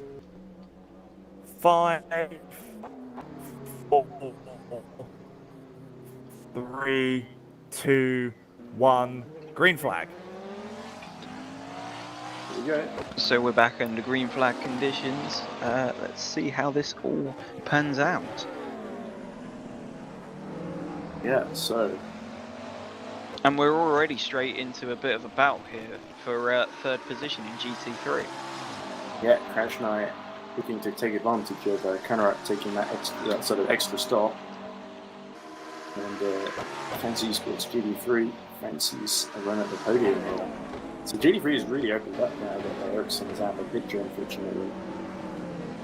Oh, and going wide, going deep into the corner. That massive problems here for Cunnerup. Basically, yeah. Perhaps that's why they hit. Yeah, seeming to be going everywhere but the racing line through those last two corners. Odd defensive line of just missing the corner. So then that promotes Krasny into P3. Just looking for because we were seeing Zoltan close onto P5. He's about a second behind Denny Ashanti in the ISIS Unison 717. Yeah, so the gap's now out to on the time screens. It is coming down. It's just under 2 seconds, supposedly. Yeah, I'll have to see if the auto director cuts to that. But the interesting thing, we're seeing Tommy Tranquil going extremely wide. I'm surprised there's no warnings for that. It seems like the race director is sort of, the cars that are a bit lower down just constantly miss corners. He's just sort of going, oh, well, let them off on. Or we're not hearing warnings because there are so many. Well, I mean, obviously, Dom Tranquil, very low down the order. Obviously, that was Hill driving the car at one point, and they came into whatever technical difficulty they had earlier on into the race. They were battling quite well in the LMP2 class, but some problem came up for them. Speaking of problems, I said earlier we got the message from Luke Mader criticising our commentary, saying that take it easy on us. We got taken out twice at the start of the race, and we just had a really bad race, so I don't appreciate the trash talk. Do you feel we were too harsh on it? I think Mikel Vaz has been doing a little bit better, to be fair, so it's not a completely hopeless case. Well, they've managed to pull a lap back. That's true. On the leaders, so you know, putting in some good times. Let's see how they are doing at the moment. Yeah, it's Mikel Vaz's best lap, or well, the best lap of that car, I should say.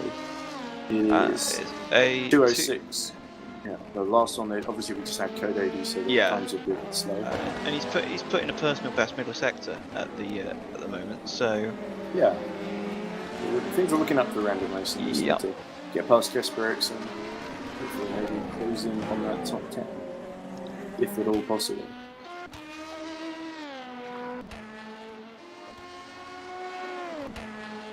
I can understand why people don't like being criticised for having a bad race, but as a commentator, you kind of have to talk about it, especially in an hour-long race. You can't just ignore some of the drivers. You have to sort of talk about all of them because you have to fill time sometimes. Yeah. Just one of those things, I guess, as Raza takes a pit stop. Yeah, and that gap between 5th place Attrition to Zoltan, 5th and 6th, it's kind of still saying at about 1.8. Yeah, Ashenko's doing a good job defending, I think. And it's a big gap to Reed ahead of him though. And Nikezi, I think, is really kind of lost out in this period because the second Idos has sort of ended up battling with Fancy Sports number 5 and Denis Shenko when it really should have been battling with its teammate, Jacob Reed. Well, it was earlier, at least, in the race. It could just be they're trying a different strategy, and this is the hurdle they have to overcome. Yeah. That's the thing that could be quite interesting, is at the front, obviously Nasi has gone on to that alternate strategy with pitting under the Code 80. So, once, everything's panned out, and Nasi is about 38 seconds behind Klotch. Yeah, he's 38 seconds, and Klotch is going to have to pit at some point. Obviously, he pitted at the previous Code 80, but didn't happen much long before that. So it would be interesting to see how that sorts itself out. We're about 2.5 hours left, which means we are 108 laps and 3.5 hours into the race. Yeah, it's all kind of, it's all gone from being very frantic to, a slight lull, which is what you generally tend to see in an endurance race. Everything's all very frantic, and then you do see a lull, and it's everyone gearing up for as they start to Kunurup is coming into the pits again. Yeah, this is we were talking about what a lull we're experiencing. Yeah, some action as 4th place is now in jeopardy. Yeah, so this could be good news for Chris Weston, as he's closing 7 seconds behind Del Vecchio, and now he's got potentially another position gain. Well, hang on a minute. Is this a drive-through? Has he been handed a drive-through? Because he didn't stop. So I didn't hear anything from the rest of it about this. I missed that out, but it just could be because our video director has gone off for a break. Unfortunately, he's not been able to update the graphics. Where does that filter him out? So it's still 17th at the moment, and he appears to have a fairly decent gap, but that's kind of put him in no man's land for the moment for where he's sat. That definitely helps Del Vecchio and Weston close on him. We see the lights coming on now as darkness falls over Austin, Texas. It's brilliant with the lights on. Usually have the day of time of day so late that we see much of night action in this series. Usually it's 6 hours from the morning till afternoon. But this is pretty cool. And as we go to dark, that means that track temperature, ambient temperature all starts to come down. And I feel colder already from this intense heat we've been having. You may start to see people start to pump in fast laps of the races as the temperatures become more optimum for the cars.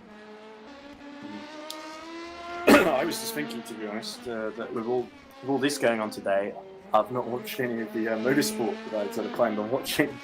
I may have to catch up on it afterwards. Should there be plenty of time in the evening? The Formula E, Formula 1, British. Well, I don't think is it British Touring Cars this weekend. I think it is. I think just about everything's on this weekend. Yeah, including this. Including this, you've also got MotoGP, World Superbikes, British Superbikes. if you're into your two-wheeled stuff. It's just this weekend's just been it's just mayhem if you're a motorsport. It's a bit of a contrast to the last several months where there's not been too much going on for understandable reasons. You see Magnus Kinnerup being lapped, and some of the headlights on that McLaren look a little weak compared to some of the LMP2 really blazing like LED lights in the front. Oh, look at that sunset, beautiful. Yeah, and that's another factor that comes into it, that some drivers prefer driving it at night. I myself, when I'm taking part in a few endurance sim races, prefer racing at night. I don't know what it is. It's certainly got a different atmosphere. It's almost like you're not really you're not taking in everything around you. You're just focusing on the track in front, and you're picking your brake. Well, this looks a bit hectic with these two cars trying to go either side in the S's. I think they weren't fighting for position though, so it's all good. And we're watching Magnus Kinnerup. Kinnerup continued to hemorrhage time. Vecchio is still about 40 or 50 seconds behind. There's a bit of a gap to make up, but yeah. Crash and I looking good in third in GD3, and Barclay be keeping it steady. Popper was doing a good job to make sure that Barclay, because we know how good Barclay is, I think from his results earlier in the season, he's been able to keep the gap fairly steady. I think it'd be a big achievement if RSS Unison could win a race in GD3, but I don't think they've been able to do that yet. In my memory.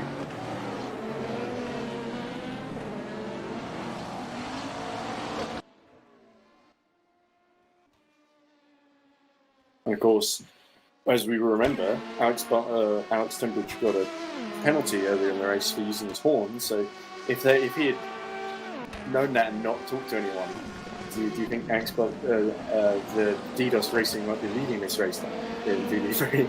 Because they're only 8 seconds behind. That's more than a penalty. That's more about bizarre things. There's been so many bizarre moments going on during this race, and that's definitely one of them. Having your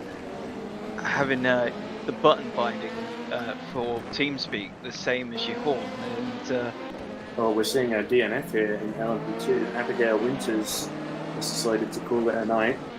Well, we were seeing some problems for her during the Code 80, because we saw her stopped on the side of the track for a bit. Magnus Kinnerup making another visit to the pits. He's going to stop now. This one's definitely pits up. So he had to serve a drive-through for some infringement, possibly track limits, and then he's had to make a pit stop. So that could very well hand fourth to Del Vecchio and fifth to Austin.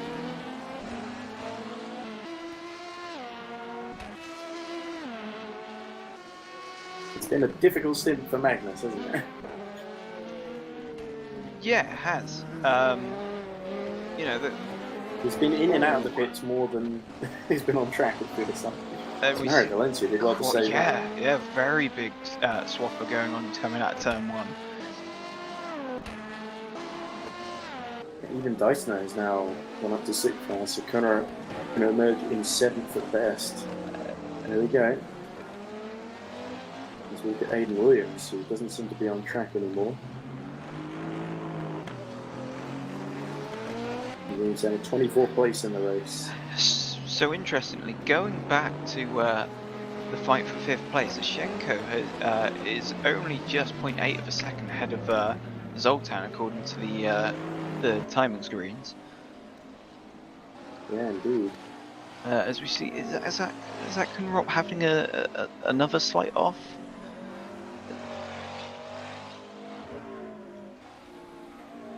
Yeah, I think Kunrop has got going again. It'd be interesting to find out what's going on. There we go, there's Kolokshai, the leader in LMP2. Gap has sort of stabilised, it's gone back up to 34 seconds or so for Kolokshai over Massey. So it's looking like Kolokshai is going to consolidate that lead and really keep that title race alive with Anti Esports. But you could do with Zoltan getting past Lushenko as well.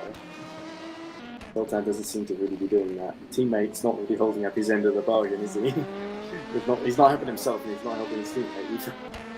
He's sort of stuck behind Pachenko. As we see 12th and 13th, two Oricas in the pits at the moment. And also Valencia's come into the pits after his little moment earlier. Yeah, this is the Frinavon racing cars, 130 and 137, who've been not really fighting anyone but themselves, I guess. I think this Frinavon have had some good results this season. Is that, who's going first there? I think it's Valencia. Oh no, is it Stola? No, I think yeah. Stola's a lap down. So yeah, Zoltan now only half a second. Track warnings. Warning for car 818, number 2. Car number 818. Track warnings, number 2. It's a second warning then. 818. So whereabouts? That's Tompkins. Chris Tompkins. Tompkins. So yeah, it's not been. Copic racing. It's not so been. That's one. Is that one for Jeff Close and one for Chris Tompkins? Yeah, so that's two. Yeah, two. Yeah, because it's not driver, it's car based. It's not driver. Yeah. It's not driver infractions. So it's both of them between them. If put them on notice, I guess one more, and they could be in line for a penalty, which would really help Mikel Barza. Yeah, Tompkins has been having a bit of a tough night. You know, he's been putting up a good fight for position, but yeah, he's obviously trying to, you know, push the maximum as we see Reed coming into the pits, giving Zoltan a position. And Ashenko too, so that puts Ashenko up to 4th, which is sort of what RSS Unison need. They're sort of into title clinching contention here as they get closer and closer to the podium. And they are 160 seconds down on the leader. Yeah, interestingly, Zoltan has lost a second out to Yashenko. So that, I'm guessing that's either a mistake, I think, or possibly traffic. Yeah, be one of the two. As we see Lopez Jr. Now, Lopez Jr. He's done most of the race so far, isn't it? So could this be a driver change? I think Lopez Jr. might be the last guy to drive the change. Yeah. It's almost like he didn't realise he had to come in until now. Yeah, good effort by Lopez Jr. Actually, I think. While some others behind him had fatigued or called it quits, he's kept going. But good on him. And hopefully, Seth Racing gets a decent result out of this.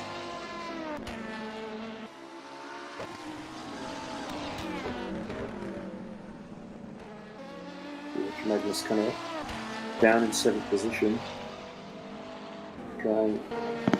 Really, he's going to come under pressure from Martin in not too long a time if he carries on the way he's going. It's not been a great race. But Martin 20 seconds behind. Dice now about 40 seconds ahead. Bent's put him in 8th. Defense is 66. Back one.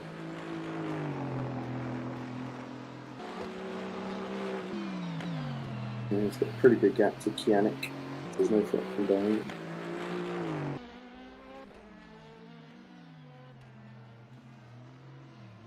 And you're watching. Is this Raza? Or are we just looking at a static camera of the turn 12 haircut? Okay, it's a bit of a. You can tell we're on auto director right now.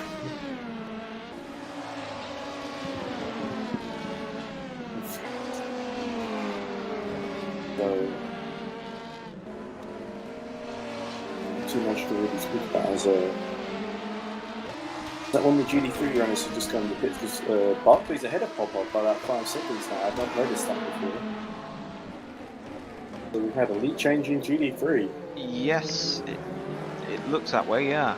So Nico Barkley has taken the lead for Adidas Racing. That's going to be a huge help in the championship in GD3. That's going to mean they take the lead, and with Western only scoring 10 points and them scoring 25, that could be a huge advantage. But it also seems Western closing on Del Vecchio in 17th. He's been closing for a while. He's about 2 seconds back. Yeah. The problem is, once he's got by Del Vecchio, it's a huge gap to pass now. Yeah.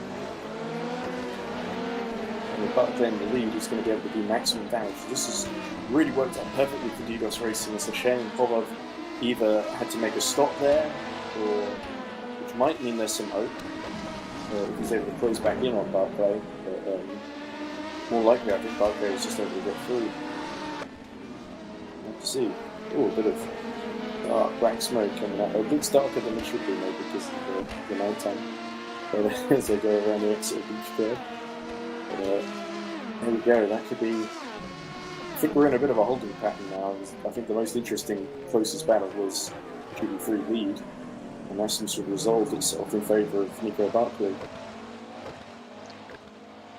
But yeah, no, we still, as we were watching for a bit then, Zoltan closing in on 4th position, Ashenko.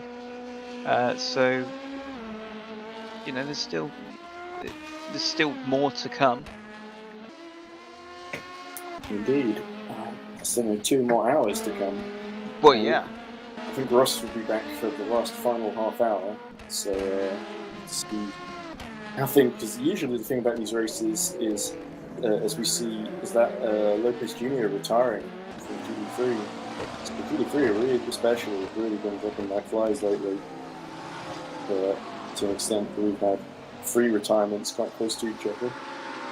Yeah, and we have the gap again to Western is it's still webbing and flowing for the Madness Racing BMW between Del Vecchio and Western. It was coming. Del Vecchio has actually done a pretty solid race, I think. Yeah, He was able to hold off Barclay for a long time. He was able to hold off Western for quite a long time.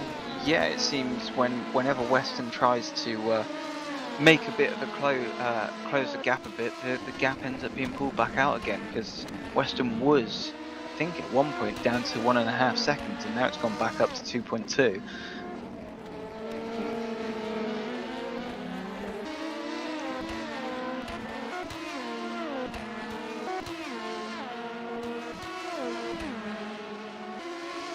Yeah, so we really are getting into the middle of the night here. So this race is going to end in near total darkness, apart from the lights of the cars and a little bit of trackside lighting here and there. And we're really going to see drivers tested in low visibility conditions here.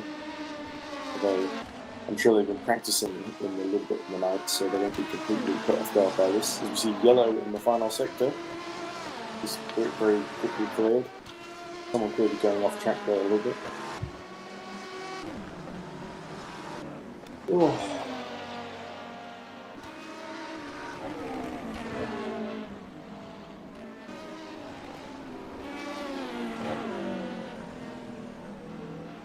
Just looking back up through the order. Magnus Cunningham going very wide there. Yeah. Well, he looked. And Martin has got through as well. He looked as though he was, he was making up some. He managed to get back into some form of groove, and he was putting in some good times. But yeah, obviously some more mistakes kind of creeping in a little bit. Barclay's doubled the gap to Popov at the lead of GD3, so Popov, I think, is really losing his chance of winning this race, unfortunately, in that Aston Martin. It's a shame they've done such a good job up to now, but they have just avoided mistakes, and there's always an opportunity later on if something happens to Barclay.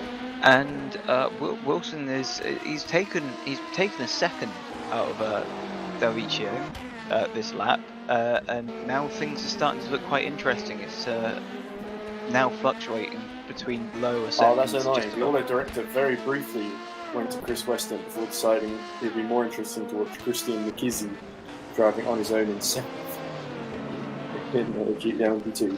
Oh, is this it? Here we go. Weston's got through, is he? He's trying around the outside. That's an LMP2 car. Yes. But that will he needs to stick by that as close as he can, because the LMP2 is just about to lap Del Vecchio. As we switch to Dom Tranquil, just lapping a GD car. And obviously Tranquil having to pull himself through the GT3s, as we mentioned earlier, coming into what I guess was technical issues earlier for Hill, and so they had to do the driver change.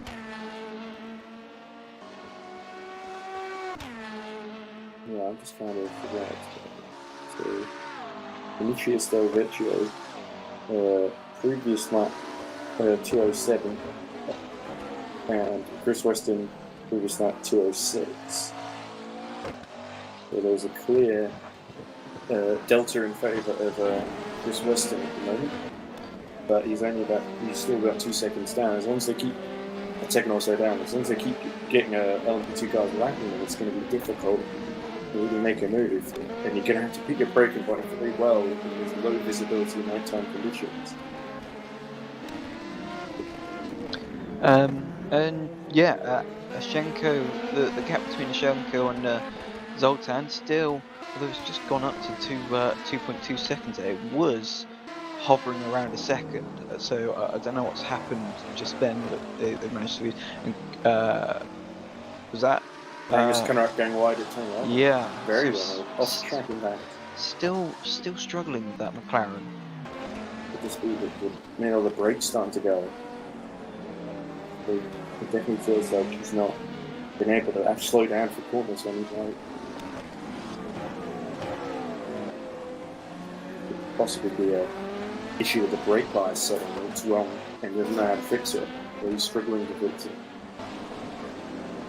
Well, yeah, that was one of the things I was seeing with the is it the Netherlands cars? The Frenavon racing team, yes. Yeah, the Orange cars. Yeah, the Valencia and the Lysola. Yeah.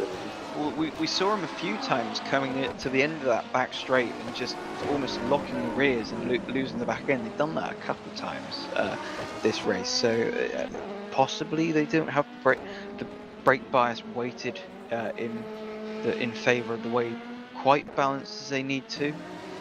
But yeah, no, we haven't seen much. We haven't seen much in the way of spins or problems with them so recently. So I think they've managed to sort that problem out. Indeed. This is really, we're getting up down to the 2 hours to go mark. So we need 4 hours into the race, and we're getting to the really crucial point where it becomes, especially those in the lead, need to make sure they don't make any mistakes. So what happened to Jesper Eriksson leading GD3 by a country mile and then losing the rear wing and getting frustrated by the lengthy pit stop and calling it a day, as we see Ben scanning extremely wide into the last couple of corners. We've seen that a few times from Ben this race since he's got in. He's not afraid to explore parts of the track that other people aren't using. He's using. Or go to a completely different piece of tarmac altogether. Well, yeah. As Christopher Kianek pits from 9th in LMP2. He's been using bits of curb and in some areas of the track he's actually managed to extract a bit more lap time out of it, but others he's lost out a little bit. And interesting because unlike some of the circuits we've visited, like say Hockenheim or Road America, the Circuit of the Americas is one of the few circuits that actually does see a World Endurance Championship visitor in this calendar. So there's a sort of one-to-one comparison, because we have seen sort of night racing at COTA, I was just thinking. So Kianek having pit has lost a position to Gaustitis. So Joe is now up to 9th in the Reading Game Studio in the 86 car. Kianek in the 888 fancies for its car is now down to rounding out the top 10, but there's no threat from Valencia behind. There's like a lap down on him. Kianek on fresher tyres is probably going to chase after Gausis now. We can get back up to 9th.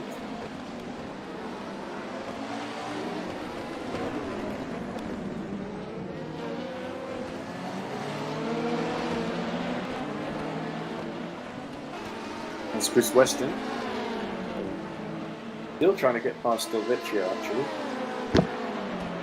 That was really one of the closest battles, the other one being Zoltan and Lushenko. Ooh. Not Del Vecchio ahead of us. In fact, speaking of Zoltan, him and Polokshai, the leader, both come into the pit lane. There's 5 minutes remaining in the race. And Polokshai is going to lose the lead to Messi. Zoltan loses 5th to Reed. Axel Sports briefly will take the lead again until they inevitably make their own pit stop, probably in a few laps' time. Because remember, Nassi's on that alternate strategy, having pit under code 80. We also got earlier in the race. Chris Weston, even as the darkness falls around him, cannot find a way past that jet black Sentra racing car.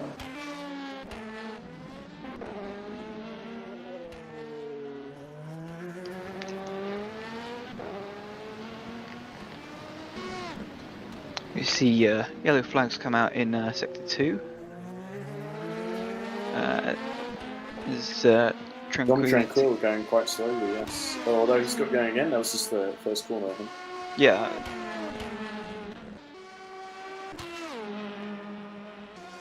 And, Zoltan has lost... Zoltan just pit, I think. Yes, so he finds himself behind Reed. It's 6.5, best part of 6.5 seconds off of Reed. So... Yeah, Zoltan's got a job to do. He's got to see if he can try and jump at Shenko here. Yeah. Behind him. Yeah, so if he can put in a couple good laps in, he can potentially jump Shenko here. It's interesting he had such a long stop because he's gone from being quite a way ahead of Messi to being quite a way behind. There's Shenko pits now, so Shenko immediately responding to what Zoltan did. This will put Reed back into 4th.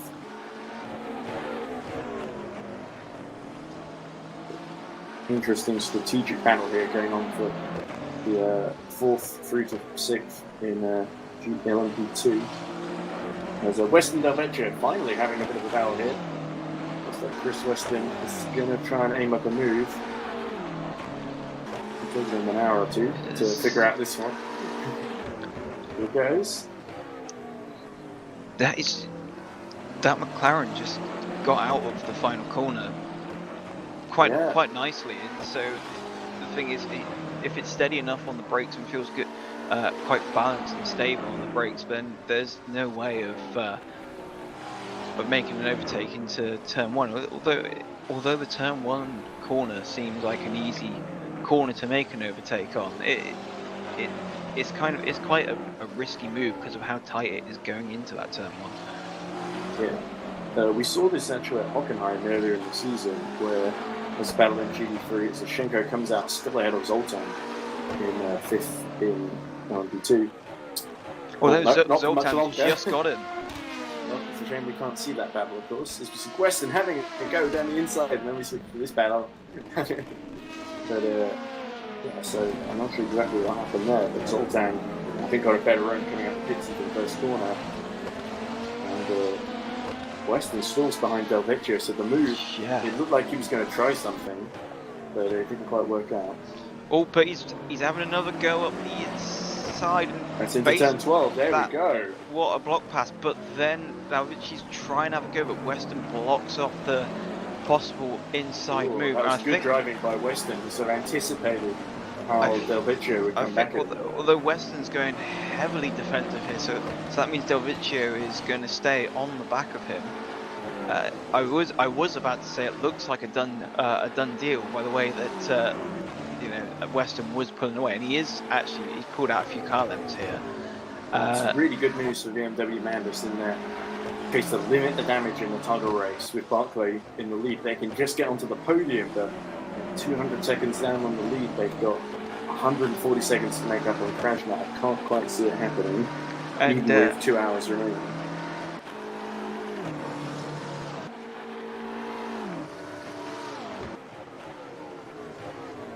Oh, sorry, you were going to say something, right?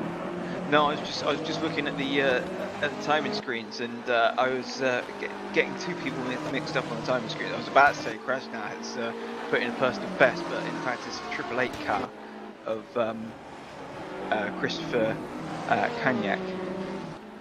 Oh, that's good, because he's trying to catch up to Joe Stissis, who's in the pits at the moment. Yeah, so yeah, he's put in a 30. In fact, he's overtaken them, but he's lapping. He's probably about fourth fastest on the previous lap. Is the 888 car. Obviously, they came into. They had a few problems about mid-race or coming up to the halfway point, but no, they seem to be recovering. And as I said, lap times are starting to stumble for some teams as the track conditions start to get a bit cooler.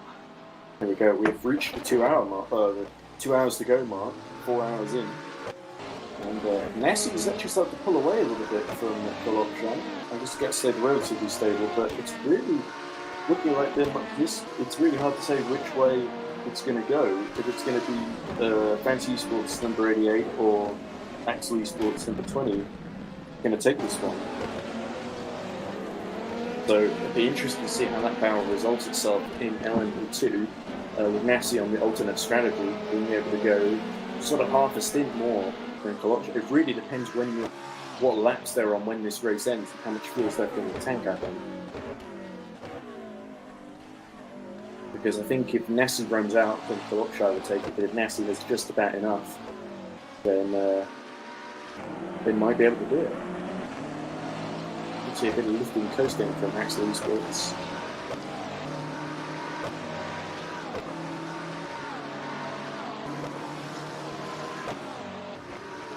And in GD3, Barkley has really started to pull out a gap on Popov for 16 seconds or so.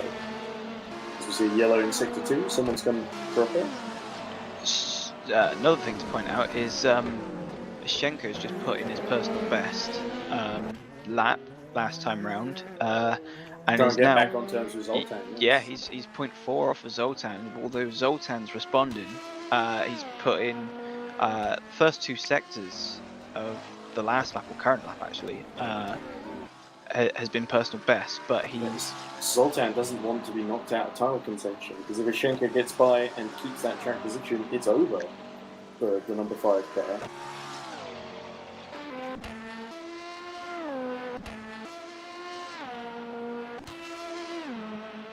So yeah, that gap between 5th place Zoltan and 6th place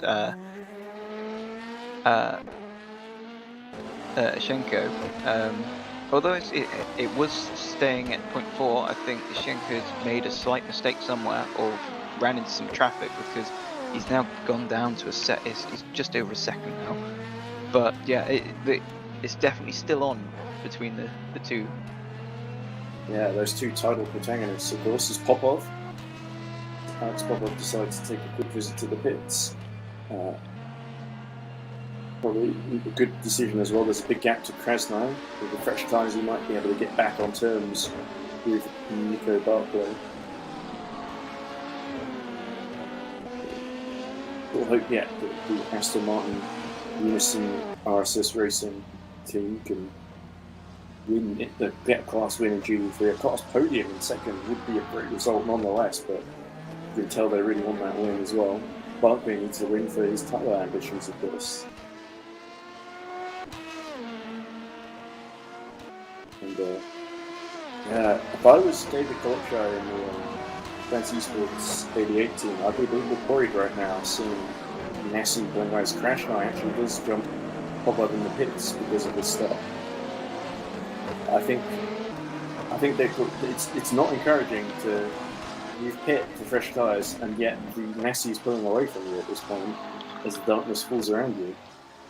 Well, yeah. Chris Tompkins going very wide. Yeah, going very. Obviously, yeah, they've got. Don't forget, Tompkins is already had all the 818 car has already had 2 track limits warnings, but yeah, as we that's Valencia going off on the final corner. That looks a bit of a strange off because he was on the inside of the corner. Yeah, Brina Bonza found some interesting offs where they've sort of lost it before they got into the corner somehow. Here he goes. This is Shenko having a go at Zoltan, or is that Zoltan just ahead that little spot? That looks to be Zoltan just ahead. Obviously, they had. It looked like they had to deal with a bit of traffic, or at least Shenko had to deal with a bit of traffic going down that back straight.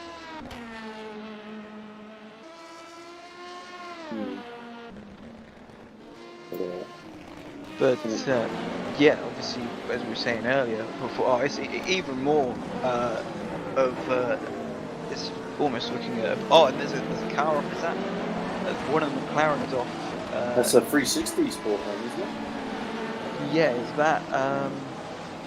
That's not Pennerup, is it? Is it Pennerup? I'm not sure. He was in the second sector, so it would match up if it was Magnus Pennerup. I've got a message, so I'll just read that one really quickly. Harry Smith has just sent me some championship information. He says if the 88 wins, then the RSS Unison 717 has to finish second to win the championship today, I think. Which makes sense because if they were, because the 88 were, like I said, the 88 was 45 points behind going in. There are 38 available at the final race, and so if they win, they get 25. So that means, yeah, that Shenko really does have to finish on the podium, and I think second is the only one will do it because that's the only one where they'll gain the 7 points. So they really need those Axel Esports cars are really. Not just them, but also the IDOS cars are really the things that are stopping Zoltan, Denishenko, from winning the championship today. But it's almost good in the way that we get the title dragged out to the final race. Yeah, no, as we see Kunrup leaving pit lane, so maybe damage from that screen. Yeah, maybe it was him that had a bit of an off-track excursion, but. I'll come around to saying this, but it seems the last 2 times I've attempted to say something that suddenly happens. With Nassi being on a bit of an alternate strategy, how is that going to play out exactly? Because I think he's, as we see Bench going off the road, how is that going to play out exactly? Because I think he kind of gone the best part of 20 minutes or so into a stint and pitted again off strategy during that code 80. I kind of feel like that might be working in his favour because the way the pit stops have sort of panned out. Kalokshai did have a very long stop, which is why he dropped so far behind. Yeah, but the way it's all panned out, the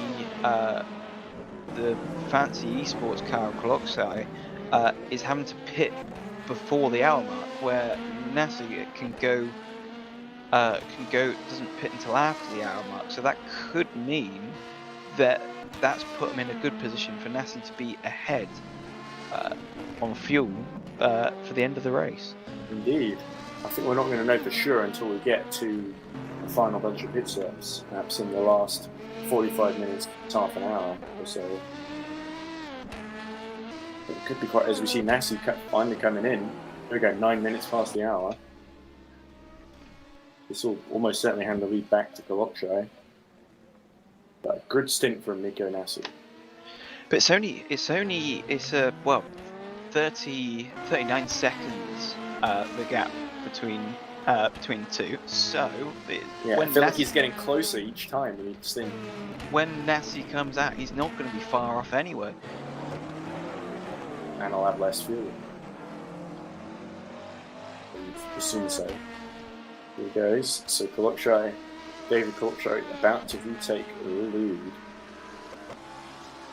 Here we go.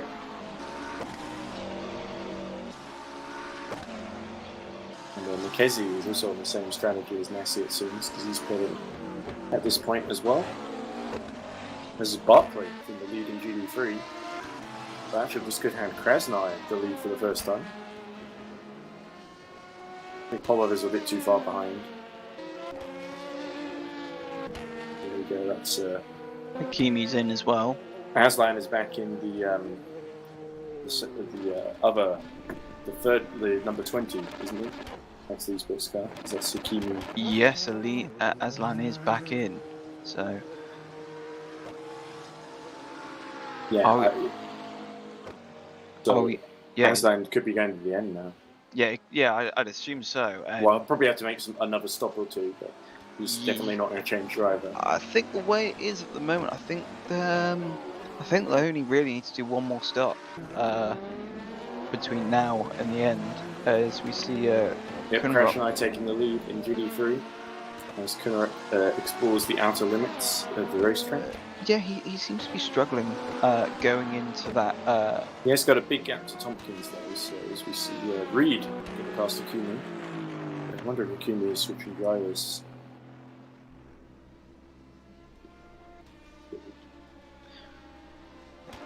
But are we going to suddenly see the lap boards, lap time suddenly light up with Aslan, as he was very well on the pace early on in the race. Well, track temps may have dropped, but the tyres are fresh, and there's like they talk about Le Mans, the sort of midnight hour where suddenly you're able to, even though you're really tired, suddenly you're able to go much faster than you were before. And some drivers have this sort of a kind of instinct of exactly where to put the car in that. So Josh Perwin, who's now back in number 21, actually esports car, almost having a bit tail happy in the S's. Really seems to be enjoying himself. As there we go. Popov is now ahead of. I think Liam Rance has taken over the DDoS entry. So Popov, having pit earlier, has emerged, I believe, just ahead of Liam Rance, although not for much longer, I don't think. So there's a good battle going on there right now. It's a shame you can't have a look at it. Popov and Rance swap positions.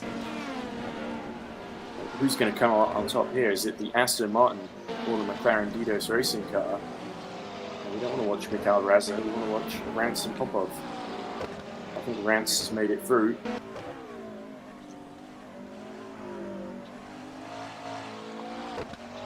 No, we don't want to watch Chris Tompkins either. Although, going well where he may be. Ryan 62, but that's clear.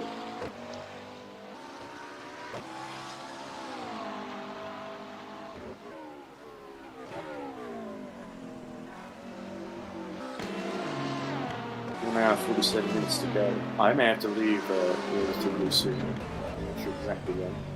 Well, hopefully, I'll definitely be back to go the last hour or so. Because of family dinner. But shall we go through the order very briefly? Yeah, it's been a while. Yeah. So LMP2, it is Kolokshai leading. Aslan 45 seconds down, or 34 seconds down rather, in second.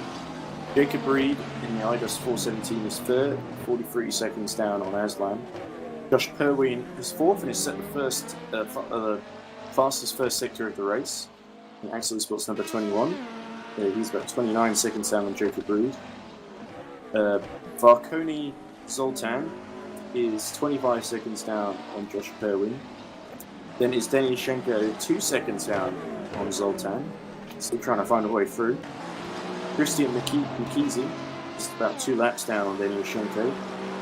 Ankatai Bentz is about 57 seconds down on Christian Mikizi. Christopher Kianik, Fancy Sports 888, is 61 seconds down on Ankatai Bentz. And then rounding out the top 10 is Paweł Pankowicz for Reading Game Studios number 86, 10 seconds down on Christopher Kianik. And of course you've got Mario Valencia, Cal Leistola for Avon Ford Racing, quite a long way between each other. Nakib Aslan just sits the fastest first sector. Well, yeah, just before that, obviously Perwin had it, and it's like I said, the track temperatures come down to 29 degrees, and we're now starting to see green and purple suddenly appear. Oh, is Kunarek having another issue, facing the wrong way down the track. Oh, does very well to avoid being hit by the GD3 car there. But the leader in GD3, Krasnai, has decided to visit the pits now. And as has Del Vecchia, And so this is going to promote Popov into the lead. So Popov did actually get ahead of Liam Rance. Liam Rance still trying to get to grips with the DDoS Racing McLaren. So we have Popov leading for RSS Unison. We have Rance second. Track limits warning DDoS. number 1 for the 66 Fancy Esports car. Track limits warning number 1. The Pankadai Bent's getting a warning there for going over the track limits. So we have Liam Rance in second for DDoS Racing McLaren, about a second behind Popov. It's a really close battle for the lead in GD3. Crash Nice through the pits, but I think he'll get out ahead of Weston. We'll have to see. So there's Chris Weston in the BMW, who is 116 seconds down on the lead. Then we have Deissner and Del Vecchio. I think Del Vecchio is going to get out ahead of Deissner. Then it is David Martin. Actually, Martin gets past both Deissner and Del Vecchio. Yeah, Krasnai gets out 58 seconds behind Rance and Popov. Then Weston is 116 seconds down. So with Martin 202 seconds down, Sanfro 215 seconds down, and Deissner coming out a little bit behind. Then it is Magnus Conrad, Chris Tompkins in 9th, and Mikel Raza rounding out the top 10. But Christian Kabai has got back into the Fancy Esports number 28. I think he had one or two. One single track limits warning, so Christian Kabai needs to be careful for the rest of his stint. But that is the order, and GD3 now looking especially interesting with that battle for the lead. Certainly is, and much like he was before, Aslan is lapping consistently 2 to 3 tenths a lap quicker than the leader. So kind of showing what the same as what he was doing before he did the driver change. So this could be quite interesting. Yes, with that interesting strategy that car is on as well. Aslan could well put in the lap times needed to win this one. Kolokshai, he'll probably be hoping to hand back to his teammate in the cab.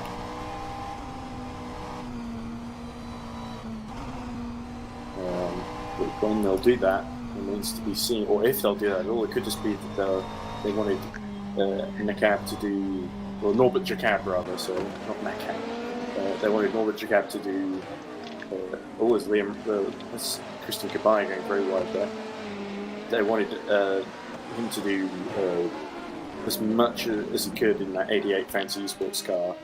He did almost over half the race, and they put Kolokshai in. So Kolokshai definitely seems like he's going to the end. Aslan's going to the end. I wonder if Jacob Reed, though, is going to hand back over to Che Hatch in the 4-1-17 IDOS car. So we've got Josh Perwin only 26 seconds behind, and then Zoltan only 25 seconds behind him. Evgeny Shenko only 3 seconds behind him. So, yeah, 3rd through to 6th looks very interesting in LMP2. And there might be a battle for the lead as well. But GD3, it's really that battle for the lead between the two leaders, basically. And Rance starting to gradually drop away from Popov. Is Popov now he's up against Rance. He seems to be getting the advantage now. They've done a very good job in that RSS Unison car, as I keep saying. Is Chris Weston, I believe, going into the pits now in 4th. So he may drop behind Martin here. Possibly Sanford as well. I think he might get away with just losing the one position. And may even be able to jump Martin. I'll have to see.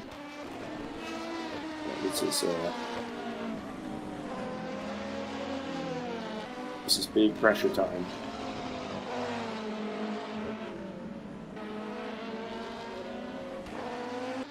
Oh, that's weird. I just got a message from one of my Formula E colleagues about the Formula E race that spoiled it for me. I'll have to get the BBC iPod up so I can watch it after this. But anyway. Yeah, that's for the more important virtual race. Weston, I think he is going to come out ahead of Martin. It's going to be close though. He was only about, he had 127 second gap to the leader, and Whereas Martin's about 18 seconds down, so he needs to get out sharpish from the pit lane.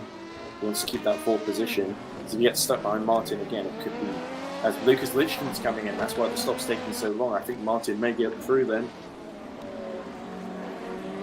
Here, Martin, only a couple of seconds down. Just about to overtake him. Oh, Lichten has just come out though. There we go. So BMW Madness timed that to perfection. Oh no, they didn't quite time it to perfection. Martin has got through. But you'd have thought on the fresher tyres, it depends how well Lichten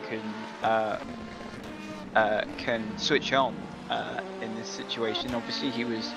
But they rolled the dice. They were trying to get out ahead of Martin and the GRG Esports car, and they didn't quite pull it off. I think on the fresher tyres, I think you'd expect Lucas to be going like a hot knife through butter, considering the pace that he was coming up with. To make sure he doesn't trip over Martin at this point, and he could well, if his pace is good enough, get on terms with Krasnov. But I doubt that he'll be able to close up on the leaders before the end. Popov really keeping that gap steady to Rance at the moment. It was very impressive. Interestingly, at the front, Aslan is brought the gap down, at least on my timer screen. It's now at 28.7 seconds to the lead, and he's steadily chipping away at those lap times. In fact, Lucas Lichten going a little bit wide there as he passes Martin for 4th at the exit of turn 12 into 13. I wonder if he ever took off track there. I didn't quite get a sort of cut in the middle of that. But either way, Lucas Lichten is through the chase after Krasnov, but it's still 140-second gap. It's going to be quite the task over this next stint. He's got the time to do it. Certainly, and going a little bit wide, but yeah, he's Jacob Reed pits from 3rd in LMP2. He's shown, as I said, he's shown us earlier what pace he can come up with, and it was blisteringly fast, his pace earlier. So I expect nothing less but to full credit to Chris Weston. He did gain all the places that Lichten lost, either through being hit or a penalty. He was able to make those moves and get the car back into contention. Yeah. And of course, the thing for BMW Madness now with Popov in Yaris's Unison leading GD3 2 seconds ahead of Liam Rance, his DDoS racing car. Popov will be Lucas Lichten's best friend right now, trying to take points away from their main rival as Martin dives into the pits for GRG Esports, drops down to 7th. He's going for a bit wide in 6th place as we see Zoltan and Shenko swapping positions briefly there. It looked like Shenko was going for a move on Zoltan. Yeah, and Zoltan and Lashenko obviously overtaken, which is they've done a driver change now. Hatch is in the Hatch is back in, so we could see some great pace from that IDOS machine in the final hour and a half of this race. But yeah, as you say, Aslan continuing to chip away. The gap is still steady at 28 seconds to Kolokshai. It'll be interesting to see if Aslan is able to get on terms with his rival there. And Kolokshai really needs this win. To keep the championship alive. I don't know if like the early the pace of the tyres is starting to drop off, and that the early high pace that you can get, the good grip that you can get out of the tyres in your early part of the stint is starting to go away for Kolokshai, because you're now starting to see the lap times of Aslan are about 4 to 5 tenths of a second quicker, where earlier on into the stint they were only about 2 tenths of a second.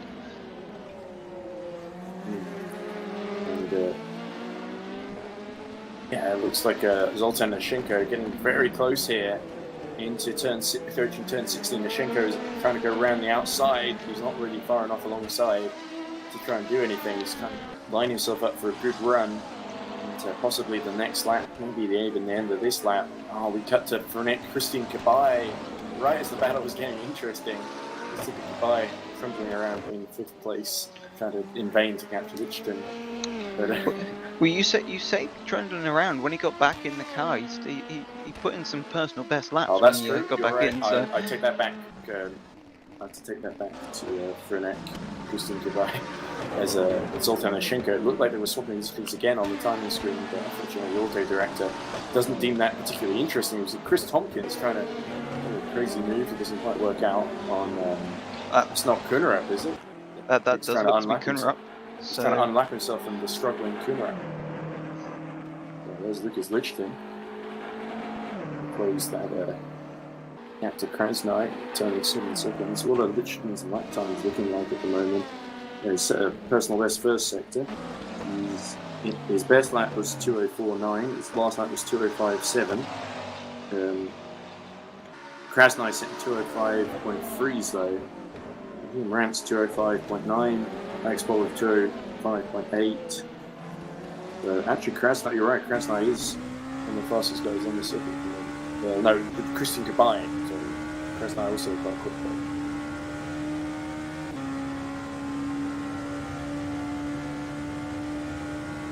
So we could see a real battle between Zoltan Ashenko and Che Hatch. Hatch only 20 seconds down on them. That could really converge in this final stage of the race.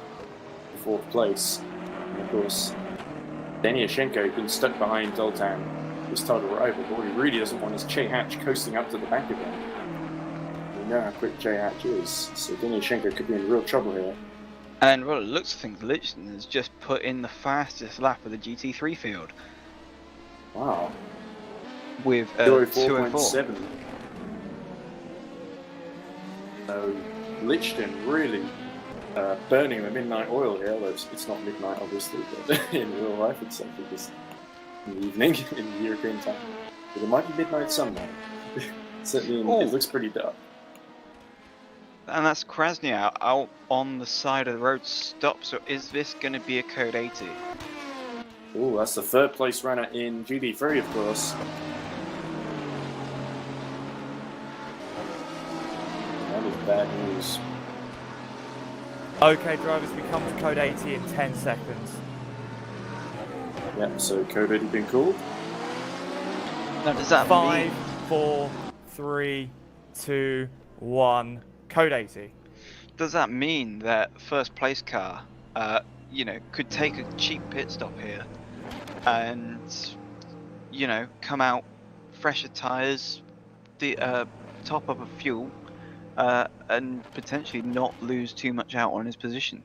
Or is that a bit too risky? As we see Tompkins going quite slowly, and we see Mackenzie stopped on the side of the road as well.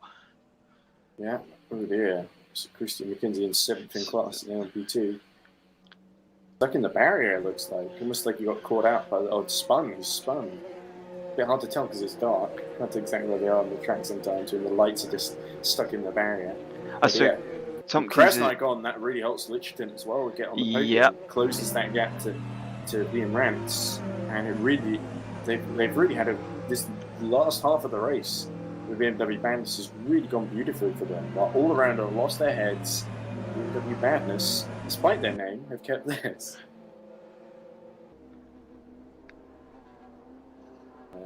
Josh Perwin in the second of the Axel Sports cars decides to pit, number 21. This is Dom Tranquil, down 13.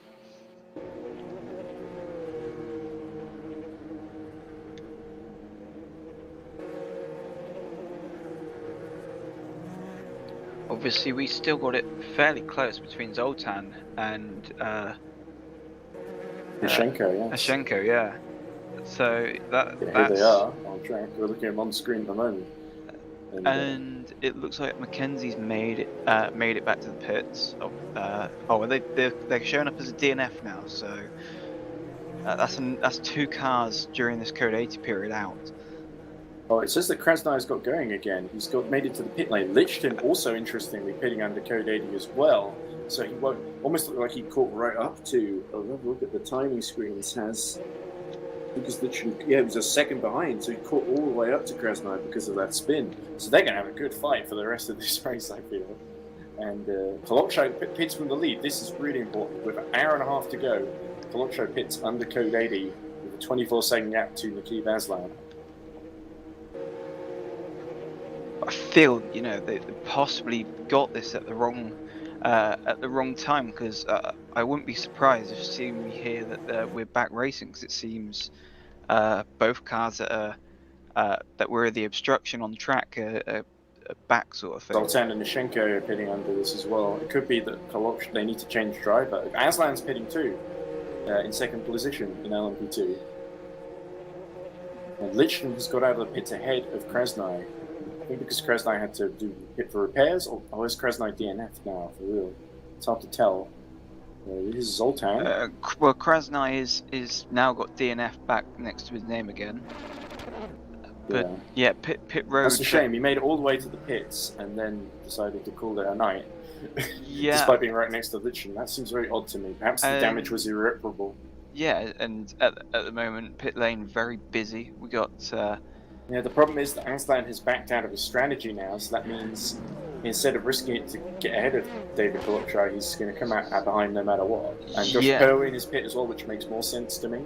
And they're not going to be able to run to the end on this, obviously. So that means that they're going to have to do another fast sort of stop, possibly with a half hour or just over half hour of the race left to go. Yeah, so the gap is now. It says 30 seconds on screen. I'm reading 54 seconds. 30 might be more accurate. So actually, Aslan has closed the gap overall, but still, it's not as he would have liked it. It's all Vagapov is now back in the RSS Unison car, and has he just jumped? No, he's not jumped Zoltan at all. He's actually behind Che Hatch. So this actually has worked out horribly for Peter Vagapov. Well, I'm not sure Hatch pitched. I'm not sure that Hatch pitted under code 80, and he said pitched is Che Hatch is a baseball player all of a sudden. But it seems a bit funny there. I think Hatch or Vagapol wasn't quite happy with something then, because it seemed like one cut in front of the other quite irately, and Vagapol was definitely flashing his lights in what looked to be frustration. Yeah, so Peter Vagapov, that tight. The annoying thing for him is he can see essentially if he could get past Hatch, Zoltan, and the two Axel sports cars, there's a chance at the title there, and he can't quite take it. Are we going to go out of code 80 fairly soon? Because I think the danger has been cleared. Pardon me, but we'll have to see what the race director thinks. It seems like there's only 9 cars running left in GD3. It seems like there's a couple in the pit lane at the moment. Just decided to take advantage of the code 80 period. Shall we go through the order now, given that for the last hour and a half, rather, given that okay, drivers back to green in 10 seconds. Oh, we're going back to green, so... I think Vagapov may fancy a shot at Hatch. 5, 4, 3, 2, 1, green flag. Here we go. So who's made the best restart here? Oh, as we see Tompkins off. Oh, not Chris Tompkins, unfortunately. So has he just applied the throttle as we went green and just well, he looks like he was in the middle of turn 1 when green was called. So potentially cold tyres a factor. And I think Magnus Kunnerup has decided to call it a day as well in GD3 and retiring a 9th behind Krasny, unfortunately. That's a strange one there. So let's go through the order from top to bottom once again. In LMP2, it is David Kolokshai leading Nakib Aslan by about 30 seconds from Josh Perwin, who's a long way down, about 100 seconds down. Then it is Varkoni Zoltan, 61 seconds behind Josh Perwin. Che Hatch is right behind Zoltan, actually. 2 seconds or so. Less than a second, actually. Then it is Peter Vagapov, a couple of seconds. He's not made a great immediate restart. He's 2 seconds behind Che Hatch. So that's really all to play for in that battle for 4th place. Then it is, of course, Benz, Kianik, Pankiewicz, Nikezi, Valencia, Vistola, and Tranquil, the top 13 in LMP2. Then GD3, it is Alex Popov leading RSS Unison. Then it's Liam Rance for DDoS racing 2.2 seconds now, so still close behind, looking to pounce if anything happens to that Aston Martin up front. Then it is Lucas Lichten, 212 seconds down, having made an amazing recovery that car from earlier problems early in the race, is now running third with a long way down on the 2 leaders. Then it is, as we see Che Hatch battling away with Peter Vagapov on the screen. And Vagapov is trying to go around, is he trying to go down the outside of him? That's Zoltan. That's not Vagapov. That's Zoltan actually. Zoltan, yeah, Vagapov's still 2.7 seconds off of these guys, but Che Hatch showing pretty good pace right now. Zoltan managing to, just eke it out a little bit more under braking, as we see yellow flags coming out in sector 2. I wonder if Che Hatch did hit under the code 80, because he definitely seems to have fresh tyres. There's quite a lot of grip. Look, he's trying to get down the inside into 16, but there was no real room there, unfortunately. GE3, of course, it's Christian Kabay in 4th, about 40 seconds behind Lucas Lichtin. It is Escafil Sanford, the number 18 Sanford racing car, named after him, who is about 17 seconds behind Christian Kabay. Then it's David Martin, about 40 seconds behind Sanford. Then we have 2 retirements, Krasnai and Kunnerup. Kunnerup was suffering handling issues for a while. Krasnai, who just crashed out, causing a code 80. Then it is Chris Tompkins in Mikhail Raza at the rear of GB3. And then we have Lopez Jr., Ericsson, who was leading earlier, and Spirichev is retired as well, which is odd. It's listing Spirichev as a retirement, but actually isn't Spirichev Popov's teammate? That's a bit confusing. Yeah, so they're definitely leading class, but actually the gap is still not very high in GD3. As we look at Vagapov trying to hold on to 6th. Oh no, he's holding on to 6th. He's trying to close in on Hatch, and he's actually dropped about 13 seconds. He's really still all over the back of Zoltan and giving him a lot of trouble.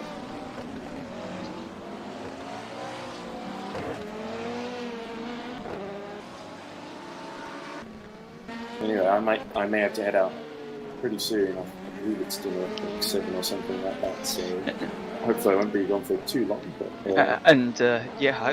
annoyingly, I'd be able to do the same as well. But yeah, so we might have to just leave the. Well, that's the problem with these 6-hour races. You can't have someone on the whole way through because it's just not practical. They're not like the drivers. Well, even the drivers do take breaks. As David Martin puts in his personal best of the race on that last lap, the first flying lap back. But I tell you who is flying at the moment, it's Josh Perwin, who's purple first sector. I was kind of wondering if that was going to be the case, because he did it after his last pit stop. He tried going for the fastest lap on his first flying lap, and obviously he has a comfortable gap from Zoltan, and he was too far away, but both Perwin put in a 152.1, which is his personal best, and Zoltan's just put in his personal best lap as well, the 152.2. It seems that Daniel Krasnai in the Fantasy Sports number 29 is going to try and get going again, because he's changed from DNF to in the pits. There we go, he's back out on track, 2 laps down, but ahead of Chris Tompkins. Now another interesting thing is last lap our leader did a 153.4, where Aslan put in a 151.9, and he's also on for his personal best first sector. But Aslan really making good work through the track again.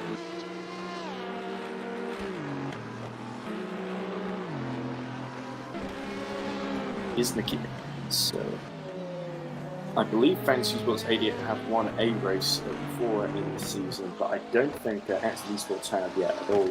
So could Nikki Aslan take his first victory in the EERC? I have to see how this pans out. Yeah, he's certainly got the bit between his teeth at the moment. Yeah, the gap is down to 24.8 seconds from what earlier was over 30 seconds. So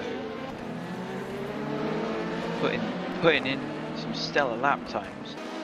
Obviously on the slightly younger tyre. Actually, no, they're on the same tyres now because they both pitted at the same time. So both leaders on fresher rubber.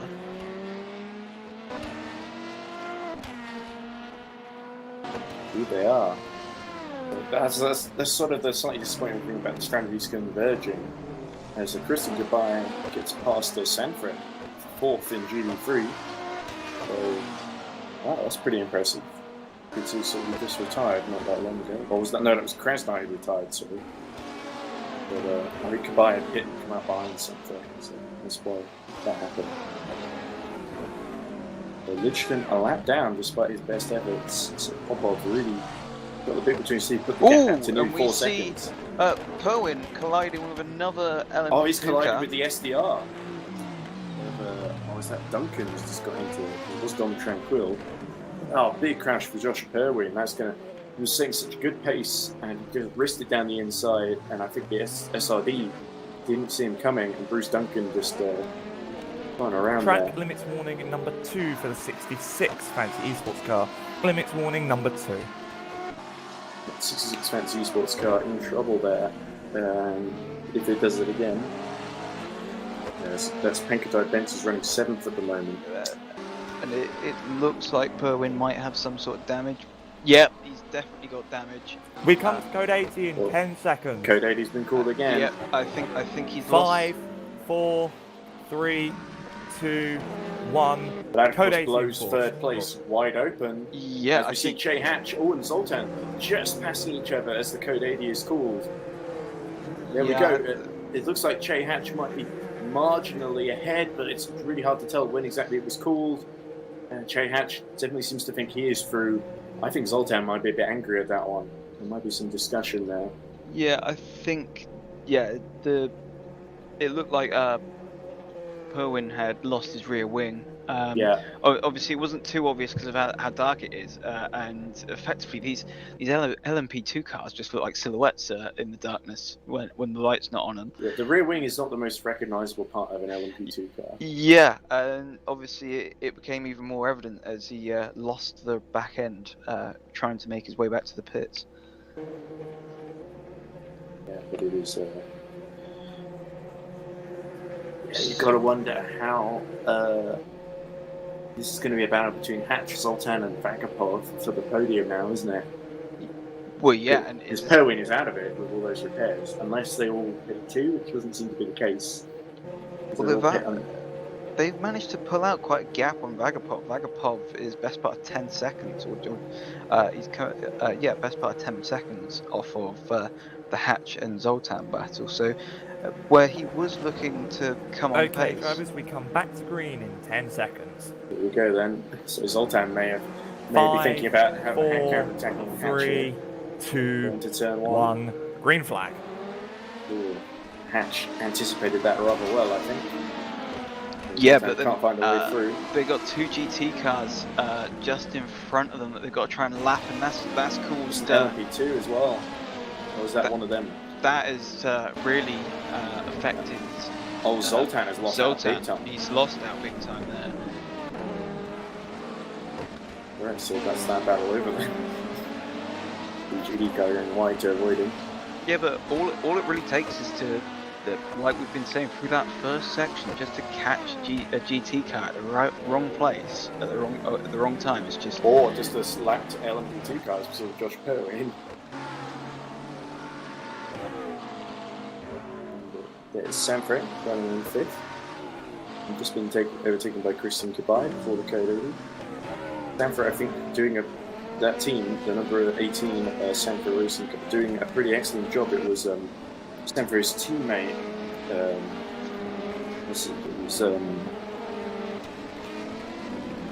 whose name I don't have written down anywhere. It wasn't Junior, it was Del Vecchio, that was it. I think Vinicius Del Vecchio did a really good stint, actually. Yeah, it had some good defensive drive at times. Obviously, just at the end, losing out to was it Williams at the time, or was it Lichtenstein? I think it was Lichtenstein that could get past, and also that they were defending from the DDoS car. Liam, currently driven by Liam Rance, but it's teammate at the time. You see how Penkovic pit for a 9th. Just trying to get the Rubin game Studios car to the end. I think often for some of the lower runners, just getting to the end is a pretty good achievement. Speaking of which, the lead It's about 20 seconds, Aslan over Kolokshar. Yes. Chasing Kolokshar, I think. Yeah, so that gap coming down substantially once again, as we've been seeing. Once we see Kolokshar do his first flying lap, we'll then see what the pace is like between the two. Because before it was kind of, at one point they were kind of doing the same pace. Aslan was only a tenth quicker, where beforehand it was best part when there was a difference in age of tyres. There was about 4 to 5 tenths difference between the two in lap time. Do you think Josh Perrin can catch up to Peter Vagapov? I'm not sure. Obviously, he's going to be annoyed with what happened. He seemed pretty nailed on for the position that he was in, and obviously comfortable enough to take that pit stop to go for try and go for a fastest lap. But he's got the pace. What's the distance? It's 109 seconds behind Vagapov with repairs. Yeah, it's probably not quite enough time to catch that him. is quite a long, large amount for in hour and 15 minutes to close in. So I think it was a bit of a needless collision from Josh Perrin's part, to be honest. Even I can understand wanting to chase the top two, but just going for the inside light, and it was such a big accident as well. Yeah. I felt like it could really have been avoided. But it's easy for me to criticise. I'm not the one trying. Zoltan still, it doesn't quite look like he's given up. His last lap wasn't as fast as Hatch in front. Hatch seems to have the bit between his teeth because he's set the fastest lap. Well, out of any, he's fastest on track at the moment is Hatch. He's lapping, well, substantially faster than first place and a few tenths of a second quicker than Aslan. Could Che Hatch somehow work his way into this battle? That would be quite the turnout. Well, he's a lap off of Aslan, so Could be quite difficult. it's a bit of a 115 seconds is the gap between Aslan and Che Hatch. But meanwhile, in GD3, Liam Rance has actually been closing up a little bit on Alex Popov. So Popov, I think, really pulled out the gap a little bit. It's now starting to close back in again. Like it's almost like a ping pong. Hold on a minute, Aslan's retired. Has he? Yeah, they just cut to him sat in the pit lane, and yeah, it's got DNF next to his name. Yeah, sorry, my I see that on the. I wonder if that's accurate or not. Well, it cut to a shot of the Oracle Axle car in its pit box, not actually in pit lane. It was actually in the garage, and now it's got DNF next to his name. Oh, if that's the case, that's very disappointing. I think Che Hatch is within a few seconds of him. Yeah, there's Josh Perrin, another pit stop. So that effectively means that Zoltan's got a. There's that Axel Esports race over, essentially, and that course is really going to help Vagapov actually. Yeah, so Zoltan's going to be on for a podium position, and Vagapov's just off the podium. Important that they don't let Vagapov get on, because if he can get on and then catch Che Hatch, then it's all over. And this has really changed the complexion of the race and the championship. Although is Aslan, I would expect Che Hatch to have passed him by now. I wonder if there may be some kind of lag issue. He might still be on track, but it's showing him disconnected because he's with a connection issue. I wonder why. I'm not entirely sure because timing screens they're just updating. Yes, it's updated at Hatch. Hatch has gone past. Aslan is now plummeting down the there we go. Down the board. Yeah. So it was a pretty big gap to between Hatch, like we said, 100 seconds. There we go. That looks very much like, unfortunately, a big excitement gone from this race with the time that we can keep Aslan. Probably. So yeah, unless things go horribly wrong for the leader, he's got a lap over everyone else. So pretty dominant. So it really becomes about the championship now. Yeah. And in fact, GD3 Popov has pulled out a little bit again from Liam Rance, but it's sort of ebbing and flowing between the two a little bit, and Popov seems to have it covered in the Aston Martin.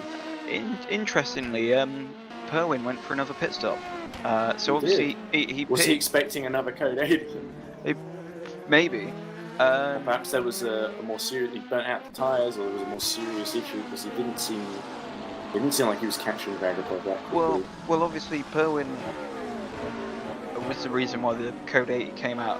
The last Code 80 came out. So he pitted because he had the damage repair, and I thought they would taken on tyres and fuel. But yeah, he's. Seems like a bit of a needless pit stop. Is it to? Well, I don't quite get that because that was best part of 15 minutes before the hour mark. So that would be. You only have 4 cars on the lead lap. Well, only 1 car on the lead lap actually. Q2, and 3 that are only 1 lap down. And then we've got 2 cars on the lead lap with Rance. He's only 3.5 seconds off of Popov in GT3. Yeah, Popov can't feel too comfortable. I think he's put in a brilliant performance actually for RSS Unison so far in the race. There he is on screen actually, just very briefly. So, yeah, brilliant to see him able to really deliver in that car and able to hold off Liam Rance, who's no slouch, as we know, in previous races. Lichten.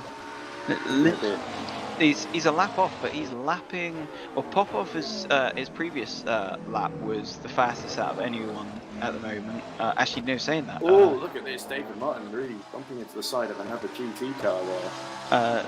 Saying that, Daniel Krasny did put in a similar. I think Sanford is having a go at David Martin here for 5th position. We're seeing it on screen. Yeah, Eskil Sanford going down the inside at turn 12. I think Martin might not be able to do too much here. Yeah, but Martin's brilliant on the brakes there. You could see that. Oh, there we go. They went from being side by side. Martin, demon on the brakes, just staying ahead in 5th position there. Yeah, brilliant defensive driving there. I thought the Sanford had him for sure, but the man who named himself after the team he drives for, or perhaps it was the other way around, needs to try again now. But yeah, I'm impressed. I didn't expect Sanford to catch up to the back of Martin at all. This could be a good little battle for 5th for the remainder of the race. And of course, Aslan dropping out the race means that Bentz will actually go up to 6th. And Bentz driving for Fantasy Sports 66, which is a good result for them. But of course, they've got another track limits warning. And to be honest, Christopher Kianek in the Fantasy Sports 888 is not too far behind 66 either, so he could fancy a run. Oh, as we see... Oh, Raza really getting it all very, very wrong in turn 12 there, I think. It wasn't... I don't want to say he wasn't trying to make the corner, it's Chris Tompkins' spin at the penultimate corner. He was outside of the penultimate corner. And we see, how long is Kunrup? Has Kunrup just DNF'd? Kunrup DNF'd a while ago, I think, because Raz was taking a while to catch up. I thought Raz was 10 laps down. Right. Kunrup retired around the same time that I thought that Krasny or whatever it was, I think it was Krasny decided to retire and then rejoin the race. Kunrup decided to retire around the same time during that Code 80. It's a bit hard to keep track though, I'll grant you. And I think that Raz is now DNF'd as well. Only 8 cars running in GD3,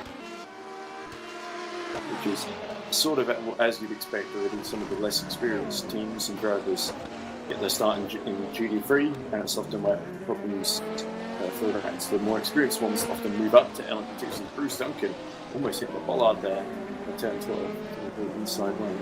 So yeah, it's coming towards the end of this race. It's become quite quite testing really, and we're it's been almost one of attrition really. Yeah, and obviously the GT3 McLaren random racing team having a tough day today. It seems everyone's had their some form of setback today. It seems there hasn't really been many people have had a solid, faultless drive today. There's been technical issues, spins, collisions. I think Norbert Jacab did really well, so is David Kolopsha in P2. I think, but yeah, everyone else, even in GT3, with Popov, had his issues. He wasn't quite running at the front early on, and yeah, Rance definitely will be a bit annoyed. He wasn't able to get back past Popov because not only that's been compounded by the fact that Lucas Lichtenstein is close to the back of them. So I think BMW Madness have salvaged enough the point that DDoS Racing won't take the lead from them because they're only 4 points ahead. It's only 2 points difference, isn't it, between second and third? Or is it two or 3 points? Because I think it's 18 for second, 15 for third. Yeah. So yes, they'll close up to only a point behind, but they'll still be behind going into the final round. DDoS Racing, if it stays as is, which I don't think is what they wanted. They really wanted to win emphatically and go into the final round ahead because it gives it such a big psychological advantage. But BMW Madness done a brilliant recovery job, it must be said. As we see Christopher Kianek getting past Bentz actually for 6th position. Yeah, that's good move by Christopher Kianek. Really, going into those two are teammates, aren't they? Fancy Esports 88 and 66. Yes. So, generally, rule number 1 of the race driver's book is don't take your teammate out. So, yeah, and it was at turn 1. So very, very tough. Pankatai Bentz actually did quite well to cooperate with that as he goes well over the. Yeah, it's a very tough corner to pull off a move. Being the braking zone and the fact that there isn't really much margin for error, because if you're up the inside of someone going into turn 1, it's such a tight corner that you almost run the risk of running it a bit too deep and clattering into each other, sort of thing. Meanwhile, Liam Rance has actually just done a pit stop, so he's trying to undercut Popov, I think. He's just come out 43 seconds behind him. Yeah, and then also it seems I was going to be saying that Hatch is seems to have dispensed of Zoltan. That gap has now gone up to flowing between 10 to 11 seconds now, and Zoltan is also 7.5 seconds ahead of Vagapov.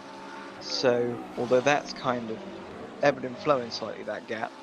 So this is a bit weird. Oh no, I don't think it has happened, but it's showing that Mike Tyson and Aslan have got going again, despite retiring, which is very odd to wait 3 laps after that happened and then get going again. You would have thought you wanted to get going again straight away or as soon as possible, but perhaps maybe definitely feels like there was connection. I think it was a technical problem by the sounds, because I think it showed us the screen cut to Aslan, and I think his car just disappeared off the track, sort of thing. So I think it was a connection issue. Really got to be gutted for Aslan, because it looked like they had a good strategy together. They were consistently faster than the leaders, so it looked like they were possibly going to be. Okay, drivers, we come to code 80 in 10 seconds. Oh, what is this for? 5, 4, Mikhail Razzer is also 3, rejoined, so 2, 1, code 80. There's the leader, David Kolopsha. So is there someone, because it doesn't look like we've had like a disconnect or anything as of yet, so is there someone who's had an incident and had damage? I can't tell, to be honest. The information I've got on my hands at the moment. Bentz is still at 2 seconds behind Yannick. I didn't see anyone really rapidly dropping down the timing screens, to be honest. Unless it's something to do with Aslan rejoining. Obviously, was Rance taking another pit stop? That's odd. He had some kind of problem. Did he not fuel properly? He's literally just pit. I don't know. Anyway, here comes David Kolokchai also pits from the lead, which is a smart move given the huge gap he's got. Well, yeah, you know, he's got a lap over Hatch. Hatch he's had the bit between his teeth, but and has consistently been lapping one of the fastest around the track today, or in this last hour or so. Although I wouldn't have been too worried, but then also we are at the hour mark. There's an hour left to go at the race, so potentially this is going to be everyone coming in now. This should, if in theory, be their last pit stops. If they can eke the fuel out and the tyres out to for the hour. Lichten also taking the opportunity to pit. I wonder why Popov hasn't pit. Interesting, because for the big gap he had to Rance, there was little reason not to, in my opinion. Maybe he just wants a really big gap to Rance, and he feels the tyres are still okay. Well, surely he's gonna.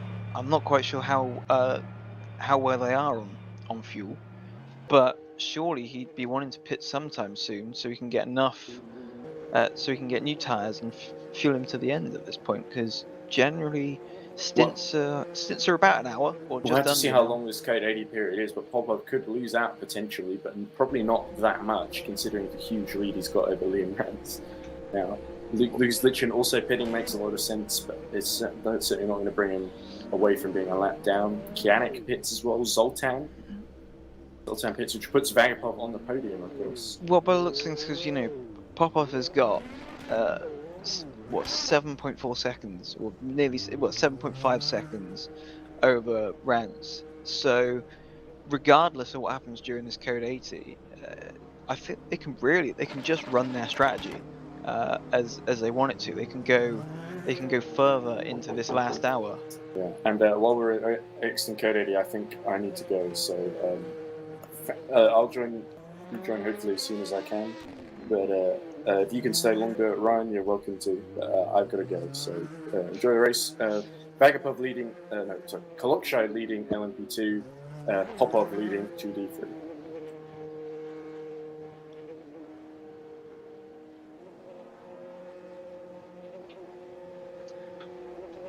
And we do see Popov take the pit stop. So, yeah, by the way things are, I believe that this would be Popov's last pit stop, and he should be going to the end.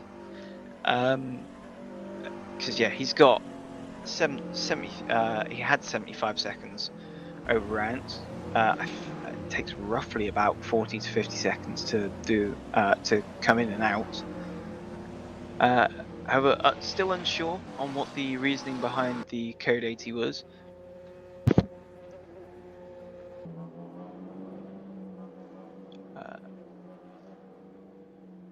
As Raza, even though he just rejoined the race, is now showing up as being disqualified on the timing screen.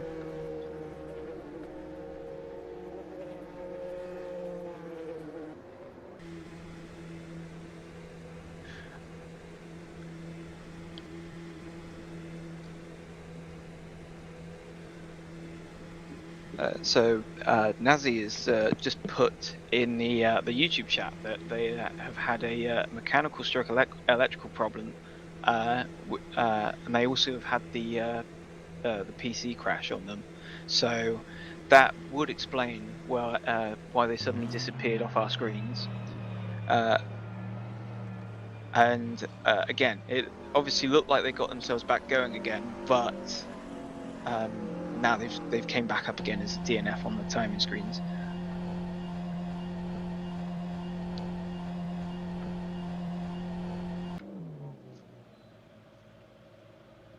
So not quite sure how long we'll be waiting on this Code 80. But once it is over, obviously loads of people coming in to have their pit stops as they hope to get to the end of the race from this point onwards.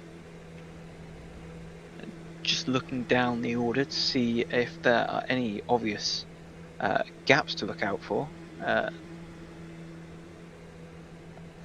Anything close. to see, so you can. Apologies for the long code 80 drivers. We are just allowing a car to make sure that they are working back and full capacity. So please ignore the car that is accelerating under code 80. They have been given permission by the admins. I'm sat with them at this moment. We're trying to fix an issue, hence the long code 80.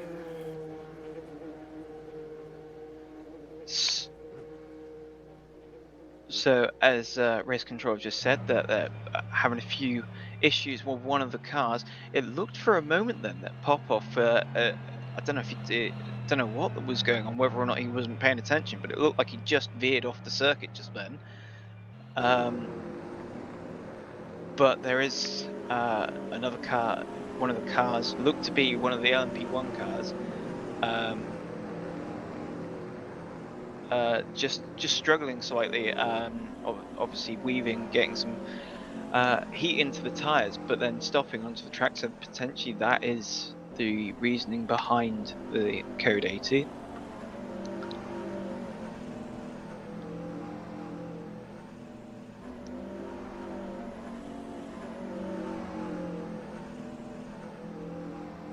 Okay, drivers, we'll come back to green in 10 seconds. 5, 4, 3, 2, 1, green flag. So we are back underway, and we've got just under an hour left, 54 minutes, of what has been a very exciting and very dramatic 6 hours of COTA. And still, as has become very dominant with the faults of Aslan, you see David Koslier in the lead, and that is Ranch going out wide in P2, trying to find the pace to catch Popov. He's only 22.5 seconds off of the first place GT3 car.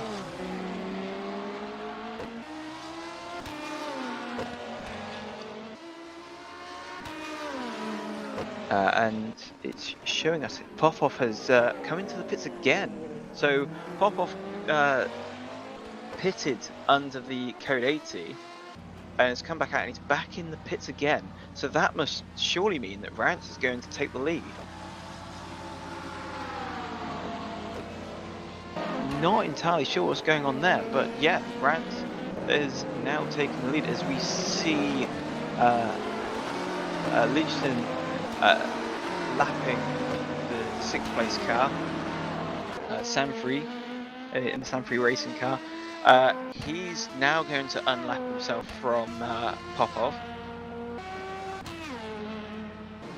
And so because of Popov's problems that he seems to be having to pit again, that puts the top 6, that puts the first 3 or 4 cars on the lead lap for the GT3s.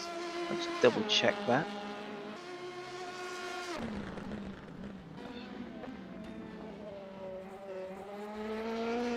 Oh no, so my apologies. Still a lap down is Lucas Lichten on the lead lap from the 2 leaders. Popov's still in the pits, so he's spent quite a while in the pits now, and a couple of the drivers that in the LMP2 grid who also took pit stops during the code 80 are back in the pits again. So not entirely sure what's happened there.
as we have the GT3 Sanfrey car of Escoffi Sanfrey having a slight spin,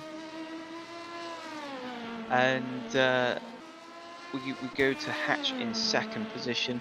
Obviously, he's been putting in some blistering lap time since he's got back in the car, and currently currently the fastest LMP2 driver on track at the moment. He's lapping almost a second faster than our leader is, and he's lapping nearly 2 seconds a lap quicker than Vagapov in third place. So, as it is now, minus any sort of problems, although as the last 20 minutes, half hour has kind of shown us that anything can happen in this championship, and you're not safe no matter what it is, whether it be trying to lap back markers or just general connection or steering wheel issues. You're not safe until you get to that checkered flag. So I think all the drivers, after seeing some of the things going on at the moment, will definitely be very nervous in this last hour, and be crossing all their fingers and toes. I mean, it's quite a hard thing to do when you're piloting a car, but yeah, they'll be hoping everything goes smoothly towards the end. However, I too am going to have to leave the stream. Ed won't be too far, won't be too long now until he comes back. So yeah, this is me signing out for tonight, and I hope to be back for the next race at I believe it's at the Nürburgring, but hasn't fully been confirmed that I know of. So yeah, thank you so far for a brilliant race, and thanks for being with us. And I will leave you to what's going on with the race at the moment, and Ed will be back shortly.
So, it seems that we don't have any commentators at the moment, so what I'm going to do is I'm going to take over the role of commentary for now, and hopefully once we get our favourite commentators, Ed and Ross, potentially back, we're going to be able to get this underway. I don't have access to the cameras, but I'll bring you as much of the action from my vocals, and we'll see what we can do there. So, I'm Alex Skinner. It's great to be here for the final 15 minutes of the penultimate round of the EERC Championship. Of course, beautiful night time here at Circuit of the Americas in Austin, Texas. And your leader at the moment in LMP2 is David Koloksai. Again, that car has been absolutely dominant for the entirety of this race, not putting a foot wrong, and they have just extended that lead by an extreme margin.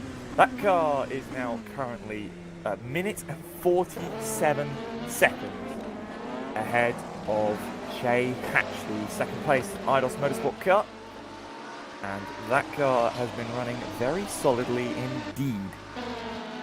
So, alongside that, we have a lot of other cars that are running as well, but I'll give you a bit of a rundown. Third place is currently Peter Vagapov, the RSS Union 717. That car is leading the championship, remember? So they're looking to extend their lead going into the final round of the 24 Hours of Road America in a month's time. Fourth place is Vakonyi Zoltan. That car, the number 5 fancy sports car, has been running extremely well all race as well, not putting many a foot wrong.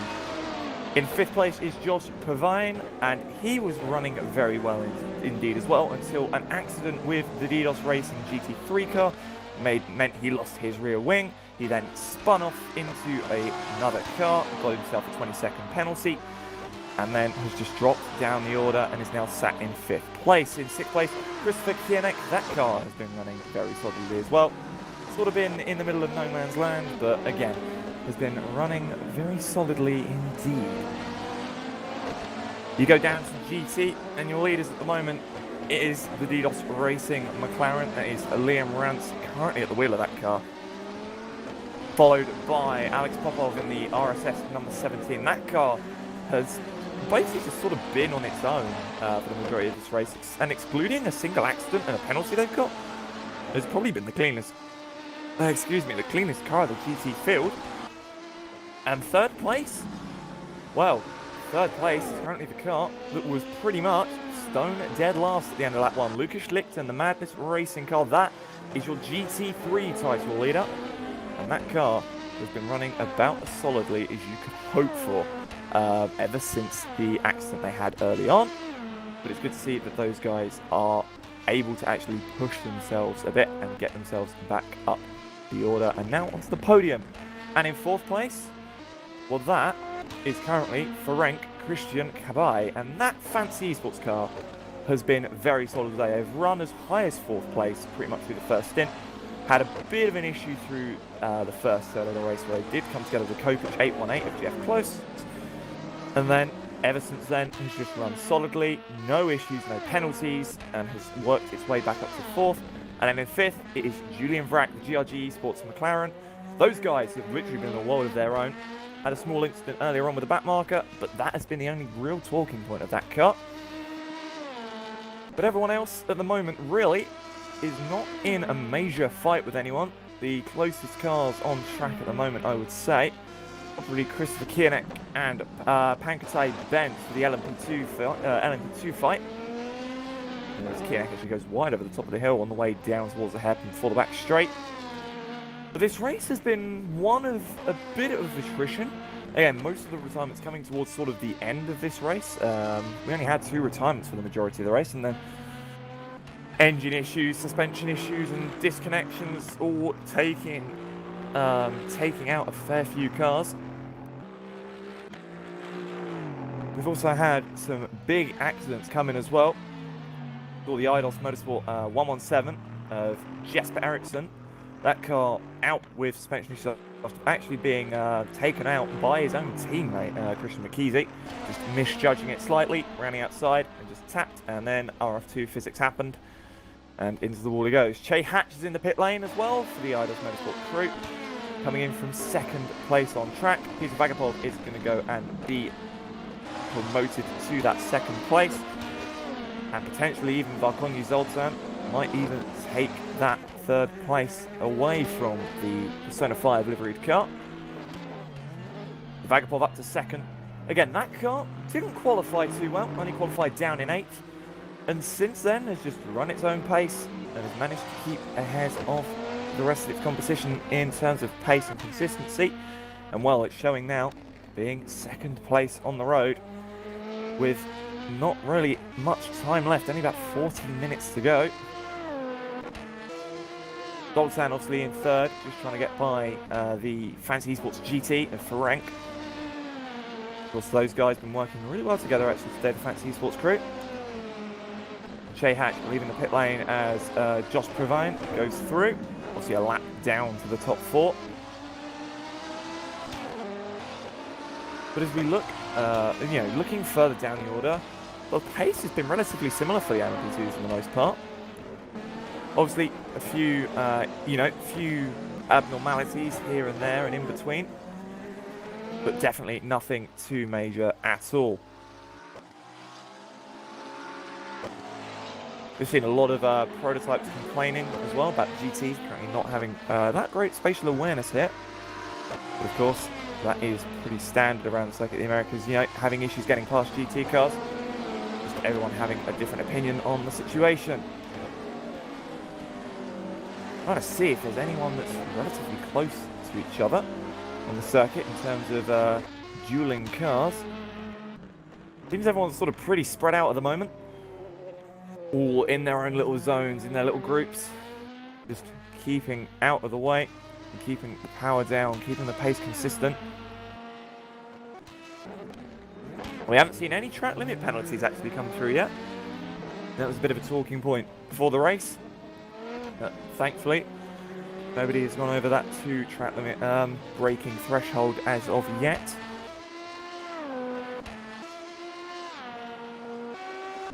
So go through your retirements at the moment.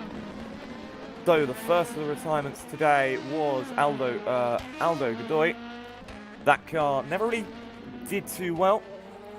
Never really actually managed to get up the order too much. Retired relatively early on, actually.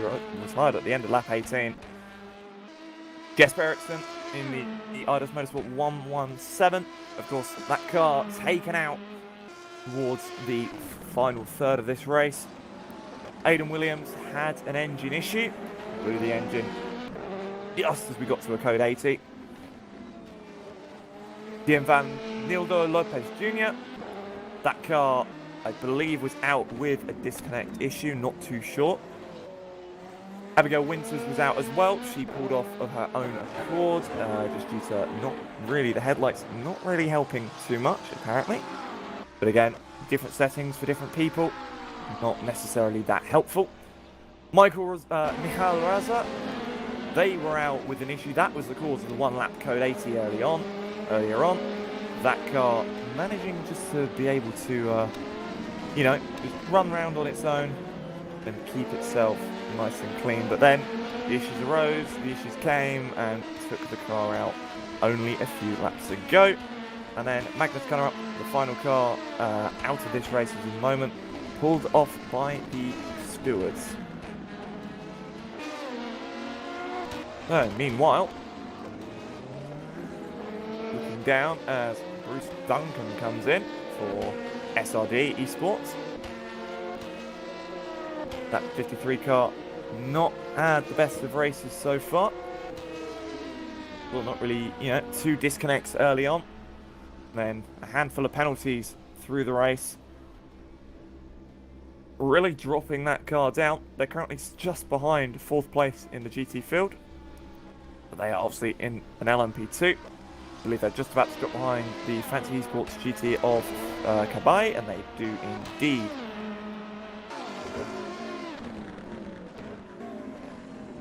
Just looking around the order a bit more, as that is Mario Valencia in the pit lane alongside Pankatai Bentz and Petr Vagapov.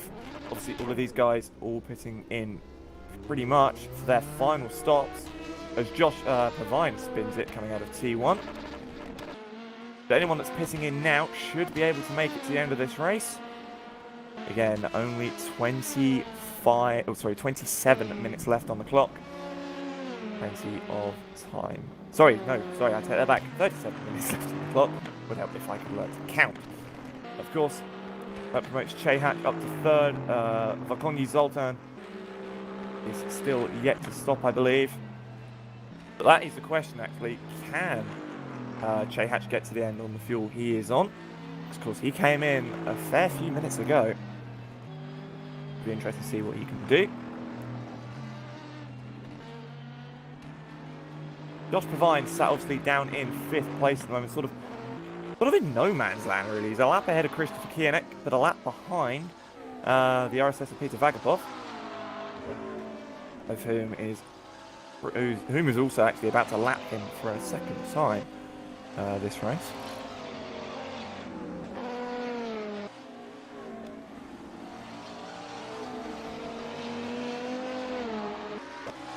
Oh, another car just being caught out for track limits. It's number 28. I can't remember which car that actually is.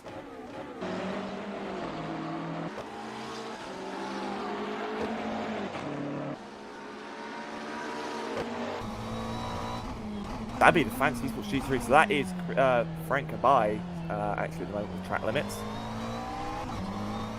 That car needs to be careful. They don't want to risk getting a drive-through penalty this late in the race, with how well they are doing.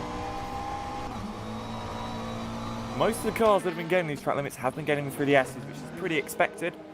Sort of abusing the track limits a bit too much.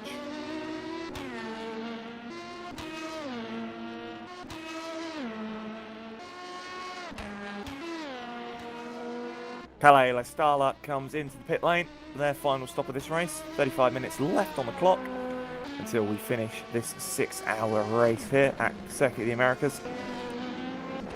Sort of nice and calm now. We're coming towards the final half an hour. Just seeing Josh Purvain try and get past the Fancy Esports car. Trying to get through the end of the S section is rather difficult, no matter what you're at, what car you're in. Such a medium speed, it's slow speed, but also medium speed of a section, so the downforce isn't really working too hard on the LMP2. You're not really pushing, you're not able to push as much as you think you would be.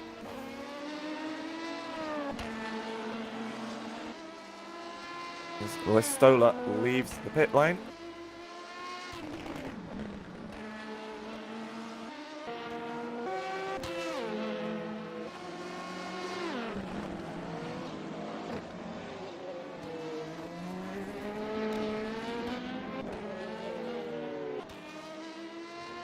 Plenty of time left for people to sort of jump up and down the order.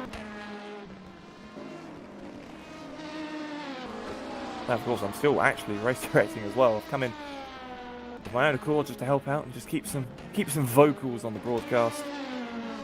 Keep everyone entertained. And Christopher Kierneck comes in from 6th place as well, which means that actually I think he'll get out ahead of Bentz as well, actually. So don't think they are going to have to worry too much about losing 6th place, but Pavine will go by and put a lap on that car.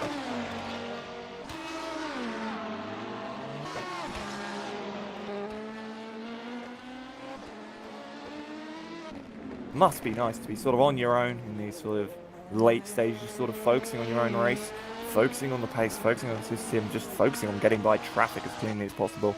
Because that is a big one here. That is actually one of the most difficult things to do. Indeed it is, Alex. Welcome back. Sorry. So half an hour left in the race. So Liam, just trying to figure out what I've missed since I was away. So Liam Rance has got by Alex Popov for the lead of GD3. And apart from that, Sultan leading Hatch. So Vagapov is off the podium, so the pit stops must have filtered out. And, we're still unsure if K Hatch can actually make it to the end on the fuel, as far as I'm aware. Okay, well, if anyone can do a crazy defensive job in the last few laps, I think it would be J Hatch. I remember seeing that at Hockenheim. Very, very crazy final few laps against the. It feels bizarre to think that Hockenheim was the last time we watched a points-paying round, because we of course had Le Mans, which had to be abandoned, and had the test race at the Nürburgring. Was never for points in the first place. But both interesting things to commentate on. Interesting things to race direct as well, in terms of Le Mans as well, I can tell you from experience. Yeah, we did hear your comments there. You didn't hold back. Let's put it that way. I'm not known for holding back, let's put it that way. Looking down the order though, my good friend, you mentioned about Liam Rance getting by Alex Popov. Well, that was because Popov went into the wall under code 80 and got a fair amount of damage on that car. Oh, that's such a shame. He'd been doing so well up to that point. Yeah, that car had been running so consistently, and obviously they actually got away. They got a bit of a benefit of the doubt with a report that came in. They were reported for blocking the Fancy Esports prototype when they went to come into the pitch. You might have seen that an hour or so ago. But they got lucky. They were coming into serve a penalty, and they didn't notice the fancy car there, so they got a bit of a get out of jail free card on that one. But hopefully they can make up the time that they've lost, and there's still, as we said, there's still about half an hour to go, so anything can happen. Oh, was that Krasinski given by Tompkins in the battle not to finish last in GD3? That is indeed actually, and again that car. Krasnai actually was originally one of the causes of Code 80 for the game basically just game crashing on them. And obviously they were stopped in. I figured that was what happened to Aslan as well. Yes, I'm not actually sure what happened to Aslan. We haven't heard anything from those guys. Apparently they got kicked out of the game from what I can tell from Mika Hakimi. But didn't manage to return. That's a big shame, but at least they've still got Josh Perrin going in 5th, Axel Esports. Yeah, exactly. Completely lost scores. No, exactly, and obviously, as we said earlier, Josh having those issues as well. That's really important for DDoS, actually, to get into the lead in GP3. Ferenc has... Oh, actually, Peter Vagapov's off. 4th place is off, has just spun around. That is just before the triple right-hander. That's not good for Barak. That's not going to be title. There he is. We're seeing it on screen now. It's not really going to be a manoeuvre that wins the title today, is it? Well, no. But of course, that car, where they finish, they won't lose that many points in the title fight. Actually, if they finish where they are. Yeah, because really, it's just going to be the 88 and the number 5 that will swap around.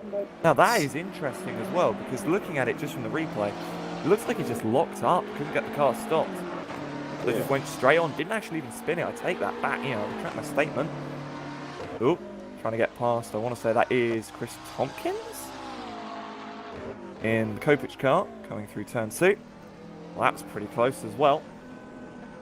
Well, as Ferenc is in for a drive-through penalty, Ed. Oh dear. That'll be the track limits, I'd assume. Yeah, that would make sense, because we've seen a lot of drivers come full foul of that regulation today, haven't they? I think the interesting thing is there was a big battle in GD3 between DDoS and Madness Racing, obviously in the title fight.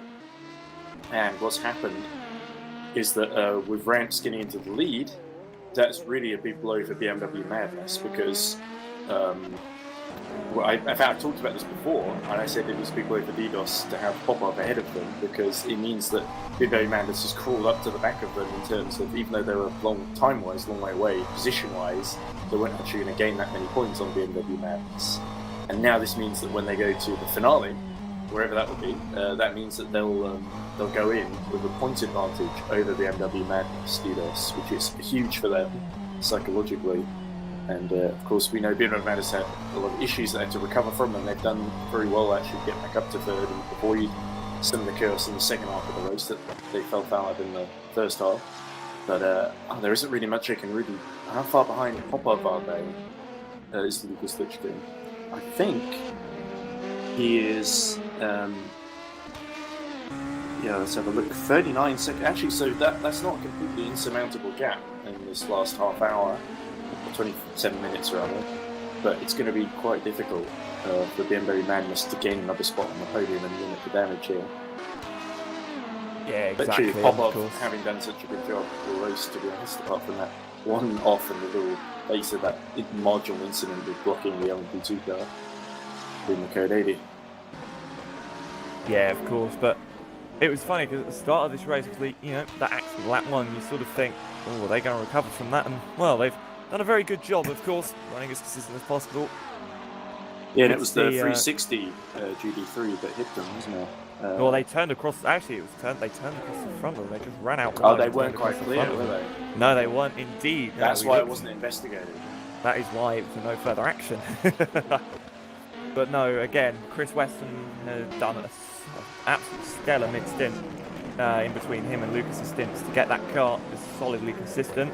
And Lucas, well, he's carried it on. He's running it very solidly indeed. And, as you said, that gap isn't insurmountable, so it's definitely a good chance for that car to potentially get up to 2nd and, minimise the damage, that they had from starting 2nd. Bruce Duncan having a bit of a moment down in 12th, spinning in front of one of the lead, Josh Perrin, I think. But Perrin thankfully getting away with that one. And as Bruce Duncan goes well off track to let the... no, he's not getting anyone through, he's just going off track, unfortunately, Bruce. Bit of a difficult day for SRD Esports. Not a team that I've seen completely, I see too many times, but hopefully they'll get a good finish under their belt. That's at least some progress for them. And I think I have to say, in terms of the LMP2 title battle, Vagapov, 4th at the moment, he's probably not, almost certainly not going to clinch it today, which is good because it'll go down to the last races. Perwin, having just mentioned him, he's gone for the pits now. But I think Vagabov didn't qualify particularly well, had a few issues early on, did pretty well to recover from those, but I think really needed to. There was a big battle with Zoltan an hour or two ago, and he really needed to come out ahead of Zoltan, and he wasn't quite able to do that. If he had done that, then he would be in the title winning position right now, must be said. So, it was Ishchenko who was driving at the time, not Vagabov, sorry. Yes. But I think that's a fair criticism because they were ahead of Zoltan up to that point. It's been such a back and forth sort of battle, and great to see Fantasy Esports really showing their strength running 1-2 at the moment, and really keeping the title battle going as long as they can. Hopefully, in their mind, I guess, looking to overturn it next time out and take home the title. Yeah, exactly. Again, it's not over till it's over, and you look at some of the teams that have been racing, especially these past few races. It's not been easy for the likes of Fantasy Sports and RSS. Obviously, you look back to Silverstone when a couple of new teams came in. That went to RSS and LMP2. Then Petit Le Mans, it went to IJN with RSS not having the greatest of results. Same with Fantasy, in perfect honesty. Fantasy even actually were put on probation after Petit Le Mans. So to come back and now be pretty much at the top of this title fight again, coming into the final round, just shows those guys have seriously gotten their act together and are seriously wanting to win this title here with the final race. Yeah, Norbert Jacob and David Kocher have been incredibly impressive throughout the whole race, it must be said. I don't think I've seen them put a wheel wrong. Obviously, they were with the pits that often Aslan and the number 20. Yeah, it was the number 20 Axel Esports car who sometimes jumped them. And Axel Esports, I think it must be said, have done a very good job to take the fight to the leaders. They were in the sadly abandoned Le Mans race. They were actually right up there. There was a great battle between Aslan and Jay Hatch throughout the early stages of that. Yeah, it was fun to watch actually. I was sat there watching it for as much as I could before having to review things, and So I was interested because when I first started commentating, Jay Hatch was in GD3, and I'm wondering why IDOS made the decision halfway through the season to promote him to LMP2. Is that because they want to give him and the other drivers in that squad more LMP2 experience, or is that just because they didn't think they were going to win GD3? Or well, he was originally in the LMP2 for Petit Le Mans. He was with Calvin Rona and Riley McKibben for that round of the championship. He dropped down to GT3 with Kieran Sharp. Jeez, that was close. Coming to the triple right-hander almost into the back of the Fantasy Esports GT. He dropped down into the GT, the 117, then got second place with Kieran Sharp that race, and then said, all right, I want to run LMP2 again. So put him back in the LMP2 for the cancelled Le Mans round. He was in the main car, the 317, and then this round, the power pairing, him and Jacob Reed, put them together, and well, the rest has been history. But no, Jay Hatch has always been an LMP driver. Vankle spinning again at turn 12. Oh, jeez. He's really come into difficulties. If he keeps doing that, could go another lap down, and get under Josh Perwin might start troubling him. But I think Perwin's only just coming down the back straight at the moment. And I think, Perwin might be another lap down on Peter Vagabond, so it could be difficult even for Josh Perwin, despite being how quick he is. We even saw that at Le Mans. He was leading for the early stages of that. Vagabond. I don't know. It's been a difficult race for RSS Unison, especially in LMP2, and Le Mans was also difficult for them as well. But they were sort of, especially the early stages of the race, they just found themselves stuck in the lower reaches of the top 10. I had to sort of slowly work themselves up, and it definitely feels like that's always been their way. It was at Hockenheim as well. I remember they did the same thing where they were running like a 5th or 6th for some of the early stages, and then while others around them, especially Fantasy Sports in Hockenheim, would sort of almost towards the end they were just fighting each other because Vangerpov and Nishenko were so far ahead, and that's probably one of the reasons why they've got themselves into such a title win, just because they had 3 wins under their belt and they've been incredibly consistent. RSS Unison. And even on a bad day, they're still able to come home. Despite spinning around everywhere, they're still able to get into 4th place. Yeah, exactly. That's the nature of endurance racing, though. It's always the beauty of it. You can have as many accidents as you like, but if you have less than the rest of the field around you, you're going to come off better, no matter how long the race is. So, of course, those guys, as we've said before, their qualifying pace has never really been there. It has been, but it hasn't been. You know, it's sort of on and off. It's like a coin flip for them, I feel sometimes. But their race pace and their consistency has always been stellar. And obviously, he just goes by the Madness Racing title leader in GT3, will put himself even closer potentially to that Che Hatch. He's only just going through the S's, but of course, those guys are actually on the same lap as each other. And Che Hatch is actually not too far. 65 seconds behind Che Hatch. Che is Yeah, about 22 behind Zoltan. I was about to say, yeah, he's not that far from Zoltan. And Zoltan has got LMP traffic in front of him. He's actually got one of his teammates in front of him that he's got to get by.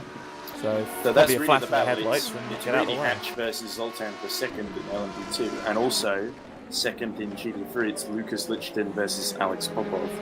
The 37-second gap, but we know how quick Lucas Lichten can be, even though it must be said Lucas Lichten's best lap is 2 minutes 4.2, and Alex Popov's best lap is 2 minutes 3.8. Their times have been pretty similar, with Popov actually slightly faster on the previous lap, so it does look pretty unlikely. Lucas has done incredible, and like you say, Chris Weston as well, have done incredibly well to get BMW Landis number 3 up to 3rd, but it doesn't really look like Popov. I think is just got it covered despite losing the lead and taking that dent to his confidence with the accident and his car, of course. So it definitely seems like he's got second under control. And Liam Ranks, of course, in that instance, he's really just got to bring it home in these last 20 minutes. Yeah, of course, Liam onto the back straight, and Popov only just coming up towards the triple right-hander. So, you know, Liam's just got to really cruise home, and regardless of the issues and the penalties and stuff that they have received this race, they've managed just to, you know, still come out on top of absolutely everyone else. So it'll be interesting to see what happens. When they were behind Popov, it was like, oh, if only Liam, if only Liam had not used his horn, then he would have avoided. Well, he was talking to his team, but it was mapped to the same key he uses for his horn.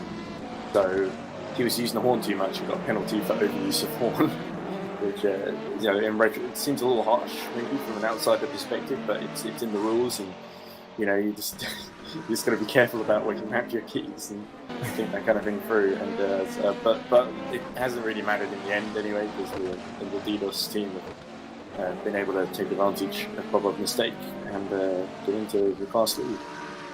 And just to make a point as well, Liam has just lapped Lucas Lichten.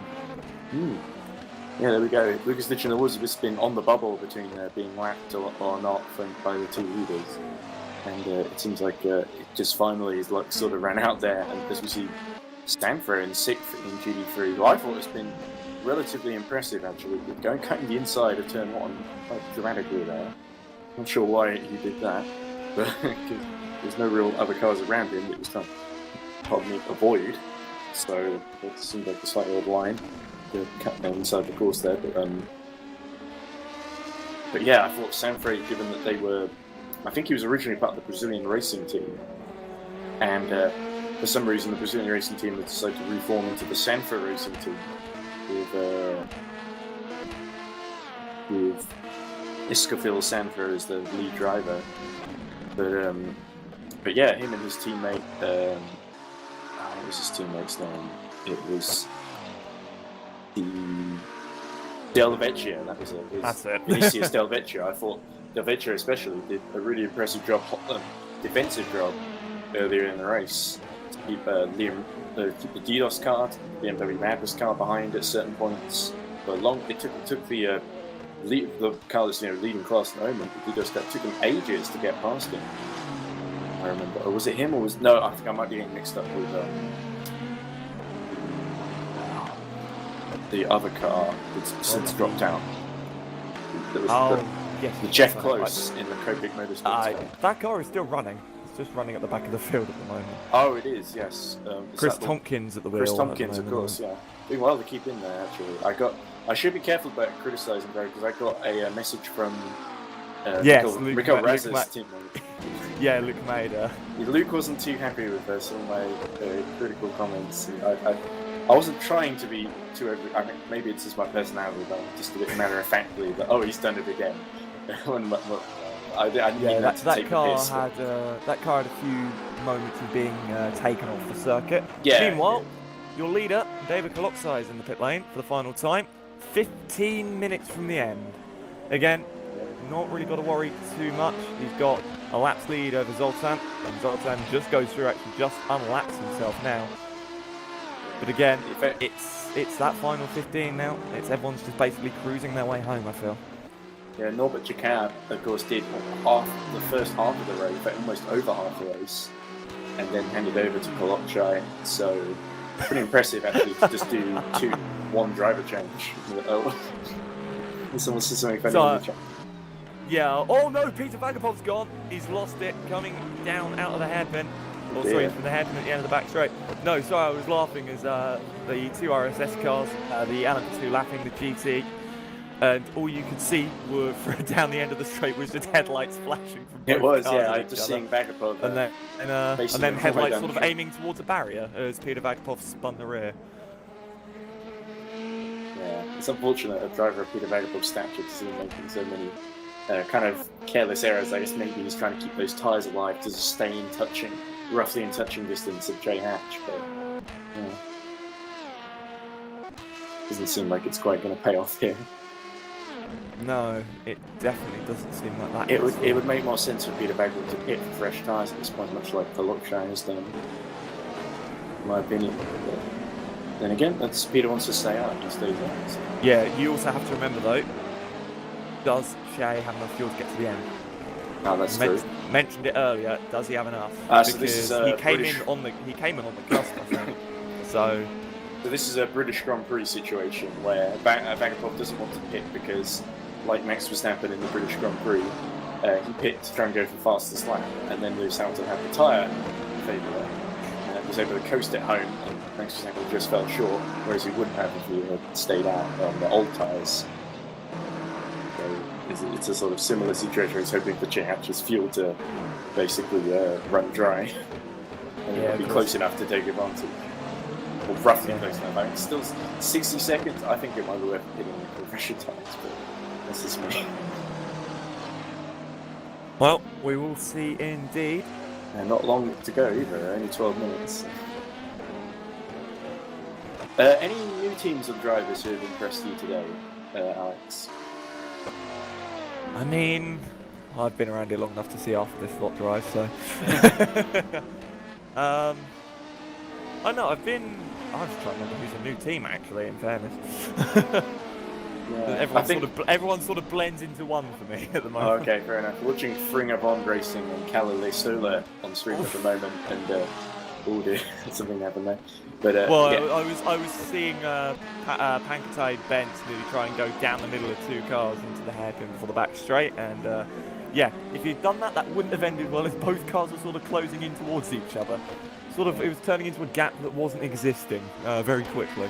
Yeah, you don't really want to go three wide, especially into some of these corners, in the S's especially. You don't even really want to go too wide. You see Zoltan getting a nice rear-wheel drift through turn 13. But just going back to Fringer Bond Racing, Listola and Valencia, I have to say I feel a little bit disappointed in their races. They dropped back quite a lot very early on, and they were never really able to recover. Obviously, their teammates Peter Schumann and Pascal Eggert. After Pascal Eggert got the penalty quite early on that we saw repeated on stream a couple of times by accident. But yeah, I'd seen them do fairly decently in some of the other races. In Hockenheim, they were able to get a top 6, I think, and so it was a little disappointing as we see Zoltan. Him drifting must have been a sign his tyres were about to die, so he's pitted, and that might put Hatch past him actually because of that. Yeah, it's going to mean that Vagapov potentially no. Though I don't think Vagapov will actually get past him because Vagapov has dropped too far behind you. Yep. And also, if they only need to put 10 minutes worth of fuel in the car, not much will need to go on that number 5 fancy esports car. He leaves his pit box now, and he is going to have a very comfortable lead as Peter Vagpov has only just come off the back straight.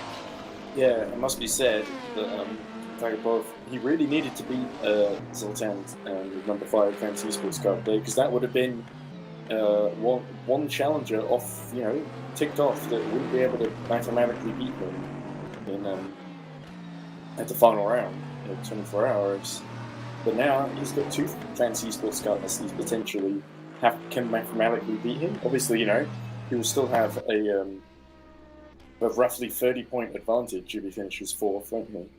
No, slightly more than 30, won't it? Because you get 2 more points for finishing 4th and 5th, so he'll have like a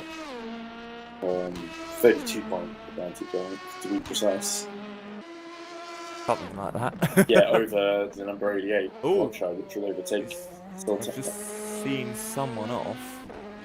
Not sure who it is, or I believe it might have been the reading game car. I'm not too sure. I just saw a car off just before the triple right-hander.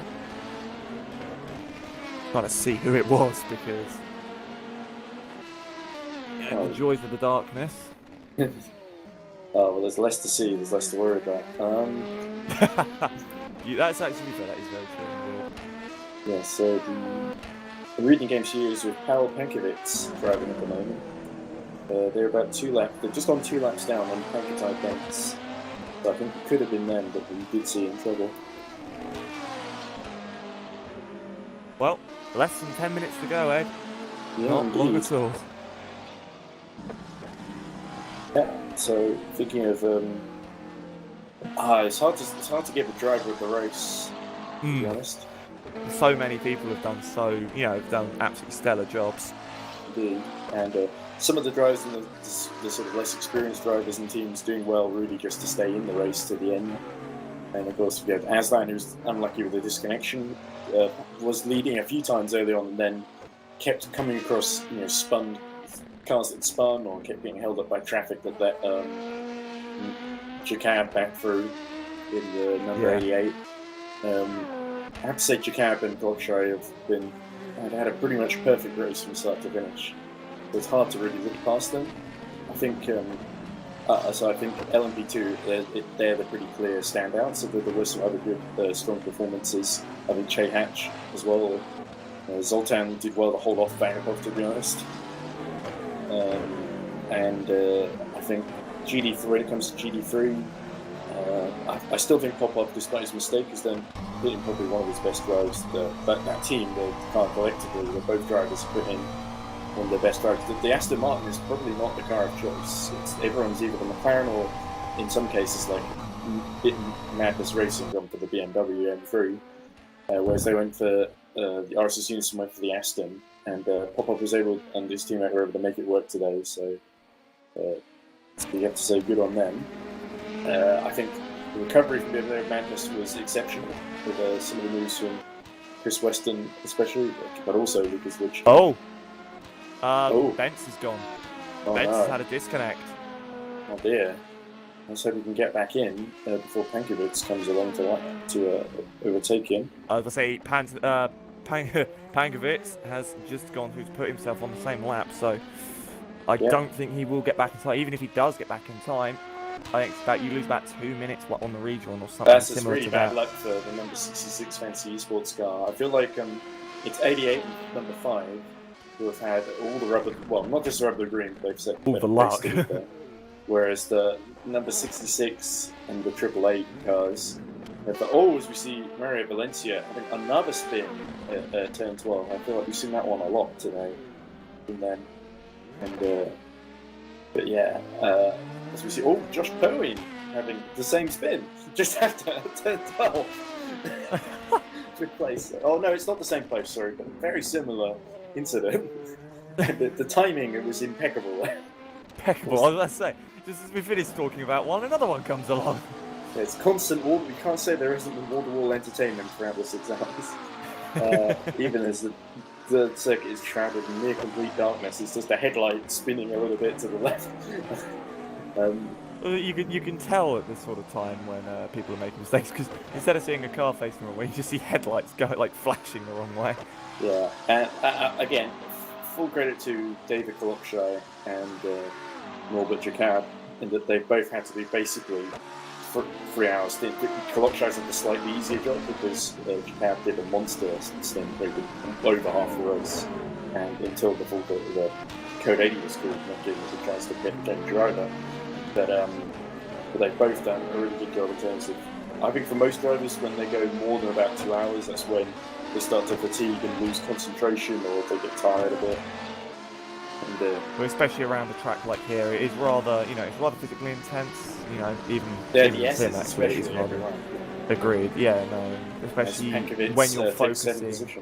I was going to say, and especially when you're focusing on, every GT car, every other prototype and stuff like that, it is very, very demanding. And, a lot of these guys bring only 2 drivers to the 6-hour events. They'll only ever really, increase that lineup, for like the 24 hours and stuff like that. So, these guys, you'll see a lot less cars on the grid for the Road America race, because all of these cars are sort of going to merge into one. But yeah, no, it's amazing to see what these guys can do, and a lot of these guys, pretty endurance heavy by now. You look at some of these lineups, some of them have done like Virtual Endurance Championship, some of them done Checker Flag, Sim Sports and stuff like that, and others done VSRA. All have got quite a lot of experience in terms of endurance racing, so these guys all know what they're doing in regards to driving. It's just a case of waiting it out now for the final 4 minutes. By the way, I know that Agostinho Force Polonia had to drop out because they just other things came up and they didn't have enough people to field the team. Didn't have enough drivers that were free. But did you ever hear Did you hear anything about why it was received? Is that Hankovitz? I thought it said that showed him battling with the Valencia car. I think he's just gotten back into the race. Yeah, Benz has just rejoined the race, so he's managed to Valencia's gone up to 8th, I think. Yep, he has done indeed, and just goes off. Benz leaving the pit lane now, so great to see him back through as they will go out. He will come out for pits. But it's not really got 3 minutes to make up that time to Valencia. It could happen given Valencia's propensity to make mistakes, though. Although the Stoller has actually got by as well. Yeah, so because be the more immediate. Yeah, because when you obviously rejoin after disconnect, it doesn't count the lap that you're on, so you have to finish that lap and then you continue. So Pankatai is basically a lap down now to those guys. Shouldn't drop behind Christian McKeesey, as far as I'm aware. But meanwhile, the battle between Vakoni Zoltan and Shea Hatch for second in LMP2. It's an 18-second gap between Zoltan and Hatch, and Zoltan could still catch Hatch if Hatch runs out of fuel on the last lap. But it's going to be. It seems like Hatch is managing it pretty well so far. Yeah, it seems very, very solid for Che, managing, probably just doing a bit of fuel saving. Out of the top 10 because McKeesey just gone through too. Yeah, Bentz did actually make a mistake through the S's. Cold tyres, and the car just went, nope, I'm going to go, I'm going to swap ends. It's a pretty not ideal situation for Bentz, but you've got to feel for him for that because you have a disconnection so late and lose basically nail on 7th place. Yeah, Chris, I think McKeesey will be rather happy as well.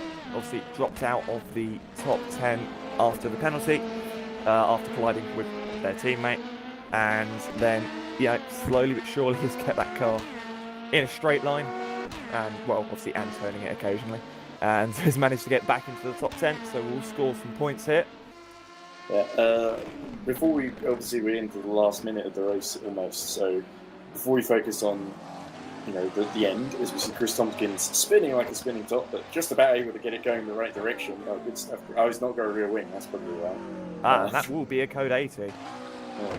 Unless he pulls off and retires. That's I will be back momentarily, my friends. So Alex is going to have to call the code 80 for Chris Tompkins and his missing rear wing. But yeah, it's definitely missing. I'm glad I picked up on that. Slow car on the left of the back straight. Slow car on the left of the back straight. Yeah, there you go. That's Alex giving the inspection, the warning rather. So everyone will avoid the car of Chris Tompkins. which is going to finish perfect 818 in 8th place in GD3, which is obviously last, but still others didn't finish, and they are going to finish even without a win. So Zoltan, I don't think is closing quickly enough on Jay Hatch to really get him here in his last couple of seconds. We're in the final lap almost in the next couple of seconds. So Kolokshai is going to approach the finish line pretty soon to win the race. Hopefully we'll catch it on screen. The auto director major shows Chris Tompkins in on the grass. Slow car in the triple right-hander. Slow car in the triple right-hander in the final sector. He's on the right-hand side. Be very careful. So then Kolokshai. Slow car on the outside sector of 2 at the turn moment. 10. Slow car on the outside of turn 10. They There we are go. off the racing circuit, off the circuit. So David Kolokshai in sector 2 at the moment. We won't quite catch up to Chris Tompkins. It shouldn't affect him too much. You never know. And really, it's been a peerless performance by the 88 Fancy Esports LMP2 car. They held off the challenge from the Keep Aslan and Axel Esports. They had a great strategy. They've controlled the 6 hours of Circuit of the Americas, and now they're crossing the line as the victors. Fantastic job by the 88 Fancy Esports car to keep the title battle alive into the final round. In second place, yes, just got half a lap still to go, is Che Hatch. That's how far behind they were, 96 seconds in the end. But of course, Che Hatch just got to manage the last little bit of fuel in that car to be able to get a stellar second place for IDOS in LMP2. Really, that car did an absolutely superb job. Credit must be given as well to Hatch's teammate. But can't look by David Kolokshai and I'm back. Norbert Jakab. Yes, so we're just saying that Kolokshai won the race. And Hatch is just making his way around sector 2. He's just going for the final sector at the moment. He said to me just now, less than a lap of fuel left. Oh, So, it's going to be close. yeah, he hasn't got to do a whole lap. He's only had, 96 seconds. He's only got to do 2 corners. Yeah, And there's here still we a go. chance for the car to conk out on him. He won't drop lower than 3rd because obviously Vagapov has finished. Yeah, Josh Perwin finishes as well for Axel Esports in 5th. Peter Vagapov 2, so Vagapov will get 4th place. Not quite the title just yet, but it's coming. You can feel that, unless something bizarre happens. And Che Hatch, I think, just crossed the line there to get 2nd position. Just trying to think of that to update on the stream, but and we've just got to wait for, I think, Zoltan. He's just come across the line now. Yeah, Zoltan, 3rd for Fancy. Yeah, That's Pavel amazing. Pankovic's really happy with his 7th place for Reading Game Studios. That's And their fair best result this season, actually. It is, yeah. They were a little lucky to get it inherited right at the end, but still, you've got to be there whenever people hit trouble, no matter if it's bad luck or a mistake or. So, obviously, is that Che Hatch hitting on the 66 Fancy Esports car? That was a big Shush. No, it's all on stream. We saw it. Damn it. You can't hide it now. And also, by the way, GD3, Liam Rance wins GD3 class, and after another good performance of his own. Alex Popov will take 2nd place. I think Lucas Lichten. Congratulations, everyone, on the victories and the finishes in class. Congratulations to our winners, David Kolokshai and Norbert Jakab for Fancy Esports, and in GTE, Liam Rance, Alex Tunbridge, and Nico Barclay for DDoS. Congrats to the podium finishes as well, which would be the 417 IDOS Motorsport crew and the number 5 Fancy Esports crew in LMP2, and the number 17 RSS Unison Racing crew and the Madness number 3 crew in GT3. Congratulations, guys, and we'll see you in a month's time for 24 hours of Road America. It is Road America confirmed then. There we go. You heard it from the man himself. Unless it breaks on server. then Well, it was okay earlier in the season, so it ain't broke. Hopefully it won't if it break. ain't broke, don't fix it. That's the motto of this championship. There we go. But a pretty exciting race. Sadly, no really close battles at the end, like we saw say at Hockenheim and GD3. Everyone's getting their spins out. The Ring of On cars cannot get off of each other. They're really on top of each other, piggybacking. I'm not sure that's going to get into the pit lane, but yeah, maybe letting off a bit of steam after a difficult race, to be honest. Oh, I was looking at Lestola. He was on his side. How? Like, They're trying to break the laws of physics, baby. Legitimately on his. I'm getting a screenshot of this just to post afterwards. That's absolutely beautiful. Yeah, lovely stuff from the Dutch boys at Ring of On Racing. But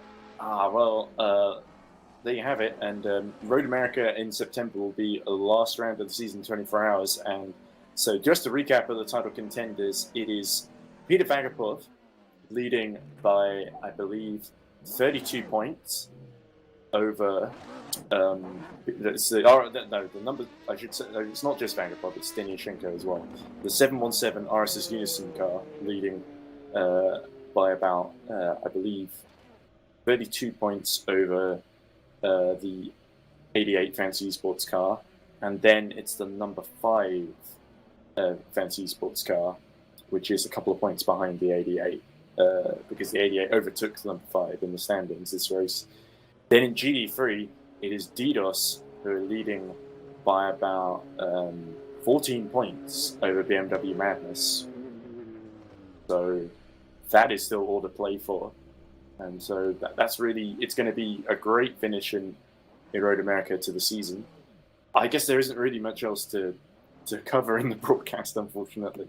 So we may have to stop pretty soon. But anyway, so Alex and Chris have joined us. So do you have any final words for the viewers, guys? I'm ready to lose my sanity at Road America. 24 hours. So I'll make sure I have plenty of coffee. Well, I'm sure we'll have a great team of commentators to help talk everyone through the all 24 hours. I don't think I can the whole do it 24 whilst the stewards lose their minds. Indeed. It's going to be entertaining. Yeah, let's hope the drivers don't lose their minds also.